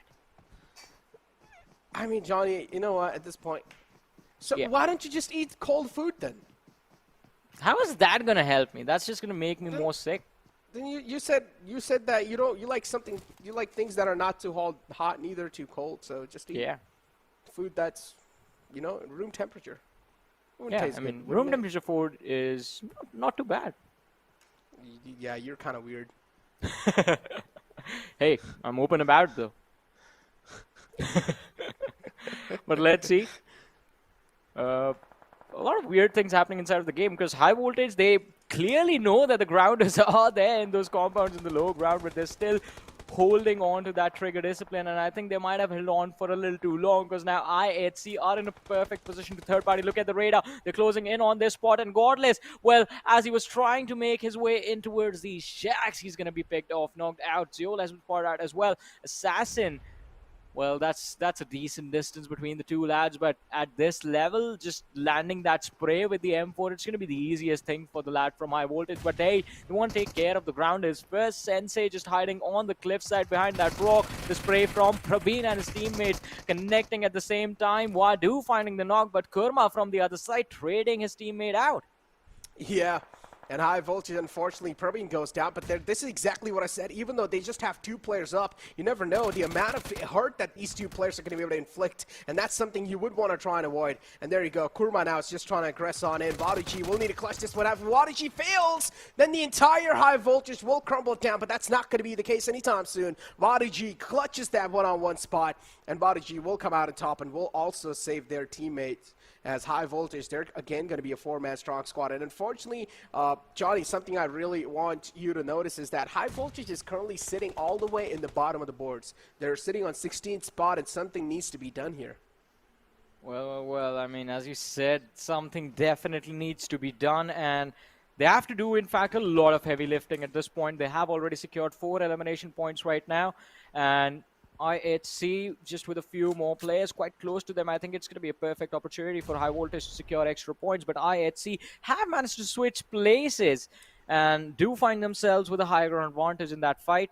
14 teams still surviving, and Sealwall, look at him, he's right next to Raham from the side of Freestyle, and that should be an easy pickup for him to secure. Look at that. Oh, it's Leo! Wow. Oh, what a great spread from the side of Seal. This is what I like to call a proactive approach in a fight. Seal just proving the teams that are in the front unparalleled and rookie.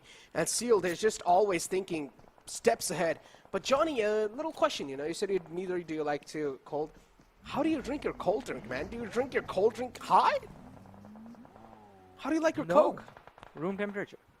Like everything. What? Yeah, I mean, room temperature is the best. Brother, are you okay? Yeah. I'm just going to make you feel extremely weird after this conversation.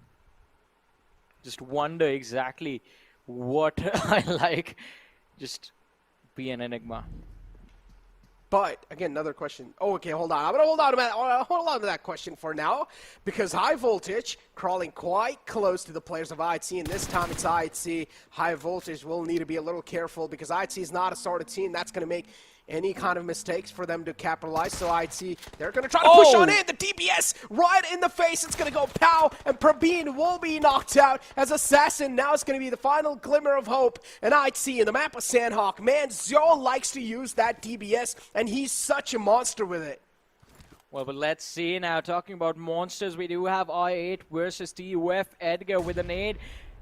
Cooks it up, lobs it on the other side, but a little too short, and avoids the lads from I8 completely. No damage dished out, but allows the opportunity to Edgar to fall back and find some safe haven for himself. On the other side, the look at the blue zone towards the northwest. We do see the players from the side of I8C going up against the lads from High Voltage, and High Voltage is down to their last surviving player, Assassin, and I think that's going to be the end of that story right there. I8C, they're going to wrap things up and then look to move towards the next circle. There it is. Assassin has finally been picked up. So 10 minutes in and 3 teams have already been eliminated. Maybe we're going to see the 4th one soon as TUF lose one of their players. And let's not forget, I8 were quite close to them. On the other side, Stalwart Esports have also taken a pretty big hit as they have lost one of their players as well. Well, not lost entirely, knocked out.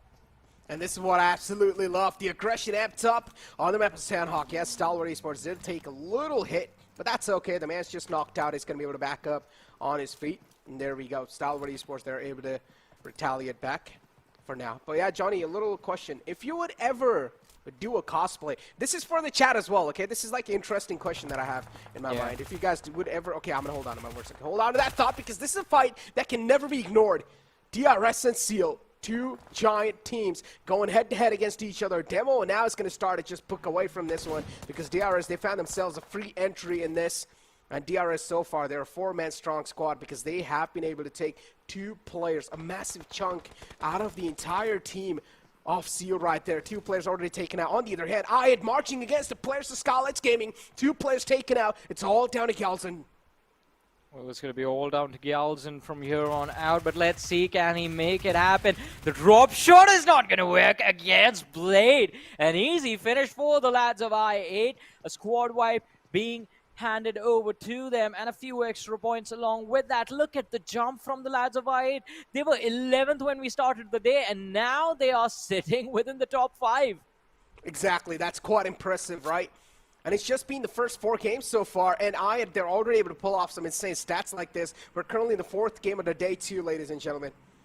TUF and JyanMaara. TUF, of course, having a huge high ground to play with.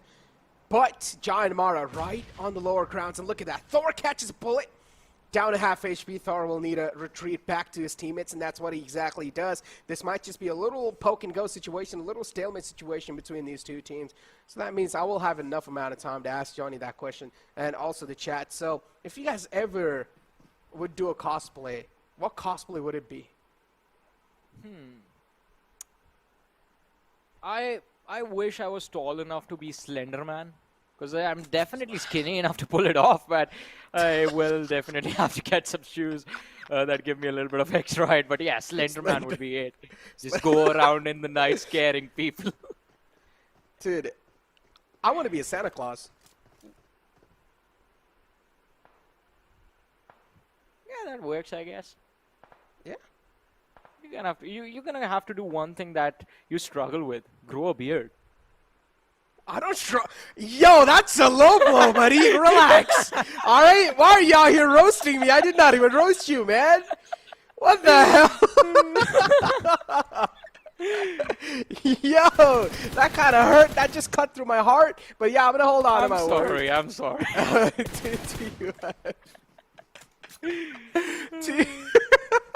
Yeah, I saw the opportunity and I took it. Oh man. Yeah, dude. All right. Well, TUF and I8 in front of us, in front of our screen. As I8 now, they do have a little high ground to play with, and TUF, they're being overwatched by the players of I8. Of course, all the way from the top, they do have a lot of visual info to convert into those eliminations, but Edgar is quite low. 2 bullets might just lead to his demise. Oh! Let's see. Over on the other side, IHC, they're struggling now. Zol has been taken care of. Ice is extremely low. He's going to be knocked out at any moment. 2 players in the back lines, and Voltrux has the perfect position, but the utility in his direction is going to take care of his HP bar for a few moments. And look at that, T2K in the back lines as well. I don't know if IHC can make their way out of this one unscathed, unharmed. This is going to be such a tough team fight for them to recover from.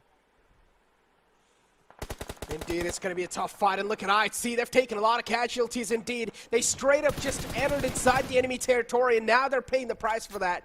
IHC, they should have tried to get at least some sort of information before trying to cross that bridge, and now IHC, they're getting crumpled down. They're getting dismantled. Voltrux is charging on in slowly and steadily. He wants to keep the pedal to the metal, but Regicide, they will need to understand, they will need to have a little bit of control over their emotions. From the back, it's T2K as well wrapping around Johnny. The trouble are just being increased more and more. IHC, they're currently in a sandwich spot. Seok's being taken down. IHC, they're trying their best to fight back.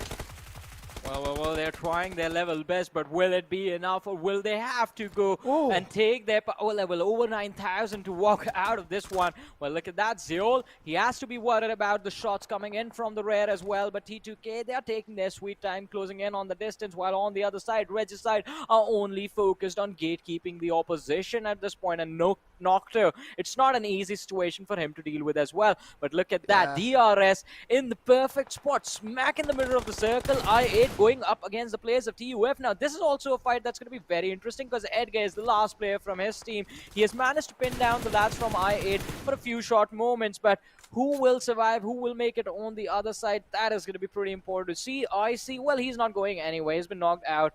And, well, Edgar, I think that's going to be it for him, as well as now even JyanMaara know where he is. He's quite close to Gunner. From the distance, we do see Crypto slowly and steadily bleeding out, but he has a teammate right next to him as well, so it should be an easy revive for the lads of I8.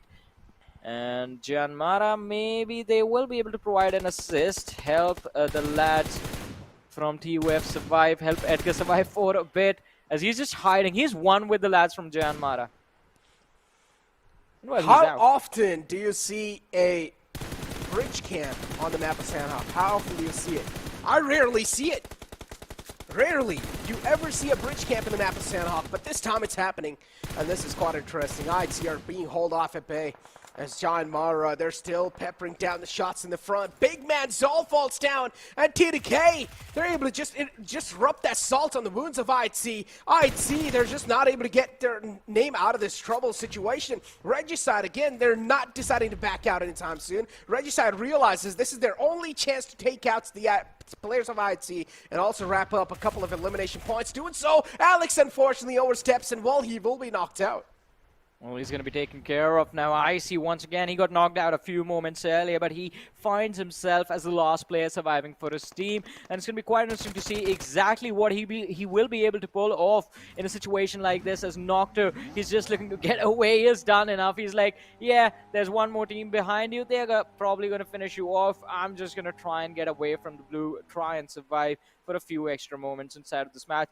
A pretty good tactic from his end, but let's see if this works, because now, because of that bridge camp situation right there, his rotation is going to be a little bit delayed. Nocto, he has moved forward along with his teammates who have scouted out the ground ahead to make sure it's going to be a safe rotation for him while he's just there a few seconds later. Whoa! Ooh, wow!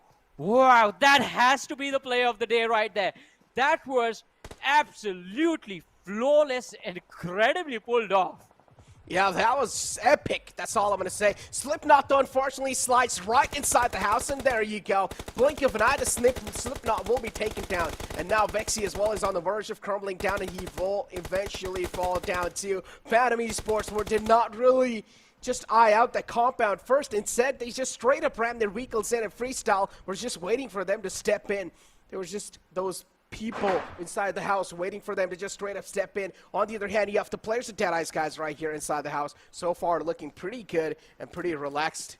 But something I really am wondering here, Johnny, is the circle has shifted down south pretty much. DRS are right in the smack center inside the controlling spot, and still teams like IHC are still outside. Alex is finally back up on his feet, so that means IHC should be able to be alive with two players. Yeah, IC and Alex are the two final hope for IHC right there. But Stalwart Esports, I'm pretty sure they're going to try to hold the teams off at bay.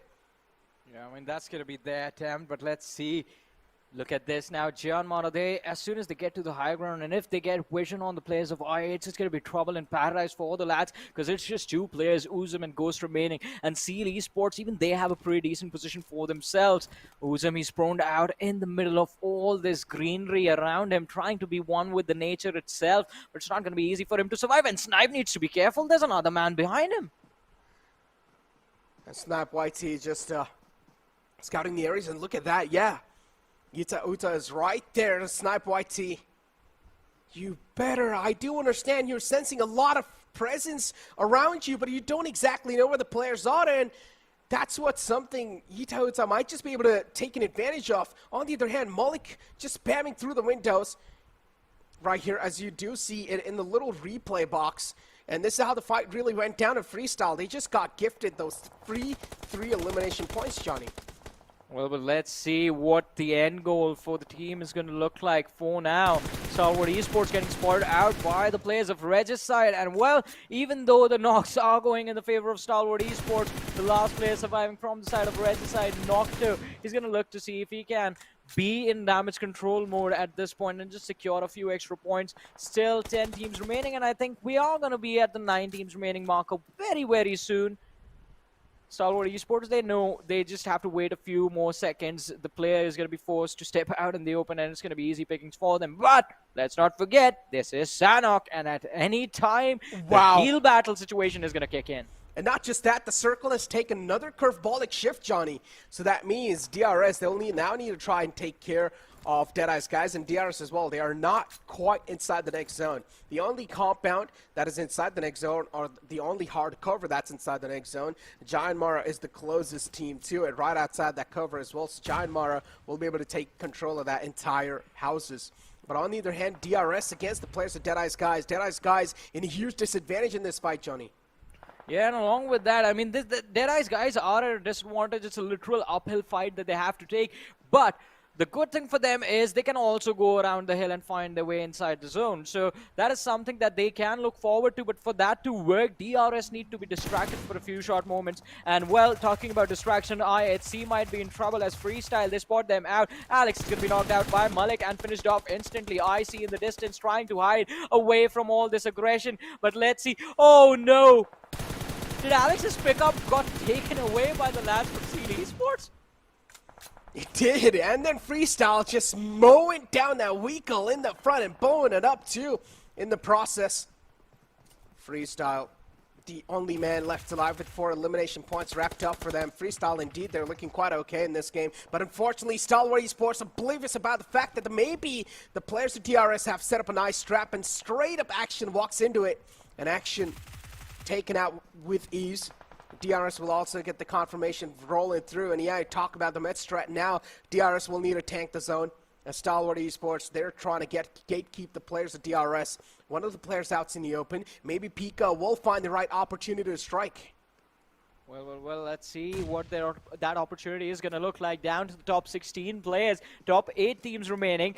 And Stalwart Esports, they are here again with 3 players remaining from their side. DRS, 1 male player was knocked out and now has been finished off. Delta has been taken care of, so they're down to 3 players as well. JyanMaara with all 4 players alive in this matchup, so it's between the top 3. Whoever wins will be making the push for the top 3 and, well, will be solidifying their position basically. But let's see. JyanMaara, 9 elimination points have been secured. Their intentions are quite clear. They want to take the second position away from the players of DRS. And hey, Stalwart Esports lending a helping hand to the lads of JyanMaara as, well, Pika has managed to take down 2 players from the side of DRS in one single spray. And if they manage to eliminate the team at this point, that's extra points going to the lads of JyanMaara. Oh, Top crossing out in the open. The lifeline's not going to be given away this time. He's quite mean.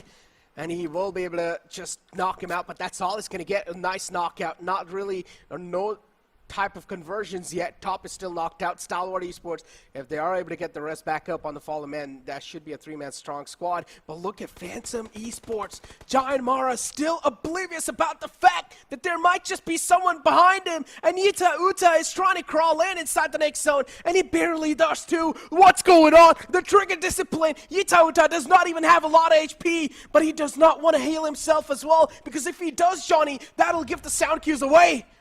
Well, as you said, he can't even move an inch. He's right next to Susan, and at any moment, even if Susan by mistake looks in his direction and spots him out, he's done for. JyanMaara, they are looking to climb that hill, just totally focused on pushing towards the players of Stalwart Esports, completely ignoring the man behind them who can in fact be the game changer. But talking about changing the game, Pika is going to make sure that the numbers in this situation are definitely going to be dwindled down little by little, finding that important pick on one of the lads from the side of JyanMaara. It's 3 versus 1 versus 1 versus 1. JyanMaara, is this going to be enough to get the win on Sanhok yet again? Well, let's find out in a few short moments. The blue zone has started to close in yet again. Yet he has managed to reposition himself in a much better spot, this time hiding behind the rock. He's wearing an invisibility cloak at this point. Might as well be, because JyanMaara, they just completely seem unaware of the threat that's lurking right behind him. He's been able to just sneak past through all sort of eyes, and he's still alive in the game. JyanMaara, it seems like they're setting themselves up for this chicken dinner, and the final man is the man from Phantom. He finally decides to strike, but unfortunately, he gets slapped down again. And only if Yita Uta would have decided to strike a bit earlier, that could have helped out the players of Stalwart. But hey, in the end, at least he got himself the second place secured, and they actually, well, got 12 points for themselves. And on the end, JyanMaara, another chicken dinner stacked up, Johnny. Yeah, I mean, an impressive win from JyanMaara. But hey, you know what, Necro? With this win, even if JyanMaara, they take the second position away from DRS, it's going to be very tough for them to take the first away from Stalwart Esports, because Stalwart Esports made it to the top 3 in this game as well. Exactly. Stalwart Esports, man, at this point, I told you, they're just proving this entire lobby in parallel, Johnny. Yeah. They're just on a whole nother league. Send them to PEL. Already. I mean, there's already an STE there, so that's 628, by the way, so it's a totally different team. Yeah. Same logo, same initials, but different teams, different set of players. Also, they are also the same level of impressive, by the way. But for now, we're going to talk about Stalwart Esports, JyanMaara, all of these teams after this very short break.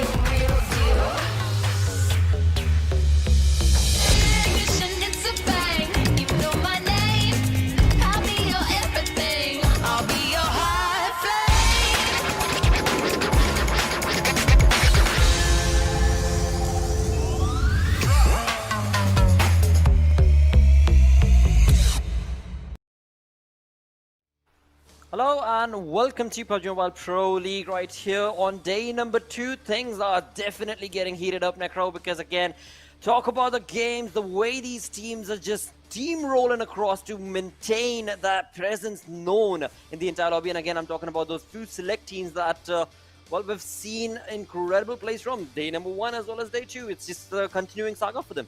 Exactly. I mean, oh boy, JyanMaara, man, I'm not gonna lie, this is something that I completely did not expect moving inside the SA Championship. JyanMaara, there's just a force to be reckoned with as well, because so far they've gotten so many chicken dinners. If I'm not wrong, 3 chicken dinners in their hands, and that's quite impressive. JyanMaara got 2 chicken dinners on day 1, and now they got 1 chicken dinner in day 2. This is absolutely impressive. JyanMaara, they're trailing the players down at Stalwart Esports, but Stalwart Esports too, they're not backing out, man. They got 3rd place for themselves in that previous game.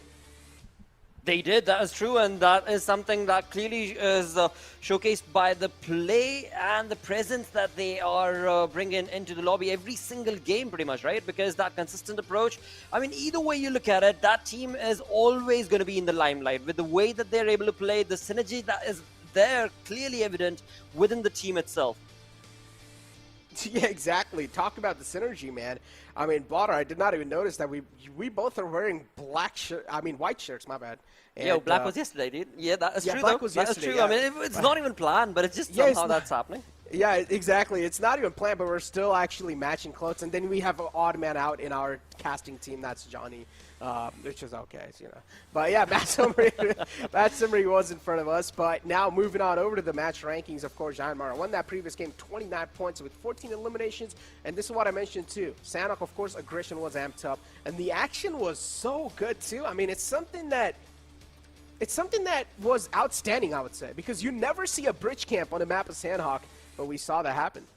Absolutely, and as we look on to the match rankings as well, we are clearly evidently looking at a few teams that have made it through, and of course, I mean, the number of points that they've actually accumulated, it is clearly being showcased that that'll be very difficult for the others to try and climb up on. Of course, there are still 2 days remaining, tomorrow and day after, so there is still a possibility, but again, I mean, it's going to be too very difficult for the side of the teams that are sitting on the latter half, not even in the latter half, but at the bottom half of the storyboard. Yeah, exactly. But for now, Blotter, let's take a look at a little bit of flashbacks, you know, let's refresh our memories with the Oppo F21 Pro moments, and let's find out how things really kicked off, because I'm not gonna lie, some of the initial action that really started inside the Paradise Resort, this drop clash with the players of 52X Rage and JyanMaara were able to just steamroll it through.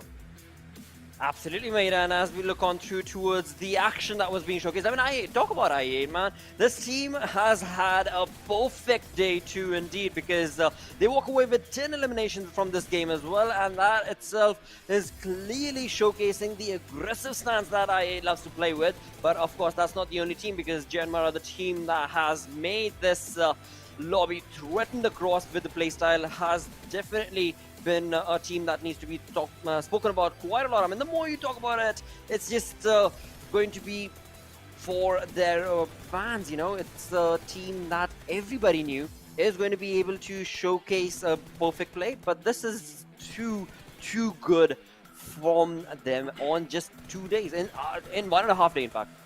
Yeah, exactly. And Freestyle, look at this. In these moments right here, Freestyle as well were able to shine through a bit. But unfortunately, I'm not going to lie, IC just got picked off from all the other side. There was just like a little food right in between of some hungry people. And everyone just pounced on the players of IHC. And IHC were just like, all right, well, it's pretty much done at this point. Because IHC, they were in a sandwich situation between the players, if I'm not wrong, of Freestyle or someone. Yeah, I think so it was Freestyle right there. And then TDK as well from the back started wrapping around, and IHC just got completely sandwiched. Nothing much could be done in that spot. But now, as we do take a look at the damage graph, and this is interesting. Phantom Esports being on the second spot, they only have 1 elimination points and 580 damage. Absolutely, but again, I mean, looking through to the lobby on the Sanhok, we are clearly being showcased based on the elimination points right there. There are only a few select teams that were able to walk away with so many of those eliminations, whereas so many teams walk away with nil and none, and so that itself is, I mean, basically stealing the defeat points from the entirety of the lobby were these few select teams. Of course, JyanMaara being on top, alongside was I8, and we, of course, did have I8 DRS Stalwart bringing in a decent play from themselves. Exactly. Overall rankings in front of us, ladies and gentlemen, is Stalwart Esports, of course, all the way on the top with 10 matches played and 3 winner-winner chicken dinners with the placement points of 87 and elimination points of 68, with total points wrapped up of 155 points. At this point, I would say Stalwart Esports have 1 game cushion, but again, that they should not rely on that cushion. Instead, keep the consistency flowing like they have been since day one. And on the second spot, JyanMaara. You're so on point, but again, I mean, you're talking about Stalwart Esports. You know, as soon as any other team gets close, even 20-point close to the lead, then they're just going to be amping up the aggressive stance in the upcoming game, and that's what they are doing. Now, this time around, when we move on through to second page, Phantom Esports have had a decent run on the Sanhok, where indeed they were able to get just 1 defeat, but the placement points working for them will push them on the 9th position with 4 position jumps. So that is also a decent outing for their side. Exactly. But hey, Blotter, you know, we've been praising these teams, we've been praising these players for a really long time, you know. But I honestly feel like the chat as well deserves some love, you know. The chat deserves some love. The viewers that deserve some love. They have been praising the players, they've been showing hearts, they've been supporting these teams all the time. But this time, it's our time to support the chat. This time, it's our time to put some hearts for them, bro. Blotter, can you do this? Can I do that? I can try and do that, yeah, why not, sure thing. But before we do so, how about we start predicting as to what team do you believe is going to be getting that heart stolen away in this upcoming game, dude? I mean, I personally think so. This time, it has to be, like, I'm not going to lie. I'm going with IC the whole time, so this time I'm going to try to think out the box, and I'm going to go with 52x Rage. Okay, all right. That is a big leap indeed, and that is absolutely fair and square. Nothing taken away from that prediction coming in from Necro. That's going to be 52x Rage for the chicken. Chat, what do you think? Which team is it going to be? From my side, I'd leave it up to the producer, in fact, and I'll have him choose what team is going to be getting the chicken dinner this time around. But again, chat, do not forget that you can chime in along as well. Vote space. Whatever team that you're rooting for, just put in the name and let us know in the chat itself. And this is going to be crucial though. Be careful of where you're joining in from, what channel you're going to be joining in from. And there we have it. The Real Soldiers has been selected from the director, and that is the team that I'm going to be picking, apparently. So we shall see if the Erangel is going to be favoring the Real Soldiers or 52x Rage, or maybe another team altogether, which of course is going to be a speculatory ride coming in from the desk.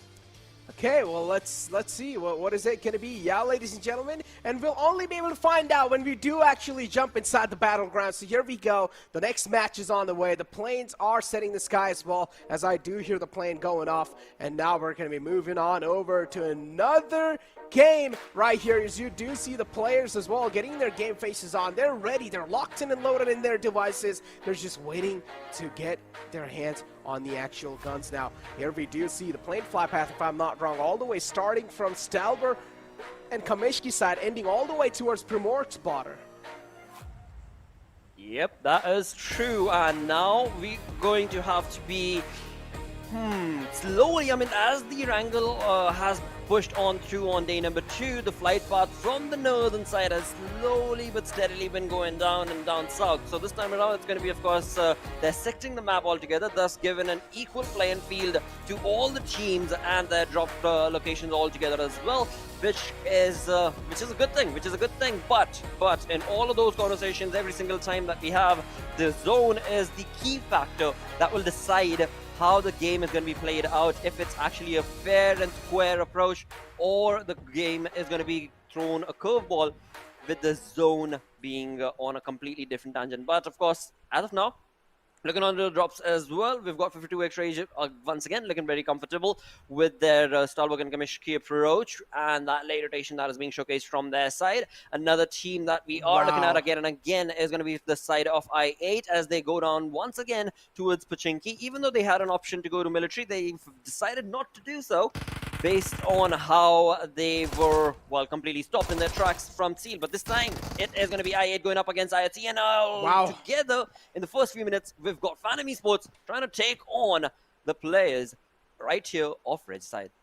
Exactly. A lot of drop clashes indeed this time in Phantom Esports. I mean, Vexy has a shotgun in his hand. That's going to help him quite a lot in those close quarter battles. But Vexy needs to watch out from another player of Reggie side, which the cavalry should be arriving anytime soon. So Vexy now is trying to reposition himself. Gets almost caught. It's Vexy! And he blows him up as well. He blew up that gas cannon. Also at the same time, was able to connect the spray onto him. So Vexy now will be knocked out. And that's a great opening being found too.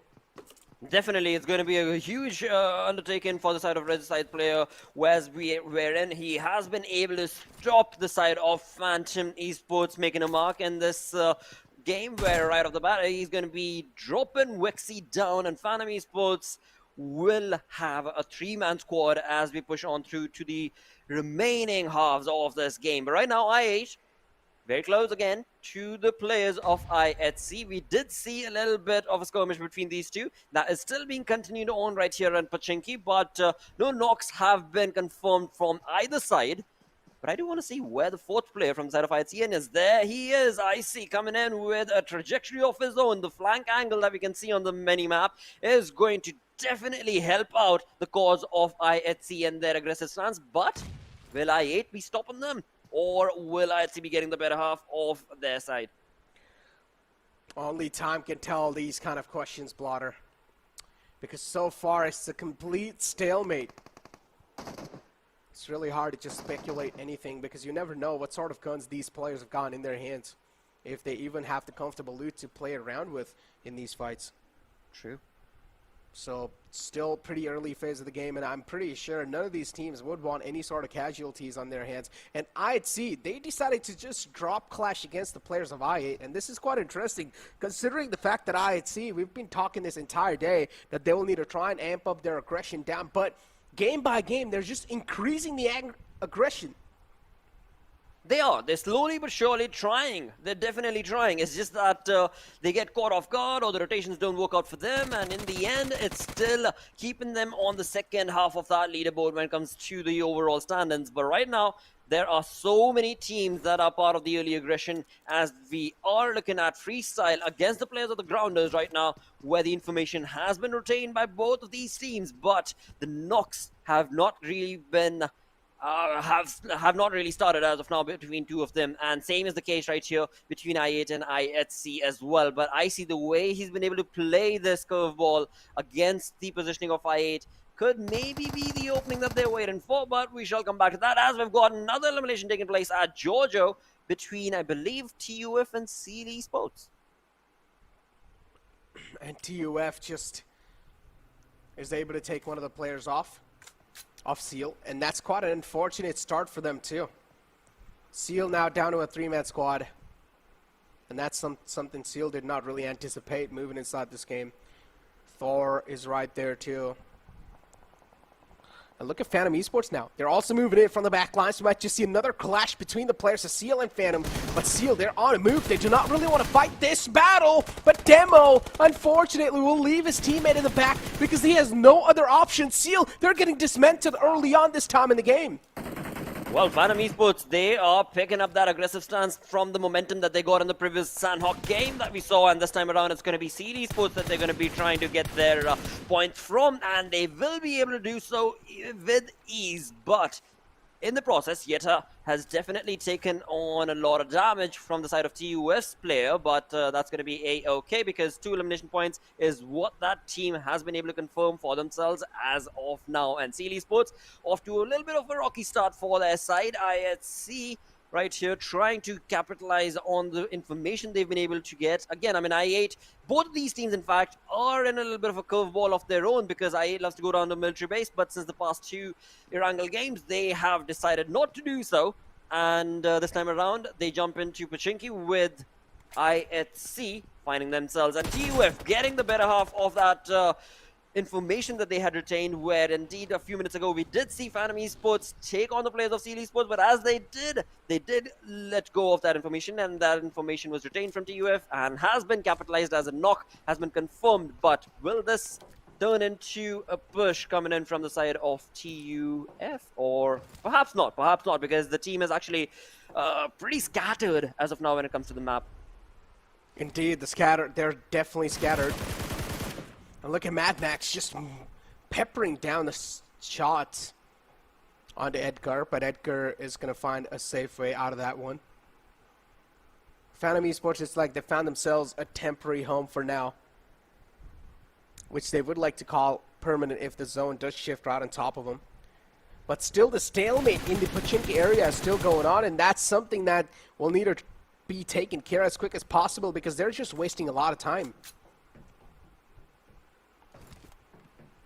Well, while talking about wasting time, there is going to be the case for quite a lot of these teams as we are coming up to 8-minute marker. We did see a lot of teams retaining a lot of information, but again, they are just playing at stalemate situation for themselves and not really over-aggressing, which is good, which is really good. Coming in from the side of I8 as well as IHC, the play has been made from Zio right now, as we can clearly see, who's moved up on top of the compound roof, and that is going to be giving him a lot of information. But all the players from the side of I8 are prone. They're not going to be giving away any information. I see in the back lines is just maintaining that flank, but of course that is not really providing the X factor that is required for the side of IHC to be able to capitalize in that fight, and I8 are also playing it with perfection and the patience. Phantom, Uta still just moving around, and again, as I said, Phantom, they found themselves a temporary home for now, and I don't think so they have any intentions of moving anytime soon. And look at Icy all the way in the back. A nice separation. Icy is just waiting for any of the players of I8 to make a little mistake, and he will try to capitalize on top of it. But again, I8 too, they're just being so patient. These two teams are way too patient. But the problem is, at this point in time, they're just wasting a lot of time, and this does not really make any sense because the next zone is going to be closing in a couple of seconds, and they will need to try and be as proactive as possible and move inside the next zone, unless if it shifts on top of them. And there we go. It's their time to move now. If they don't move right now, then they will be screwed and gate-kept by a lot of teams. Well, looking at 52X Rage's position, they are pretty much in the center at that shooting range, very close to their position. Is going to be the side of the grounders, if I'm not mistaken. But again, I mean, that's no problem at all for the side of 52X Rage. Another point to bring up is going to be, as you were mentioning, taking on too much time for the side of I8 and IHC, as we do see them at the edge, the southern edge of the zone, and DRS chiming in along in towards that exact same place and position at Pochinki is going to be maybe the third party that we anticipated and hoped that could open up the fight between IHC and I8, but for now it seems like that's not going to be the case, as DRS are going to be changing that position and changing their trajectory as they get into the comfort of the zone. From far south we can see Stalwart is also making a late rotation from the blues. TDK, not really much happening at this point, Johnny. Oh, I just called you Johnny, my bad. Well, it's still the same case, dude, because, yep, either it be Johnny or Blotter, the case, the fact remains the same that, no, not really too much happening right now. That is true, Blotter. Necro. Exactly, yeah, man. I mean, it's just the fact that I saw the action just absolutely amped up in the map of Sanhok, and now that we've moved back in the Erangel map, the action is just dropped down by huge. And we're not seeing any sort of elimination points hit the deck so far, because we saw Seal getting demolished at the start, but then after that, we're just not seeing any sort of bodies falling down. No knockouts, no shots fired yet. Maybe a couple of bullets here and there, but nothing critical happening. Absolutely, but again, I mean, that is a crucial approach as well that's going to be required from the side of the teams in the lobby, as this is day number 2, second last game, in fact, of day 2 itself. So this is the moment wherein the teams really have to play it safe before they take on a fight, before they go into an onslaught position and situation. They need to be absolutely 200% certain that they want to be a part of that fight. They will be able to capitalize those points. If not, then yeah, taking the snail approach is probably the best way to go. But again, the zone is what will dictate how these fights are going to be progressing on along. As of now, we're looking at 12 minutes into the game. JyanMaara right here on our screens are out in the open, just waiting for other teams to be making a rotation around their vicinity. But for now, that's not going to be the case. Perhaps it will, because they are actually pretty close to the compound of T2K, and T2K for now are also holding on the fort, or not really, because it seems like JyanMaara are the ones who will be able to get the first information against T2K's play. Now, Jang and of course the entire squad of T2K are going to have to be careful as to how they approach. or how they defend their compound itself. We can see Suyog getting into the vehicle and actually moving away from that compound itself. So JyanMaara will still have to be a part of this dormant situation a little bit more longer, as they've got the northern edge of the zone working for themselves. Now, with the stalemate position and situation going on right now, viewers, we would request you to go ahead and vote and predict what team do you believe will get the chicken this time around? The team that you think will win this second last game of the day on Erangel. I mean, gonna be quite tough even for the audience, man, not gonna lie. Right, yeah. Yeah, I mean, because the way things have been going so far, Stalwart Esports, of course, without a doubt, if you pick Stalwart Esports at this point, it's just gonna be a safer option, all right? It's just gonna be a safe pick. And come on, guys, we would want to play with some risk, right? We want to play with some high-risk, high-reward situation. That's why I went with 52x Rage, considering the fact that yesterday they ended up on a pretty high note in the overall rankings, but now in day 2, they're slipping by from slots after slots. 52x Rage is not really able to deliver to the consistency that we expected from them last time. Before now, 52x Rage, one of the players has been taken down quite low. High Voltage almost got a little bit of blood on their hand, but so far they're not really able to, as the grounders against the players of TUF, and TUF able to just cut off their rotation completely.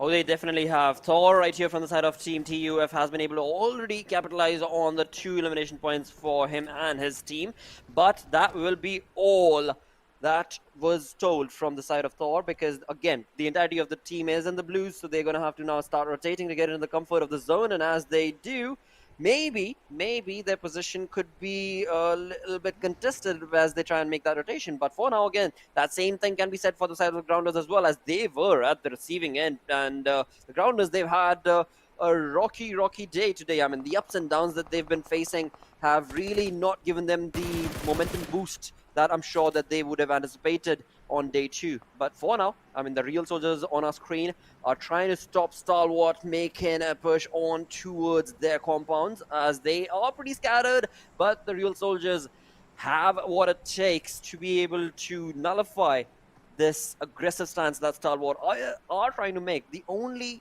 consideration that they're going to have to keep in mind is going to be the fact that they are actually scattered, and Stalwart are very accumulatively, synergistically making an approach towards this area.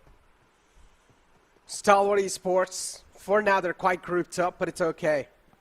Again, the next circle is not going to be easy to breach on in, and just because the fact that Stalwart Esports wasted so much time in Pachinki, or no, scratch that, Stalwart Esports wasted so much time moving inside the next zone, they will have to adjust with this one. But I do want to find out, yeah, look, even IHC, they're not really in a comfortable spot. It's just about if you are going to be moving inside the next zone late, then you will have to adjust with whatever you're getting in your hands, and that's what these two teams are trying to do now. But look at this. Oh, he's just waiting for him to stand still. As soon as he does, Uzun will strike like a venomous snake. And he is waiting for Pika to strike, or he's waiting for Pika to just stand still, and now maybe it's the chance for him to strike in. And yes, he does, but it's a little too late. Maybe he should have tried to strike in a bit sooner.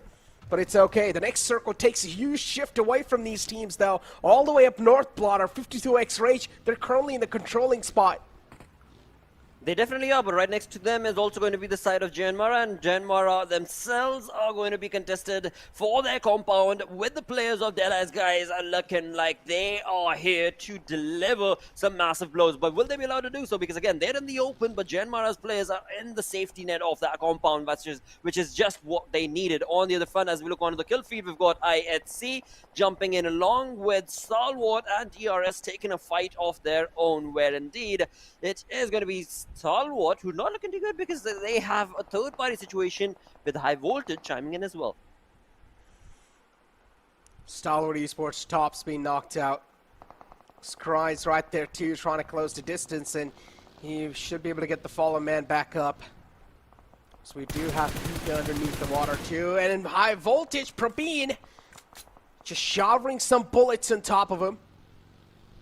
The confirmation's there too, but DRS now they'll need to try to get Delta back up, and that's where Rebel chimes in. Pika is still knocked out underneath the water, and unfortunately Rebel slips down, and that's not a good news. But maybe they can try and go for the res underwater, but unfortunately, yep, Rebel messed up big time. And now Rebel will have to pay the price for that, as you do see all the way in the back eye, they're just charging on the players off DRS. Killer YT gets pounced on, and Stalwart Esports is still, that player that was knocked out, he's still barely alive, crawling for his help. But again, I don't feel like there's going to be any sort of help anytime soon. So yeah, he has been put out of his misery. Definitely has. Pika going down from the side of Stalwart indeed. And when it comes to the approach from DRS, the real soldiers have been brought down to a one-man army. That's going to be Rebel all by his lonesome. IHC's Godless taking on players of Phantom. And to and fro's basically happening between those two teams, where Phantom Esports are also participating in the fight with a perfect looking approach. Maybe not, because it's a Slipknot who is all by his lonesome going to have to take on this fight. But yes, that was a bit too late, and that indeed will turn into the favorable situation for the side of IHC, as they will get the compound for themselves with all 4 players still standing. Trying to kill, just spamming the waters, maybe hoping that they will be able to find some connections, but no connections yet. And trying to kill, they're right here. As we do see, trying to kill too, Sandesh and Legend. Wasi's taken down quite low, Blotter, and this is where freestyle, it would not mean a lot for them to just lose their players like this one after the other, because look at that. Wasi's taken down so low. Yep, a couple of bullets, and that's going to be, and Jane's going to be connecting that bullet. He definitely will be, but again, I mean, when it comes down to the way the teams are playing this Erangel, it is a slow poke pace that is being showcased from the side of this entire lobby, as the zone again shifts towards the eastern front. We've got Deadeyes Guys from the northern side looking pretty comfortable at the edge of the zone, and right next to them is going to be JyanMaara. And of course, in the center, there is absolutely nobody, where it seems like TUF maybe might be able to make a run for it. But hey, gotta keep in mind that this is an open zone. There are no compounds, there are no safety nets, and whatever team tries to make it into the center is going to have to be fighting an all-out war from all the sides, where it seems like IHC are really looking forward to exactly that sort of a situation. Exactly, and look at Deadeyes Guys just right there. And TDK and that freestyle fight is still continuing, as Deadeyes Guys, they're eyeing out the players of JyanMaara. And there you go. Freestyle, unfortunately, will be eliminated with only 1 elimination points. TUF just spamming the vehicle. They want to blow it up. They want to make sure that the vehicle is completely dismantled and not usable, because they do not want to let that man escape that spot right there. They want to trap him. Oh, they definitely want to trap the side of IHC's players, and there is absolutely everything that is working in favor of TUF. But right now, the smoke wall that has been created from the side of IHC will be able to give them a little bit of a relief. But along with that, the audience prediction coming in, where Deadeyes Guys is going to be their first pick at 29.6%, and then comes in Phantom Esports at 20%. Now, looking at the way Deadeyes Guys approached from the northern side, it is looking like they are absolutely going to be able to capitalize on that position and stop the side of course, the advance of JyanMaara. But let's see, perhaps the viewers exactly know that this game could be Deadeyes Guys, but there is still a lot of teams that are part of this lobby. 8 teams in total, and an aggressive stance finally being taken from these teams. It has been a slower angle, but not for long, as now in the open when it comes to the zone, 52X Rage chiming in along. Stalwart Esports get eliminated, 6 teams remaining. T2K also part of this entire saga. High voltage with all 4 players at the edge. Deadeyes Guys still just eyeing it out. Look at them just mowing down the grounds in the front. They have gone a couple of clear line of sights on the players. Skylightz Gaming, they're currently in an uphill battle. The nade's gonna come right next to it, and it's gonna crawl quite close. Skylightz Gaming, they're also, as I said, this is an uphill battle, so all the odds are stacked against them. And Skylightz Gaming, they're just inflicting that pain, and finally, eventually, they find this connection that they really needed to move on over.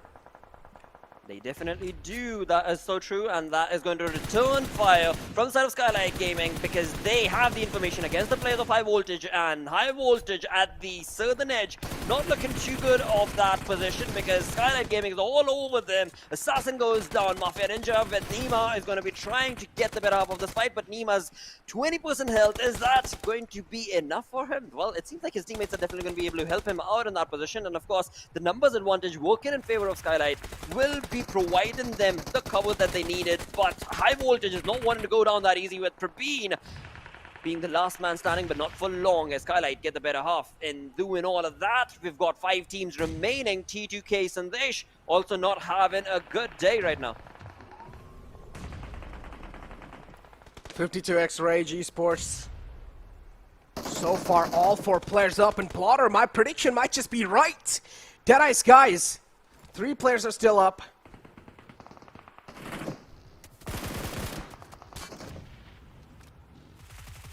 So it's going to be And as Necro's I prediction against Yeah. the people. This is going to be quite interesting, man. Because Skylightz Gaming as well, they have all their players up, so this is quite interesting. And unfortunately, 52X Rage actually lose out on one of their players.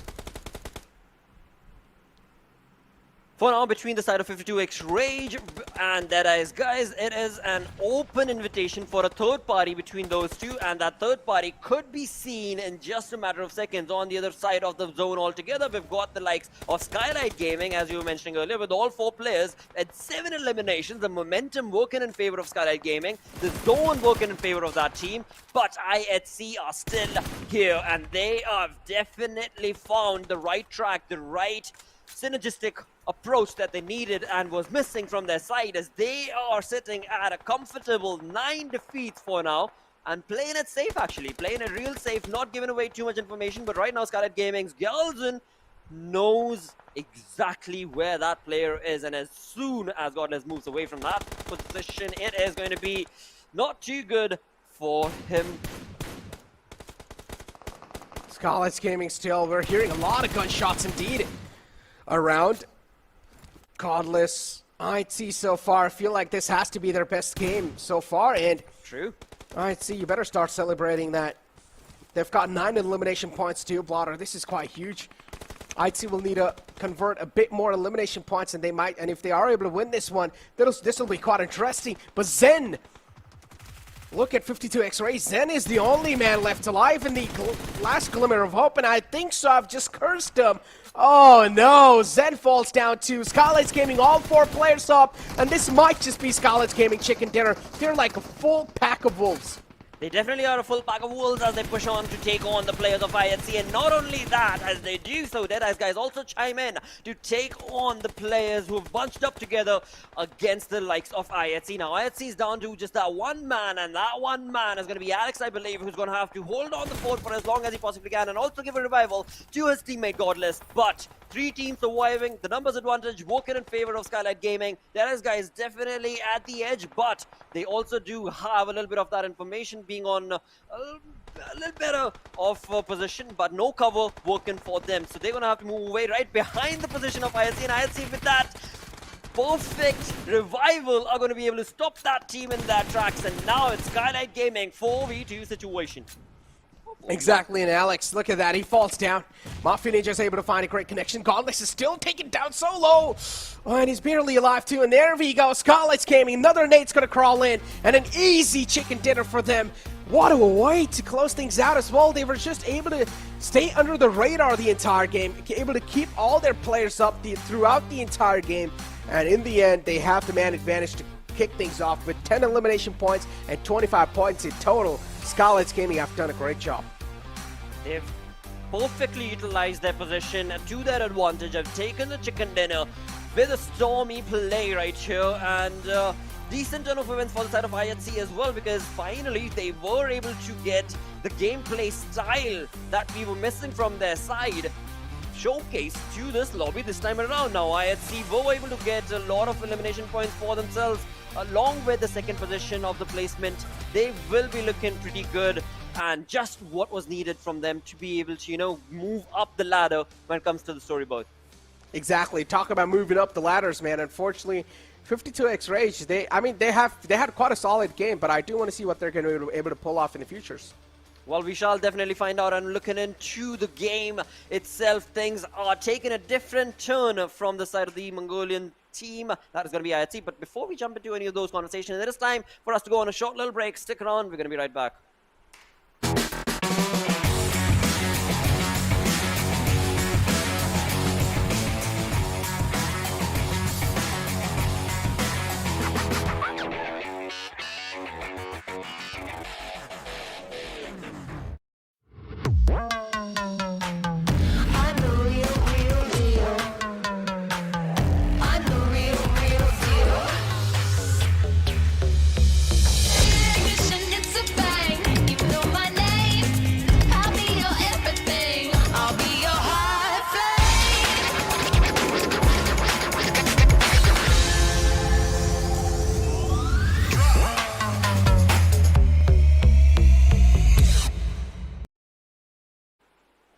Hello and welcome once again to PMPL right here, 2022, day number 2, onwards to the final game we shall push. But this time around, Necro has been moved away from the desk as Johnny jumps in. And dude, I mean, IHC finally, they've showcased a little bit of a resilience, a little bit of that old perfect play that we were missing from their side. Well, I mean, a little bit of a hiccup was there in the way, but IHC, it looks like some signs of life are being showcased, as you said. We do have the MVP of the man of the game right here in front of us, Alex, leading the charge, 4 elimination, 4 knocks, 5 assists, so an incredible job. But let's not forget Skylightz Gaming. That run in this particular game was also pretty incredible. Oh yes, it definitely was. I mean, the way Skylightz Gaming just utilized that position that they were in and again converted from one fight to the next, those elimination points for their side was beautiful to see. But overall, when it comes down to the way that they were able to get the game for themselves, 1400 total damage is what we saw coming in from the side of Skylightz Gaming. And indeed, if I were to summarize it, it has definitely been a slow poke Erangel, this one. Well, I mean, it was that one map. We always say this, right? You just need that one map to start building momentum, and maybe this is going to be it. But on the other side, though, talking about the top players of this game, we did see an incredible performance from Mafia Ninja. AJ is going to be there as well, sitting on the 5th position. Then we have Alex and Godless from the side of IHC Esports. I just hope that it's not too late for IHC to actually cover up the distance and make the climb into the top 5, because the second day is almost done. After that, there's just tomorrow and the day after. And if things just take a turn for the worse, then, I mean, IHC, we are going to see them struggle as well. But hopefully, I'm going to keep my fingers crossed. I'm going to hope that the momentum they have built in this particular match, they carry it on. Definitely will be the same hope coming in from my side as well, because again, when it comes down to the play from IHC in this Erangel, it was spot on. They were able to capitalize on their position. They were able to get that synergy working for them. They were able to get 12 eliminations in this game. That is a beautiful turn of events for their side, as they've walked away with 24 points from this game. And like you said, I mean, if they're able to do this in the upcoming game, then we perhaps can be looking at a resurgence from the side of this team. But in all of that list, I did see T2K have really utilized day 2 to their advantage every single game pretty much. Yeah, I mean, T2K have been pretty consistent all this time, as you mentioned. I mean, just making sure that the bottom line that they have set in terms of their aggregate points, it's always being met. And that also does work out if you manage to be consistent on a whole another level. 52X Rage is the perfect example for that. Their run during the PMPL Pakistan final just displays it perfectly. But on the other side, I mean, I want to talk about this. This in the particular match, we did see the teams in the top 3 take a pretty massive tumble early on in the game. Had that not happened, I mean, it would have just been Stalwart Esports, JyanMaara and DRS just running away with the rest of the competition. But now this game, I think, gives a little bit more of a fighting chance to the team further below in the rankings. It does, and you know what, I mean, going back to what you had said earlier, I believe it was yesterday, in fact, that you had spoken about this, when it comes down to the play style that IHC were missing on, which was to play that slow, patient, strategic game, and that is exactly what they have been able to do. But right here, right now, we've got the Oppo F21 Pro moments on our screens, and IHC's action is all across the board, where indeed it started off with Zeol and slowly but surely pushed on to the entire lineup. Well, I mean, talk about taking care of lineups. IHC were doing pretty incredible job of just destroying one team after the other, just going completely insane and berserk on the rest of the competition. But Skylightz Gaming pulling off a wonderful performance of their own, just striking at the right nick of time, no unnecessary engagements from the side of Skylightz Gaming, and they just were able to maintain that composure throughout the thick and the thin situations of this match. IHC, although I have to give them props, I mean, for the first time in the PMPL South Asia Championship, we saw a glimpse of what IHC Esports was all about. This was such a close win. This could have been their game, but a few mistakes in the very end, and also brilliant performance from Skylightz Gaming results in Skylightz Gaming getting those 15 points for the chicken dinner win. Dude, but look at that tower being created from the side of IHC in terms of the elimination points, in terms of the damage they've been able to dish out. This is looking like a revival comeback story, but I will not speak about that too much because of that caster's curse being a bit too genuine from me, Slippery Tongue.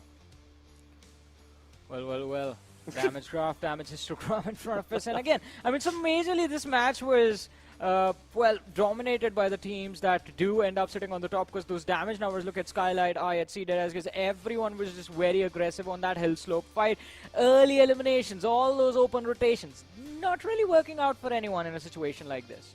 Absolutely, and again, I mean, based on all the different Erangel games that we've seen, this one has to be the slowest one in terms of how the fights took place. But of course, slowly but surely, that is how the victory is going to be delivered, and it is going to be IHC, who now we shall have to see what exactly are they going to be bringing with the final game of the day right around the corner. But before we look at that, the storyboard is going to be depicting a different storyline altogether, where, of course, Stalwart Esports with the 3 chicken dinners, along with the 69 eliminations, they have secured 158 total points, and sitting on the second is going to be JyanMaara Esports.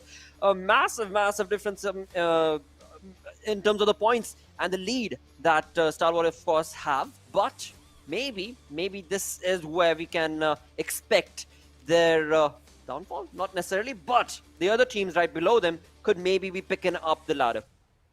Well, talking about the ladder, as we move on to the next page of the rankings, look at that.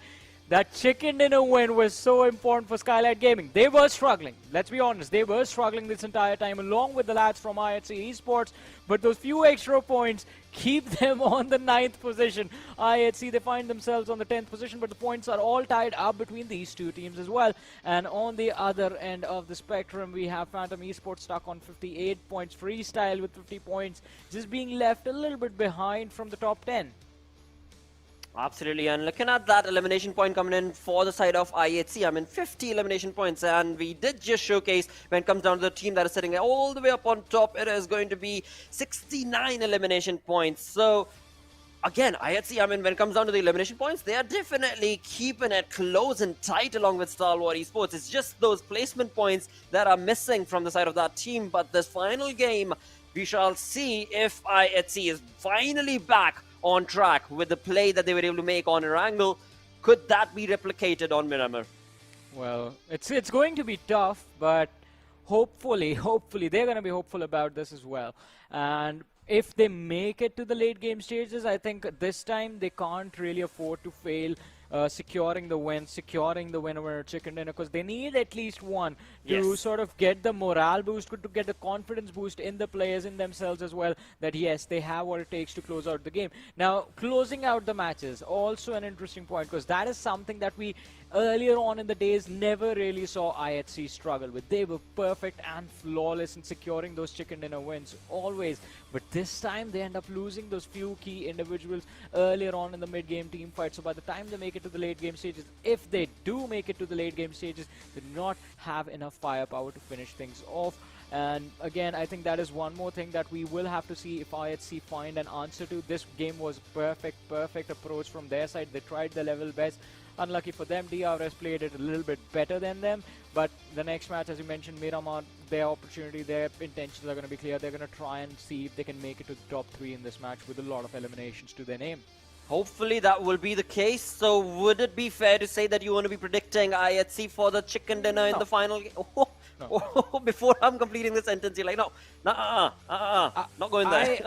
I'm going to throw a curveball now. Since you did bring up the consistent performances by T2K, and they have been pretty incredible. The first game of the day, Train to Kill, was second. Then there was a fourth place finish. They did make a massive blunder on the map of Sanhok, where they finished 11th with just 2 eliminations, but that was one game, and now it was a 5th place finish with 8 eliminations. So this one, I want to see if Train to Kill can actually close out this match with a chicken dinner win. So I'm going to go for T2K. All right. So it's going to be T2K being locked for the final prediction coming in from Johnny, and this time around, once again, I'm going to be leaving it out to, of course, the viewers. You can chime in, vote, space, whatever team that you want to be rooting for, and from that, I would, of course, request the director and the producer to choose one team that the viewers have selected, one team that they predict is going to be getting that chicken dinner in the final game on the map of Miramar. And one more thing to add on to this, I just hope, dude, honestly, I just hope that IHC... Wow, I mean, producers, viewers, everybody read my mind, peeps and gents, because this is the team I wanted to really pick as well. And based on what Johnny had said yesterday, where indeed, if the team plays it slow and steady, there is high chance and caliber for this team to be able to get that chicken, and maybe this is the game. I mean, I just have to say, you have hosted your way out of so many situations like these where questions are tossed towards you and you still manage to wiggle your way out. Even the production knows what you're going to say next. Like automatically, he's just going to be like, IHC, so IHC it is. Well, but, I mean, they do stand a fair chance. I mean, they just had an incredible run. True, that's the thing, right? I mean, in the end, it's all about being able to choose a team wisely, and not only just that, but looking at the momentum that the team is rolling across with. And that momentum this time around is most certainly going to be favoring IHC. But with all of that done, all of that set in stone from the desk, now it is time to call out the viewers for a request. It is going to be a very important request, actually, viewers, because we are here to make it the flawless experience for you guys as soon as you jump into the battleground. For that, there is a survey that's available, and I would request you to go ahead and take out a few minutes of your time right now as we are getting ready, as the players are just finding their seats. You know, I mean, when you're boarding a plane, it is a hotspot scenario, so of course it's going to take another minute or two before we jump into the flight paths, and that is all you need. You just need 1 minute out of your life right now, and go ahead, fill up that survey, because that's going to make the experience that much more wonderful for you guys. Exactly, and I don't want to start anything, but I think a lot of people will agree with me on this, and I think, Blotter, you will agree with me on this. So it's been a while since we've seen Wake India. The survey form is there. And if you guys want to see Wake India again, only you can make it happen. That's true. Only you can make it happen now. Now, that is the beauty. That is the beauty when it comes to PMPLs and all across the board throughout the year, all the different tournaments that are taking place in PUBG Mobile Esports universe, basically, is what I would call it now, because it is always down to the viewers as to what you guys choose. That is what we're going to be delivering every single time. And this time you predicted IHC. Well, I wish I could say that that's exactly what I'm going to be delivering, but maybe IHC are going to be the ones reigning in supreme. But along with that, as Johnny did say, there is a lot more that that Survey has, and the power is, of course, in your court, is going to be in your hands. So go right ahead and take out that 1 minute. I mean, it's already been a minute. You should have already filled up. I mean, 20 to 50%, I would say, have already filled up. The remaining ones, dudes, come on, don't be so lethargic. Go ahead. It's a perfect it's a perfect weekend, you know, and this is the getaway that you had been waiting for. Just go right ahead, give in your vote, and that is going to be the force that will get maybe Weekend back, maybe some other things as well. I mean, yeah, there's a lot of things that I could actually talk about, which I would want to be changed, but it's all in your hands, in your court. Exactly, it's not in ours. It's up to you now what you want to see in the upcoming PMPLs. But for now, what we want to see is the action on this last map of yes. Miramar. Again, it feels quite weird, right? We always end the day on Miramar, on Erangel. We used to end the day on Erangel, but now we have shifted to Miramar. I'm like, all right, this just feels a bit off, but Miramars are also pretty exciting. Miramars can turn out to be lovely maps, especially during those mid-game stages where we do see teams fighting for those high grounds on those ridges, but it becomes a tricky situation when you know there's going to be someone on the other high ground just opposite to you. You don't have a lot of cover. Protecting your vehicles becomes a challenge and important at the same time. So a lot of stuff for these teams to figure out. But hey, let's see. The match is about to begin, and we see our lovely players on the screen once again. Absolutely, and they are in for a roller coaster ride with one final game on day number 2 to be played. That's going to be, of course, on the map of Miramar. As the flight path has taken across, we are going to be, well, again, I mean, predictions have been set, but would you want to change your prediction, Johnny? No.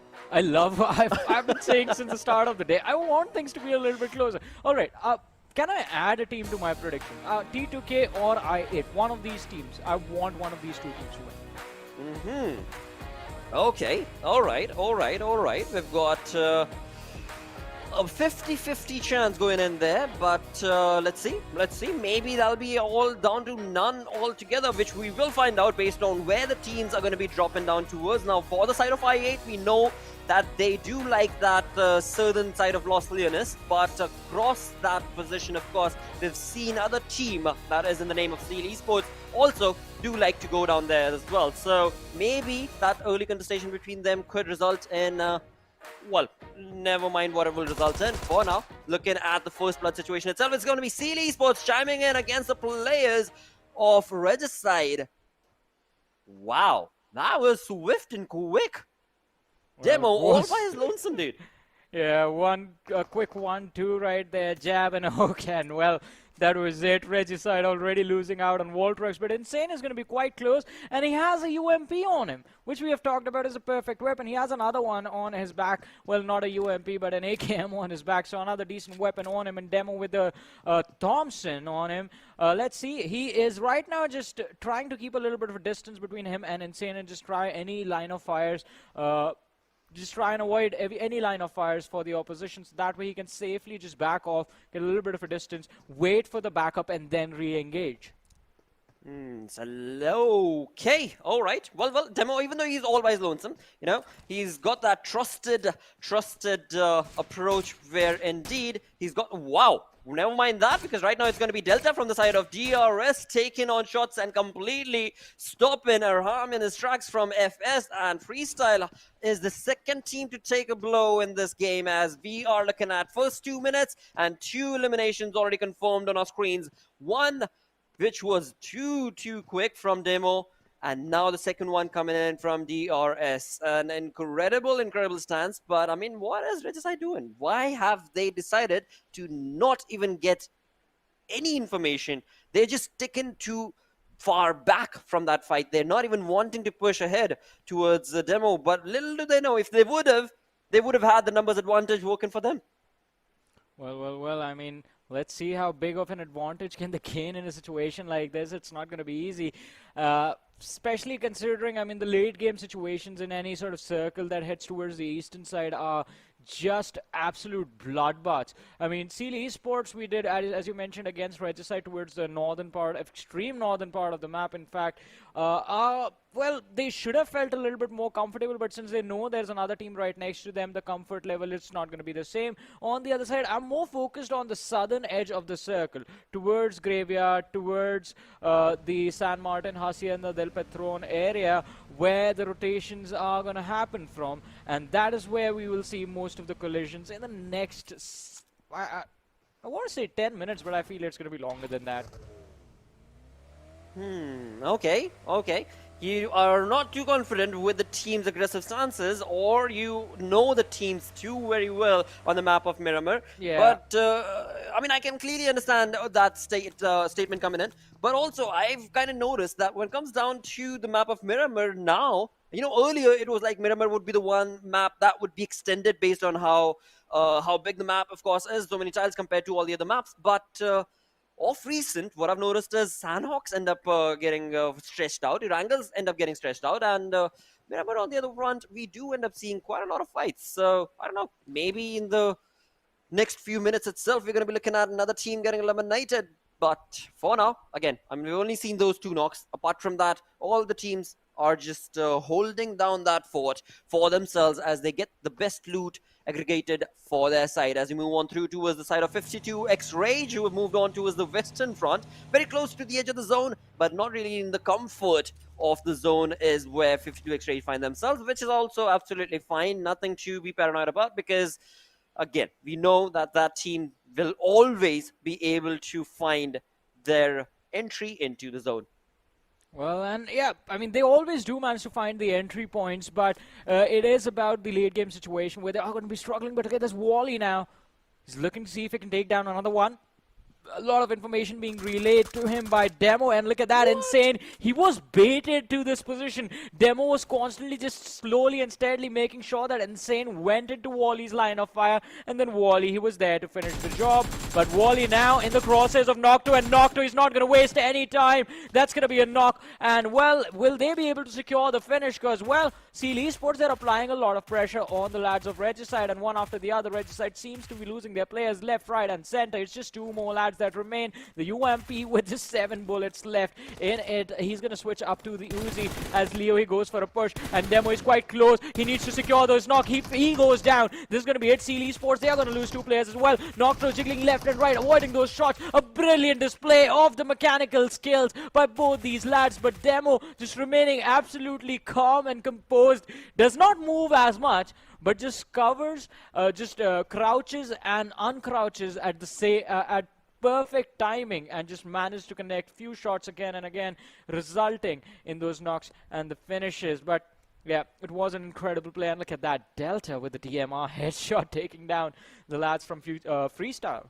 Absolutely big brain play coming in right here from the side of Seal Esports indeed, and in doing so, as you perfectly mentioned, the players were baited right off the bat, right off the start from Regicide, and in doing so, they are not looking good on this Miramar map in the first 6 minutes of the game altogether itself. But as we move away from that, we still do have 16 teams surviving. Yes, Regicide have taken quite a lot of knocks and eliminations for them against them, but overall the team is still going to be standing on the other side. T2K, a team that has utilized day 2 to perfect advantage for themselves, have gotten a lot of points, but now this final game will be the dividing factor. Will they be allowed to still push on and take that sort of an approach or not? And jumping back towards the map itself, we are looking at a few teams that are clustered up pretty much in the center, as Johnny had predicted.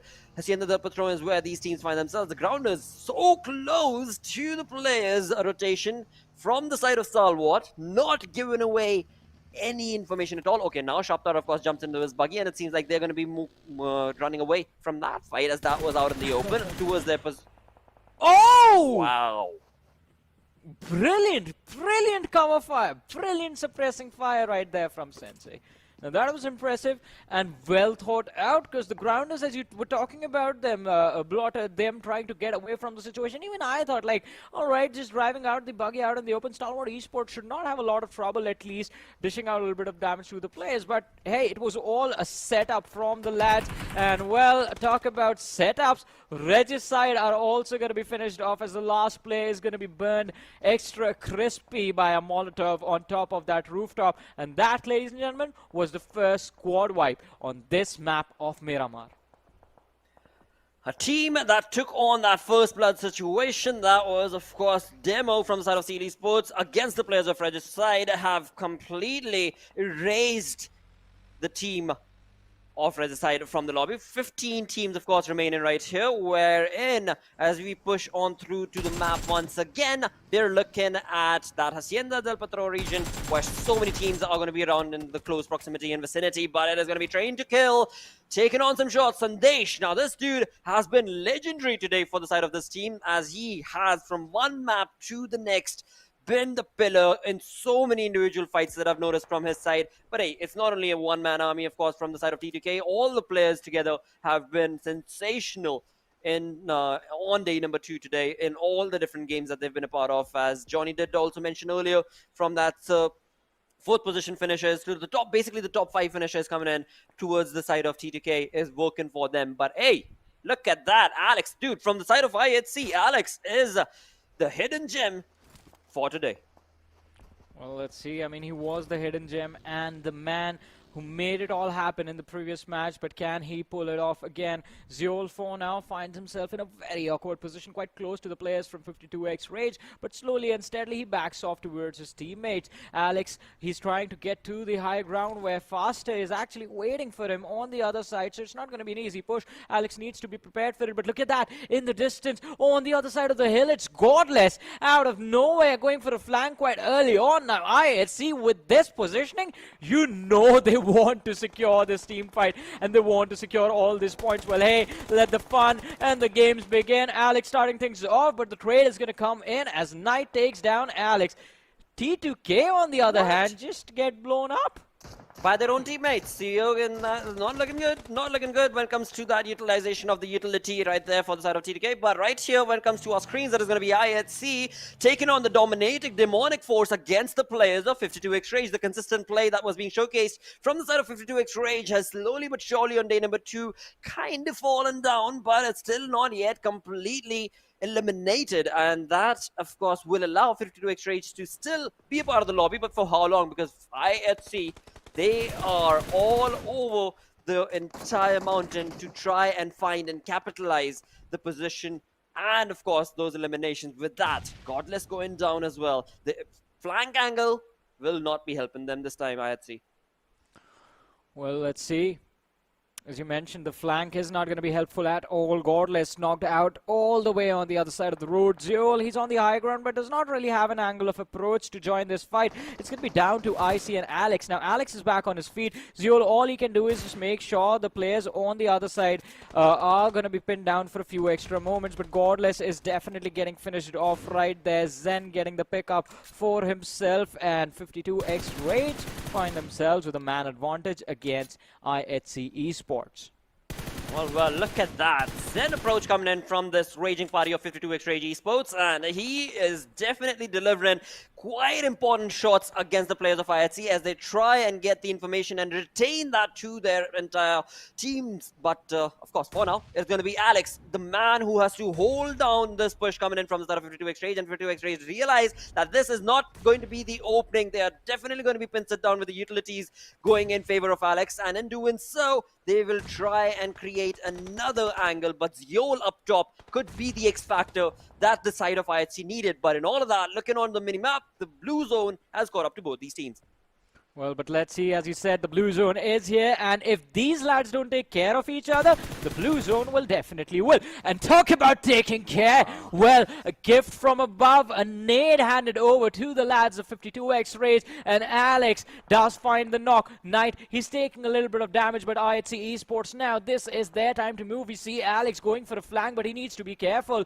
Daku has been spotted out as well, and Alex and IC, they're looking to avoid any shots from Zen in the distance. On the other side, though, we have the airdrop number 2, ladies and gentlemen, with the MK in there. We'll talk about that a little bit later, or in fact see which individual or which players will be wielding that weapon, which individual will be wielding that weapon. But 52X Rage did lose out on one more player, so I believe there's just one last lad from the side surviving. IHC Esports also down to 2 players. Well, IC and Alex, the 2 players surviving, are going to try and get away from this precarious situation that they're in to get into the comfort of the zone. IC definitely will be able to get away from that, but it seems like I8's Blade will not be allowed to do so, as some perfectly set up mini shots.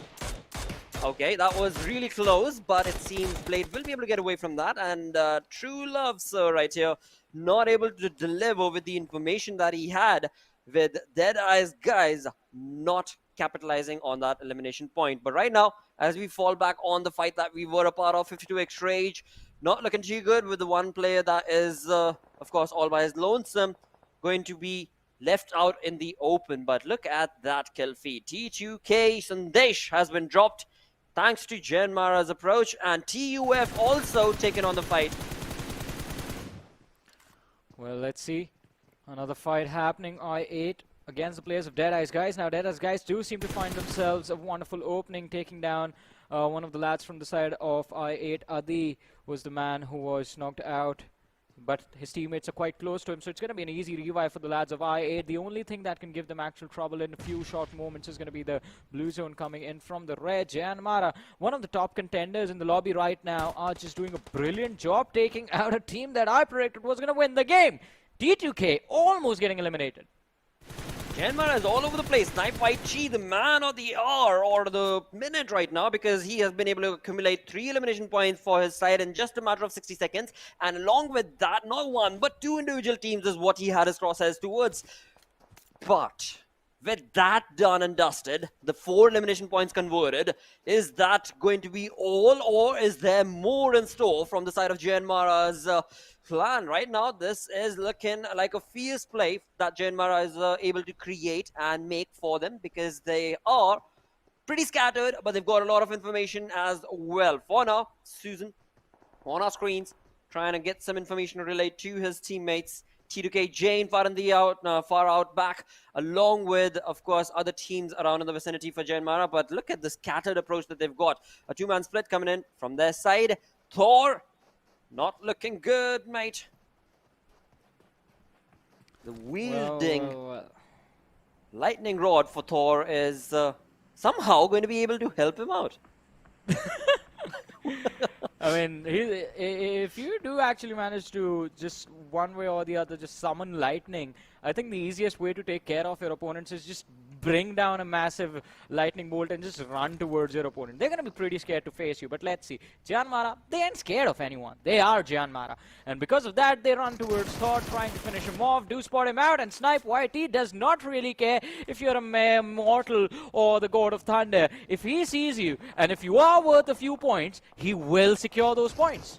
Dude, Snipe IT is on a miraculous roll right now with 4 elimination points already confirmed for their side. And with that, we move on back to Freestyle Tyrant, who was looking on towards the positioning of I8 and did know that there is a team right around that vicinity in that compound. But Uzden will get the better half of that spray and will be able to get a little bit of damage onto the player, but not an elimination point, not a knock as of now, as I8 is too far away for them to be able to convert. But look at Crypto and Ghost. They are making a run for it. They are creating a flank for themselves right now. And this is where things can get real tricky and troublesome for Freestyle if they're not careful. Well, it is definitely going to be a lot of trouble for them, but talking about trouble, I think IHC are pretty much just stuck on that edge. If they try to close in any further, they risk getting spotted out by either JyanMaara or DRS. If they just fail to find a hiding spot, then Deadeyes Guys is going to be closing on their position. But Freestyle, let's talk about them closing in on the lads of I8. Now, both these teams are quite far away from the zone, so it's going to be quite important for them to finish off this fight early. Either just eliminate the other side or just completely disengage and push towards the circle. But whatever you do have to be quick about this.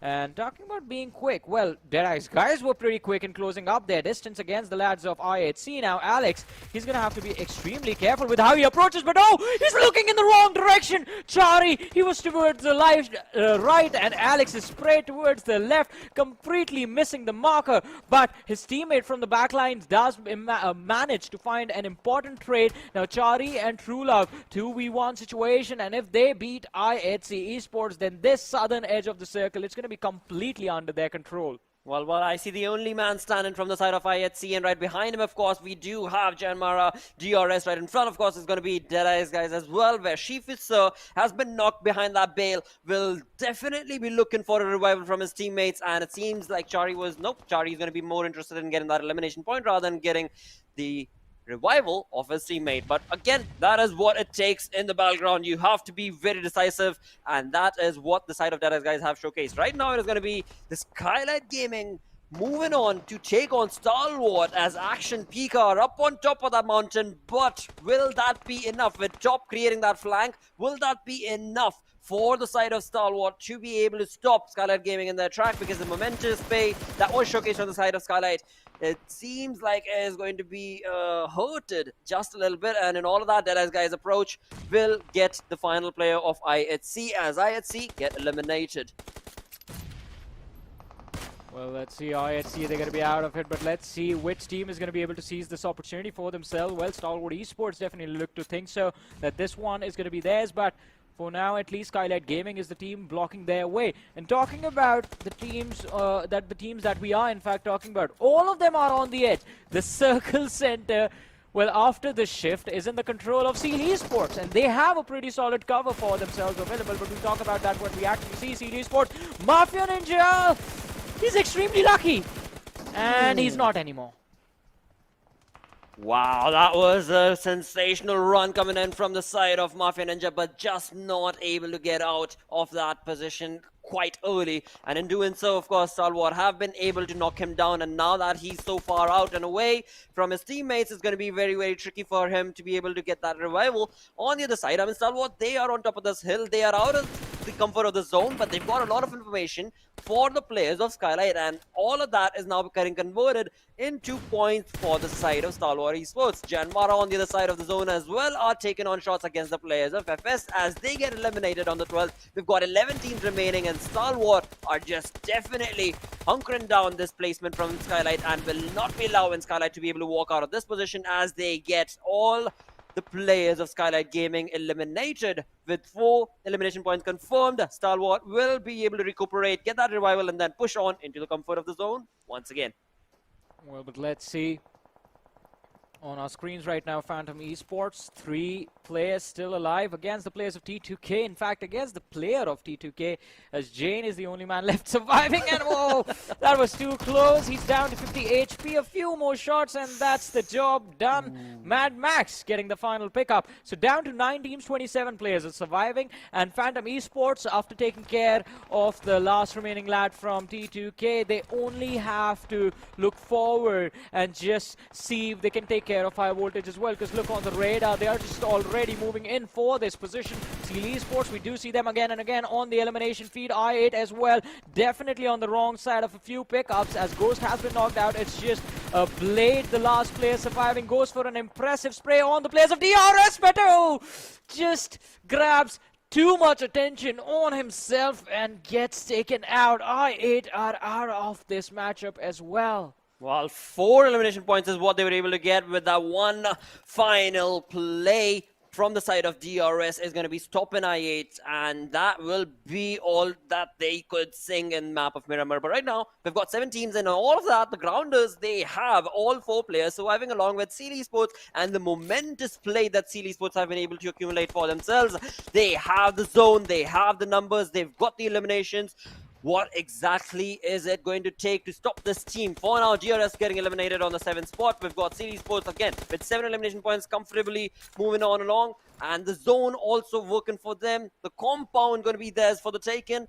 What is it going to be that will stop this team and their momentous play right here on the final match on Miramar? Well, the final game of the day, and let's see who will walk away with the win. Seal Esports all set for the action. 7 eliminations secured. Look at JyanMaara. They're doing a brilliant job. 10 eliminations to JyanMaara. Stalwart Esports with 2 players still surviving. 4 eliminations secured. But on our screens are the grounders now. They have a pretty solid position towards the southern edge of the circle. And it looks like there's a clear pathway, clear entryway leading them into the zone. But the problem is it's out in the open, so it's going to be quite tricky for them to survive. At the same time, avoid any sort of confrontation with the team sitting on the high ground on top of these ridges once they actually get there. Well, again, when it comes down to the fight that was being taken against the players of Phantom Esports, where Seal Esports have been trying to hunker them down along with high voltage, it is looking like that was the opening that the grounders were waiting for. But again, they have to be careful because JyanMaara is going to be right around in the vicinity as well. And right now, it's going to be Praveen taken down from the side of Phantom Esports. Wexy holding on the forward all by his lonesome. But again, he's out in the open. His information has, of course, been caught from the side of Seal Esports for quite some time. But he will still be able to maintain that position and slowly but surely move on into the comfort of the zone. But in all of that fight, it is, of course, the grounders who've also been able to pick up the slack and get into the zone. But is that position going to be safe enough against the evil-eyed players of Seal Esports as of now? Because they have an evil eye across the board. They've got the information across all the teams. But the team that I believe could be the X-Factor against Seal Esports is Stalwart right now. Well, Stalwart Esports doing a pretty phenomenal job. I mean, that's all we can say about them. But let's see. Oh, Wadu! Unlucky. Seal Esports is looking at him right in the nick of time. So we're down to the top 4 in this particular match. 11 players still surviving. Seal Esports still holding on to their comfort zone as of now. And Leo, look at that, with a few more shots, is going to make sure that the Grounders are going to be lacking one more player on their side. The next shift is going to decide who gets an opportunity to win the game. Well, for now, we've got all the teams in the zone, of course. We've got the side of Phantom, where Vexy is the final player surviving. From the side of the Grounders, we've got 3-man army. Shaptar was just eliminated, thanks to, of course, Seal Esports' spray. And in that, now, when it comes to the zone, it's going to be moved away from Seal Esports. Now, Seal Esports have had the safety net of this compound for quite some time, but now as they try and get into the zone, things could turn away from their safety net, but we shall have to see if the other teams are going to be able to stop them or not. It is going to be Vexy who is going to have to stop Seal Esports right now. Leo and Demo, well, never mind Leo and Demo, because they jump in and they quickly eliminate that final player of Phantom. Well, let's see Phantom Esports. They're going to be out of the contest as well. Now, Stalwart Esports, they have managed to make it this far with just 2 players surviving all this time. But the game changer is going to be the fact, and the moment they're waiting for is for Stalwart Esports and Seal Esports to collide up against each other. Let's see when that is going to happen. Look at that, the elimination ratio of the players for their particular teams. We do have Pika and Top doing a pretty brilliant job for their sides, but Seal Esports, every single player is just pushing themselves to the max, especially Demo. 9 eliminations by that one lad. I'm pretty sure no one is taking the MVP away from him. That is for sure right now, but again, when it comes down to the approach being showcased from the side of Stalwart's 2 players, that is where or rather, I do believe that they could maybe try and stop Seal Esports, but Seal Esports, I mean, even though they moved away from the safety net of the compound, they have got everything working for them. The numbers advantage working for them, the information working for them, the Grounders being so very lackluster in this entire saga. This is not the first time that we've seen them in this sort of a situation where they could definitely utilize the position, and advantage is what they could take, but they stay a bit too silent, and that is what stops them from taking away a lot of points from their position. But again, nothing stopping Stalwart, because they are slowly but surely going to be getting into the safety net of the zone, as Seal Esports know exactly where they're at, but they've got no shots. Oh, my bird. Well, you were going to say they haven't taken any shots. They were like, yeah, where? We just took down 2 players. But that pretty much seals the deal. That Seal Esports, they are going to walk away with a win on this game, as the Grounders are stuck in an awkward spot. I don't think it's going to be easy for the lads to get a revive, but Kurma does manage to make his way towards Sensi. As soon as he does that, Zigsaw goes down. 4v1, and it's done. Seal Esports, an impressive winner chicken dinner. I believe 15 eliminations is the total number. Well, what a play. 15 elimination that is, along with, of course, the chicken dinner. 30 points in total coming in favor of the side of Seal Esports from Mongolia, jumping on to the 4th position in the overall ranking. Look at that damage, dude. 3,335 damage dished out from the side of the Seal Esports. It is just absolutely absurd, the amount of demolition they were able to showcase to this lobby. Well, definitely it was a next level domination, and let's not forget they started all the way from the extreme northeastern part of the map, and then it was, I mean, the early game collision, we all remember the sort of scuffle against Regicide. Could have gone anyway, but they made sure they were very well composed, very precise with how they were taking those fights, and the end result is Seal Esports a comfortable win in the end with a lot of elimination points. They did so gracefully indeed, but right now with that, we're going to segue into a short little break. We're going to be right back with a lot more stats and what the storyboard is going to be cooking for us and these teams. Stick around.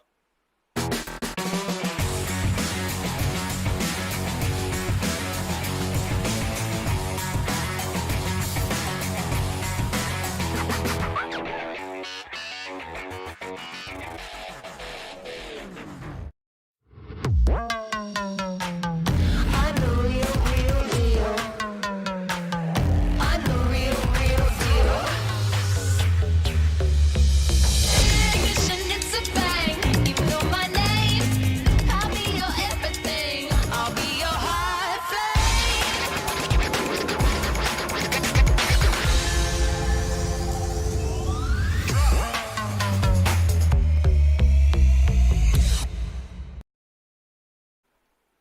Hello and welcome to PUBG Mobile Pro League right here at, of course, South Asia, where we are looking at the day number 2 coming to an end.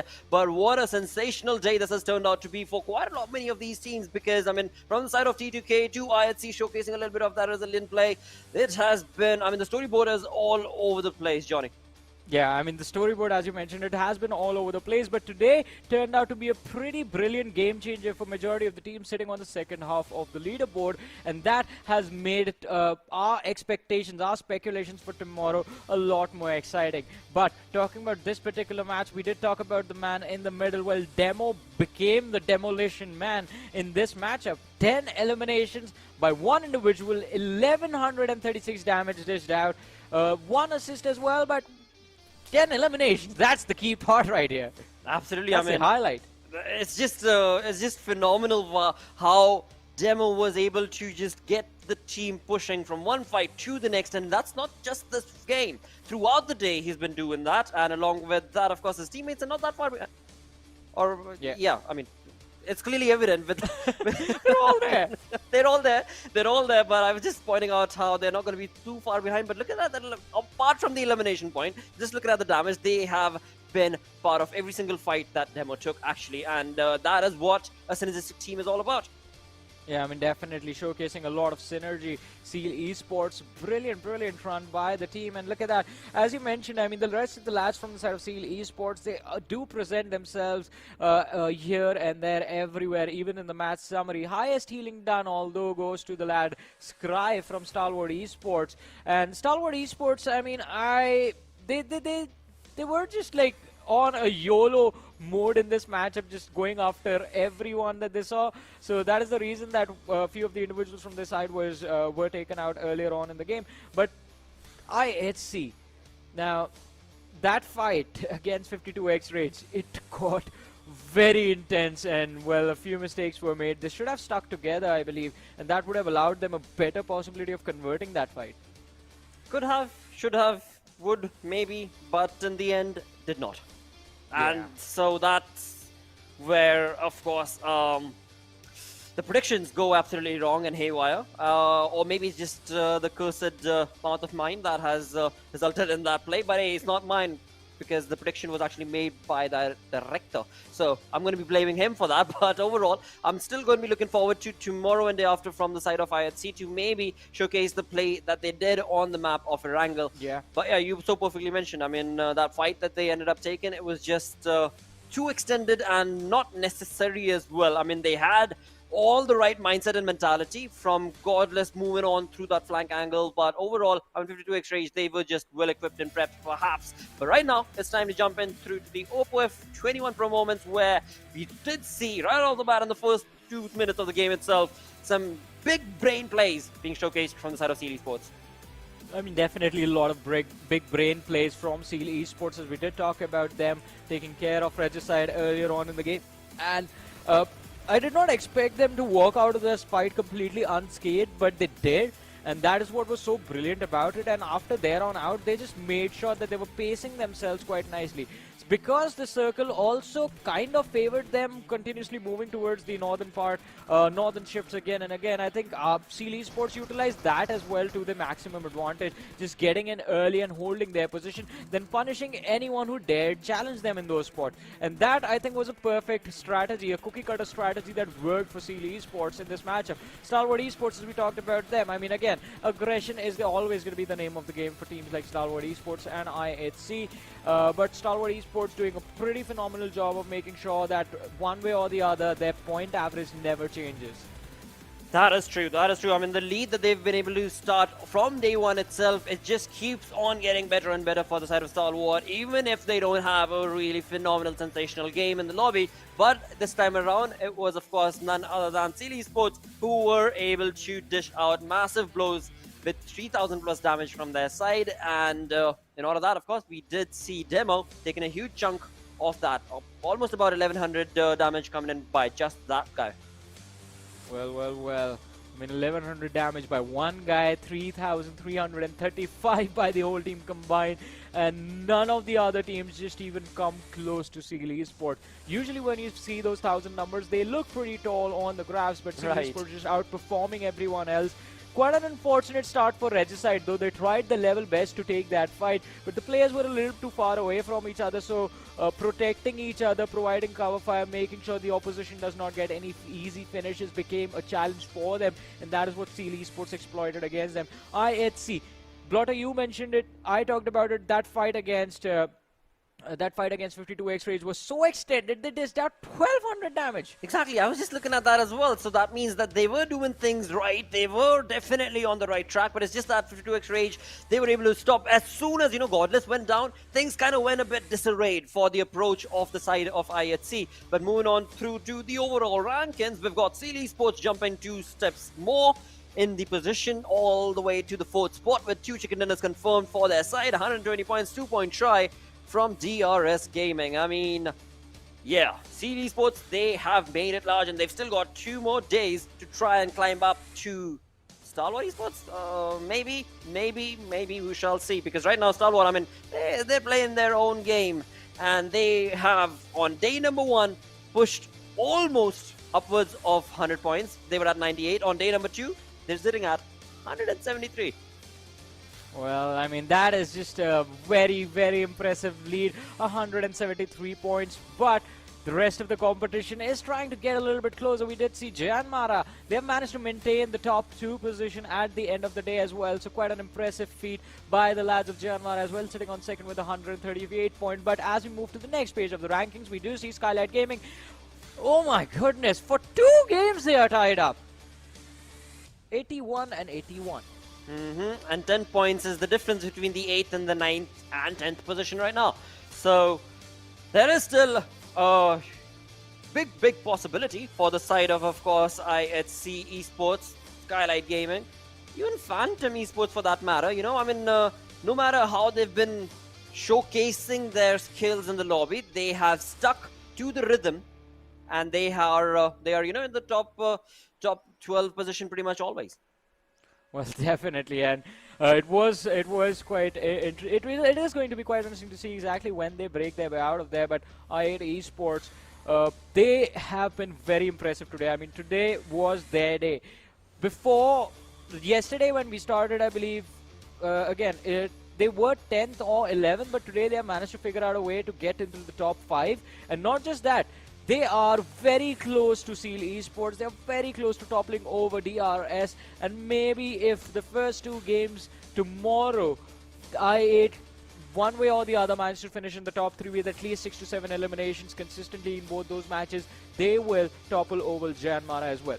Well, all sort of terms and conditions applied in this scenario are going to be that JyanMaara, DRS and Seal Esports take early exits in those matches or don't do so well. That is when i8 will definitely take a bounce. But hey, I have big hopes from i8. I was a little bit surprised when they weren't performing on day 1, but now it seems like all is well and good in the world. i8 is back.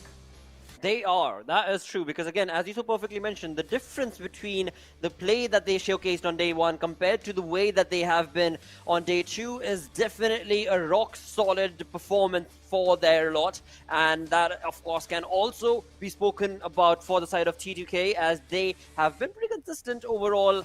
And the storyboard is, of course, dictating the exact same as well. But for now, when it comes to the entire storyline right here, it is 2 days done, 2 more days remain, and what exactly is going to change in the next 2 days? Well, I'm definitely sure quite a lot based on the way this thing is playing. Well, I mean, the competition just got tough for the lads of Stalwart Esports, I guess, within themselves. But hey, the rest of the players are trying to catch up. Demo at least has elimination numbers quite close to what Pika has for himself. It's just the survival time that are causing that massive difference between the averages, because again, the formula for MVPs have been changed, ladies and gentlemen. It's been almost a year and a half since that happened. Earlier on, it was just purely based on the number of elimination. Now it takes into account the damage dealt and also the average survival time, and those 2 factors do hold a much higher priority than the elimination numbers. But talking about comparisons, we do have a comparison of Pika up against Top, and the damage numbers, the survival time might be in the favor of Top, but just those 32 eliminations in the hands of Pika are going to keep him on the first position in the MVP rankings. That definitely will. But again, I mean, these two players, they're just competing against themselves. They have been doing so since day one. And I actually did notice when it came down to the graph, or rather the chart for I8, Crypto did kind of fall down a little bit when it comes down to the elimination points compared to his teammates. But in the end, that is not the story that, of course, has been dictated from the side of I8, wherein they definitely have had a really good day number 2, pushing on from one match to the other. They were pretty consistent in the gameplay. I mean, they were very consistent. They have managed to climb quite steadily since the start of the day. As you mentioned, that very first game, the chicken dinner be secured, and then in the next Erangel that happened, they were able to hold a very good position for themselves as well, and ending the day with a pretty decent amount of eliminations as well. So I8, their run today was phenomenal. One first place finish, 5th place finish, third going on, tumbling down in the last few matches, but then they covered up with the number of eliminations that they got. So the total tally, I8 has been able to maintain quite a consistent run today. But what about tomorrow? Now, one of the teams, one of the big names that we were seeing struggling a bit on day one has recovered. But what about the rest? Skylightz Gaming and I8C. It's high time these teams step up their game. Well, I'm sure that they will as well. If at all, I mean, today we've seen from the side of Skylightz Gaming as well as the side of I8C as well, the play that they've been able to create from one match to the other has been ups and downs, yes, definitely. But overall, it is still looking like the teams are, they're just holding on to something that is holding them back, and that, well, hopefully tomorrow onwards will not be the case, because I8C, when it comes down to the elimination points that we've seen from their side on the storyboard, looking really good. Skylightz Gaming, they were able to get that chicken, so perfect play from them as well. But again, I mean, that's not the only lot that we need to talk about, because there are other teams. The team, for example, Phantom Esports as well, right? I mean, they are the chat favorite, I guess, is how I would describe them. But overall, it is still lacking the play that they showcased on day one in the first game itself. Yeah, I mean, the play was lacking just a little bit. Overall, I have to say, I mean, Phantom Esports, they are moving slowly and steadily. Now, the only team that's ahead of them is I8C and Skylightz Gaming and the rest of the lobby above. But if they cover up that difference between them and I8C and Skylightz Gaming, then I think Phantom Esports do end up a chance of finishing at the end of this tournament in the top 8, in the top 7. But I don't think that's going to be enough. I think they want to lift the trophy. Every team does. But what is going to happen, only time will tell. But I guess that brings us to the end of the show today. It definitely does. It does bring us to the end of the day. Thank you all so very much for tuning in. We're going to be back again with day 3 tomorrow as the action continues right here at PMPL. It's a big thanks, of course, to Oppo. And along with that, when it comes down to that beautiful F21 Pro, well, it is out. It is available for you guys to, of course, go ahead and grab it as soon as you can. But yeah, for today, we do have reached the end. But thank you so much. Until tomorrow, take care. Bye-bye.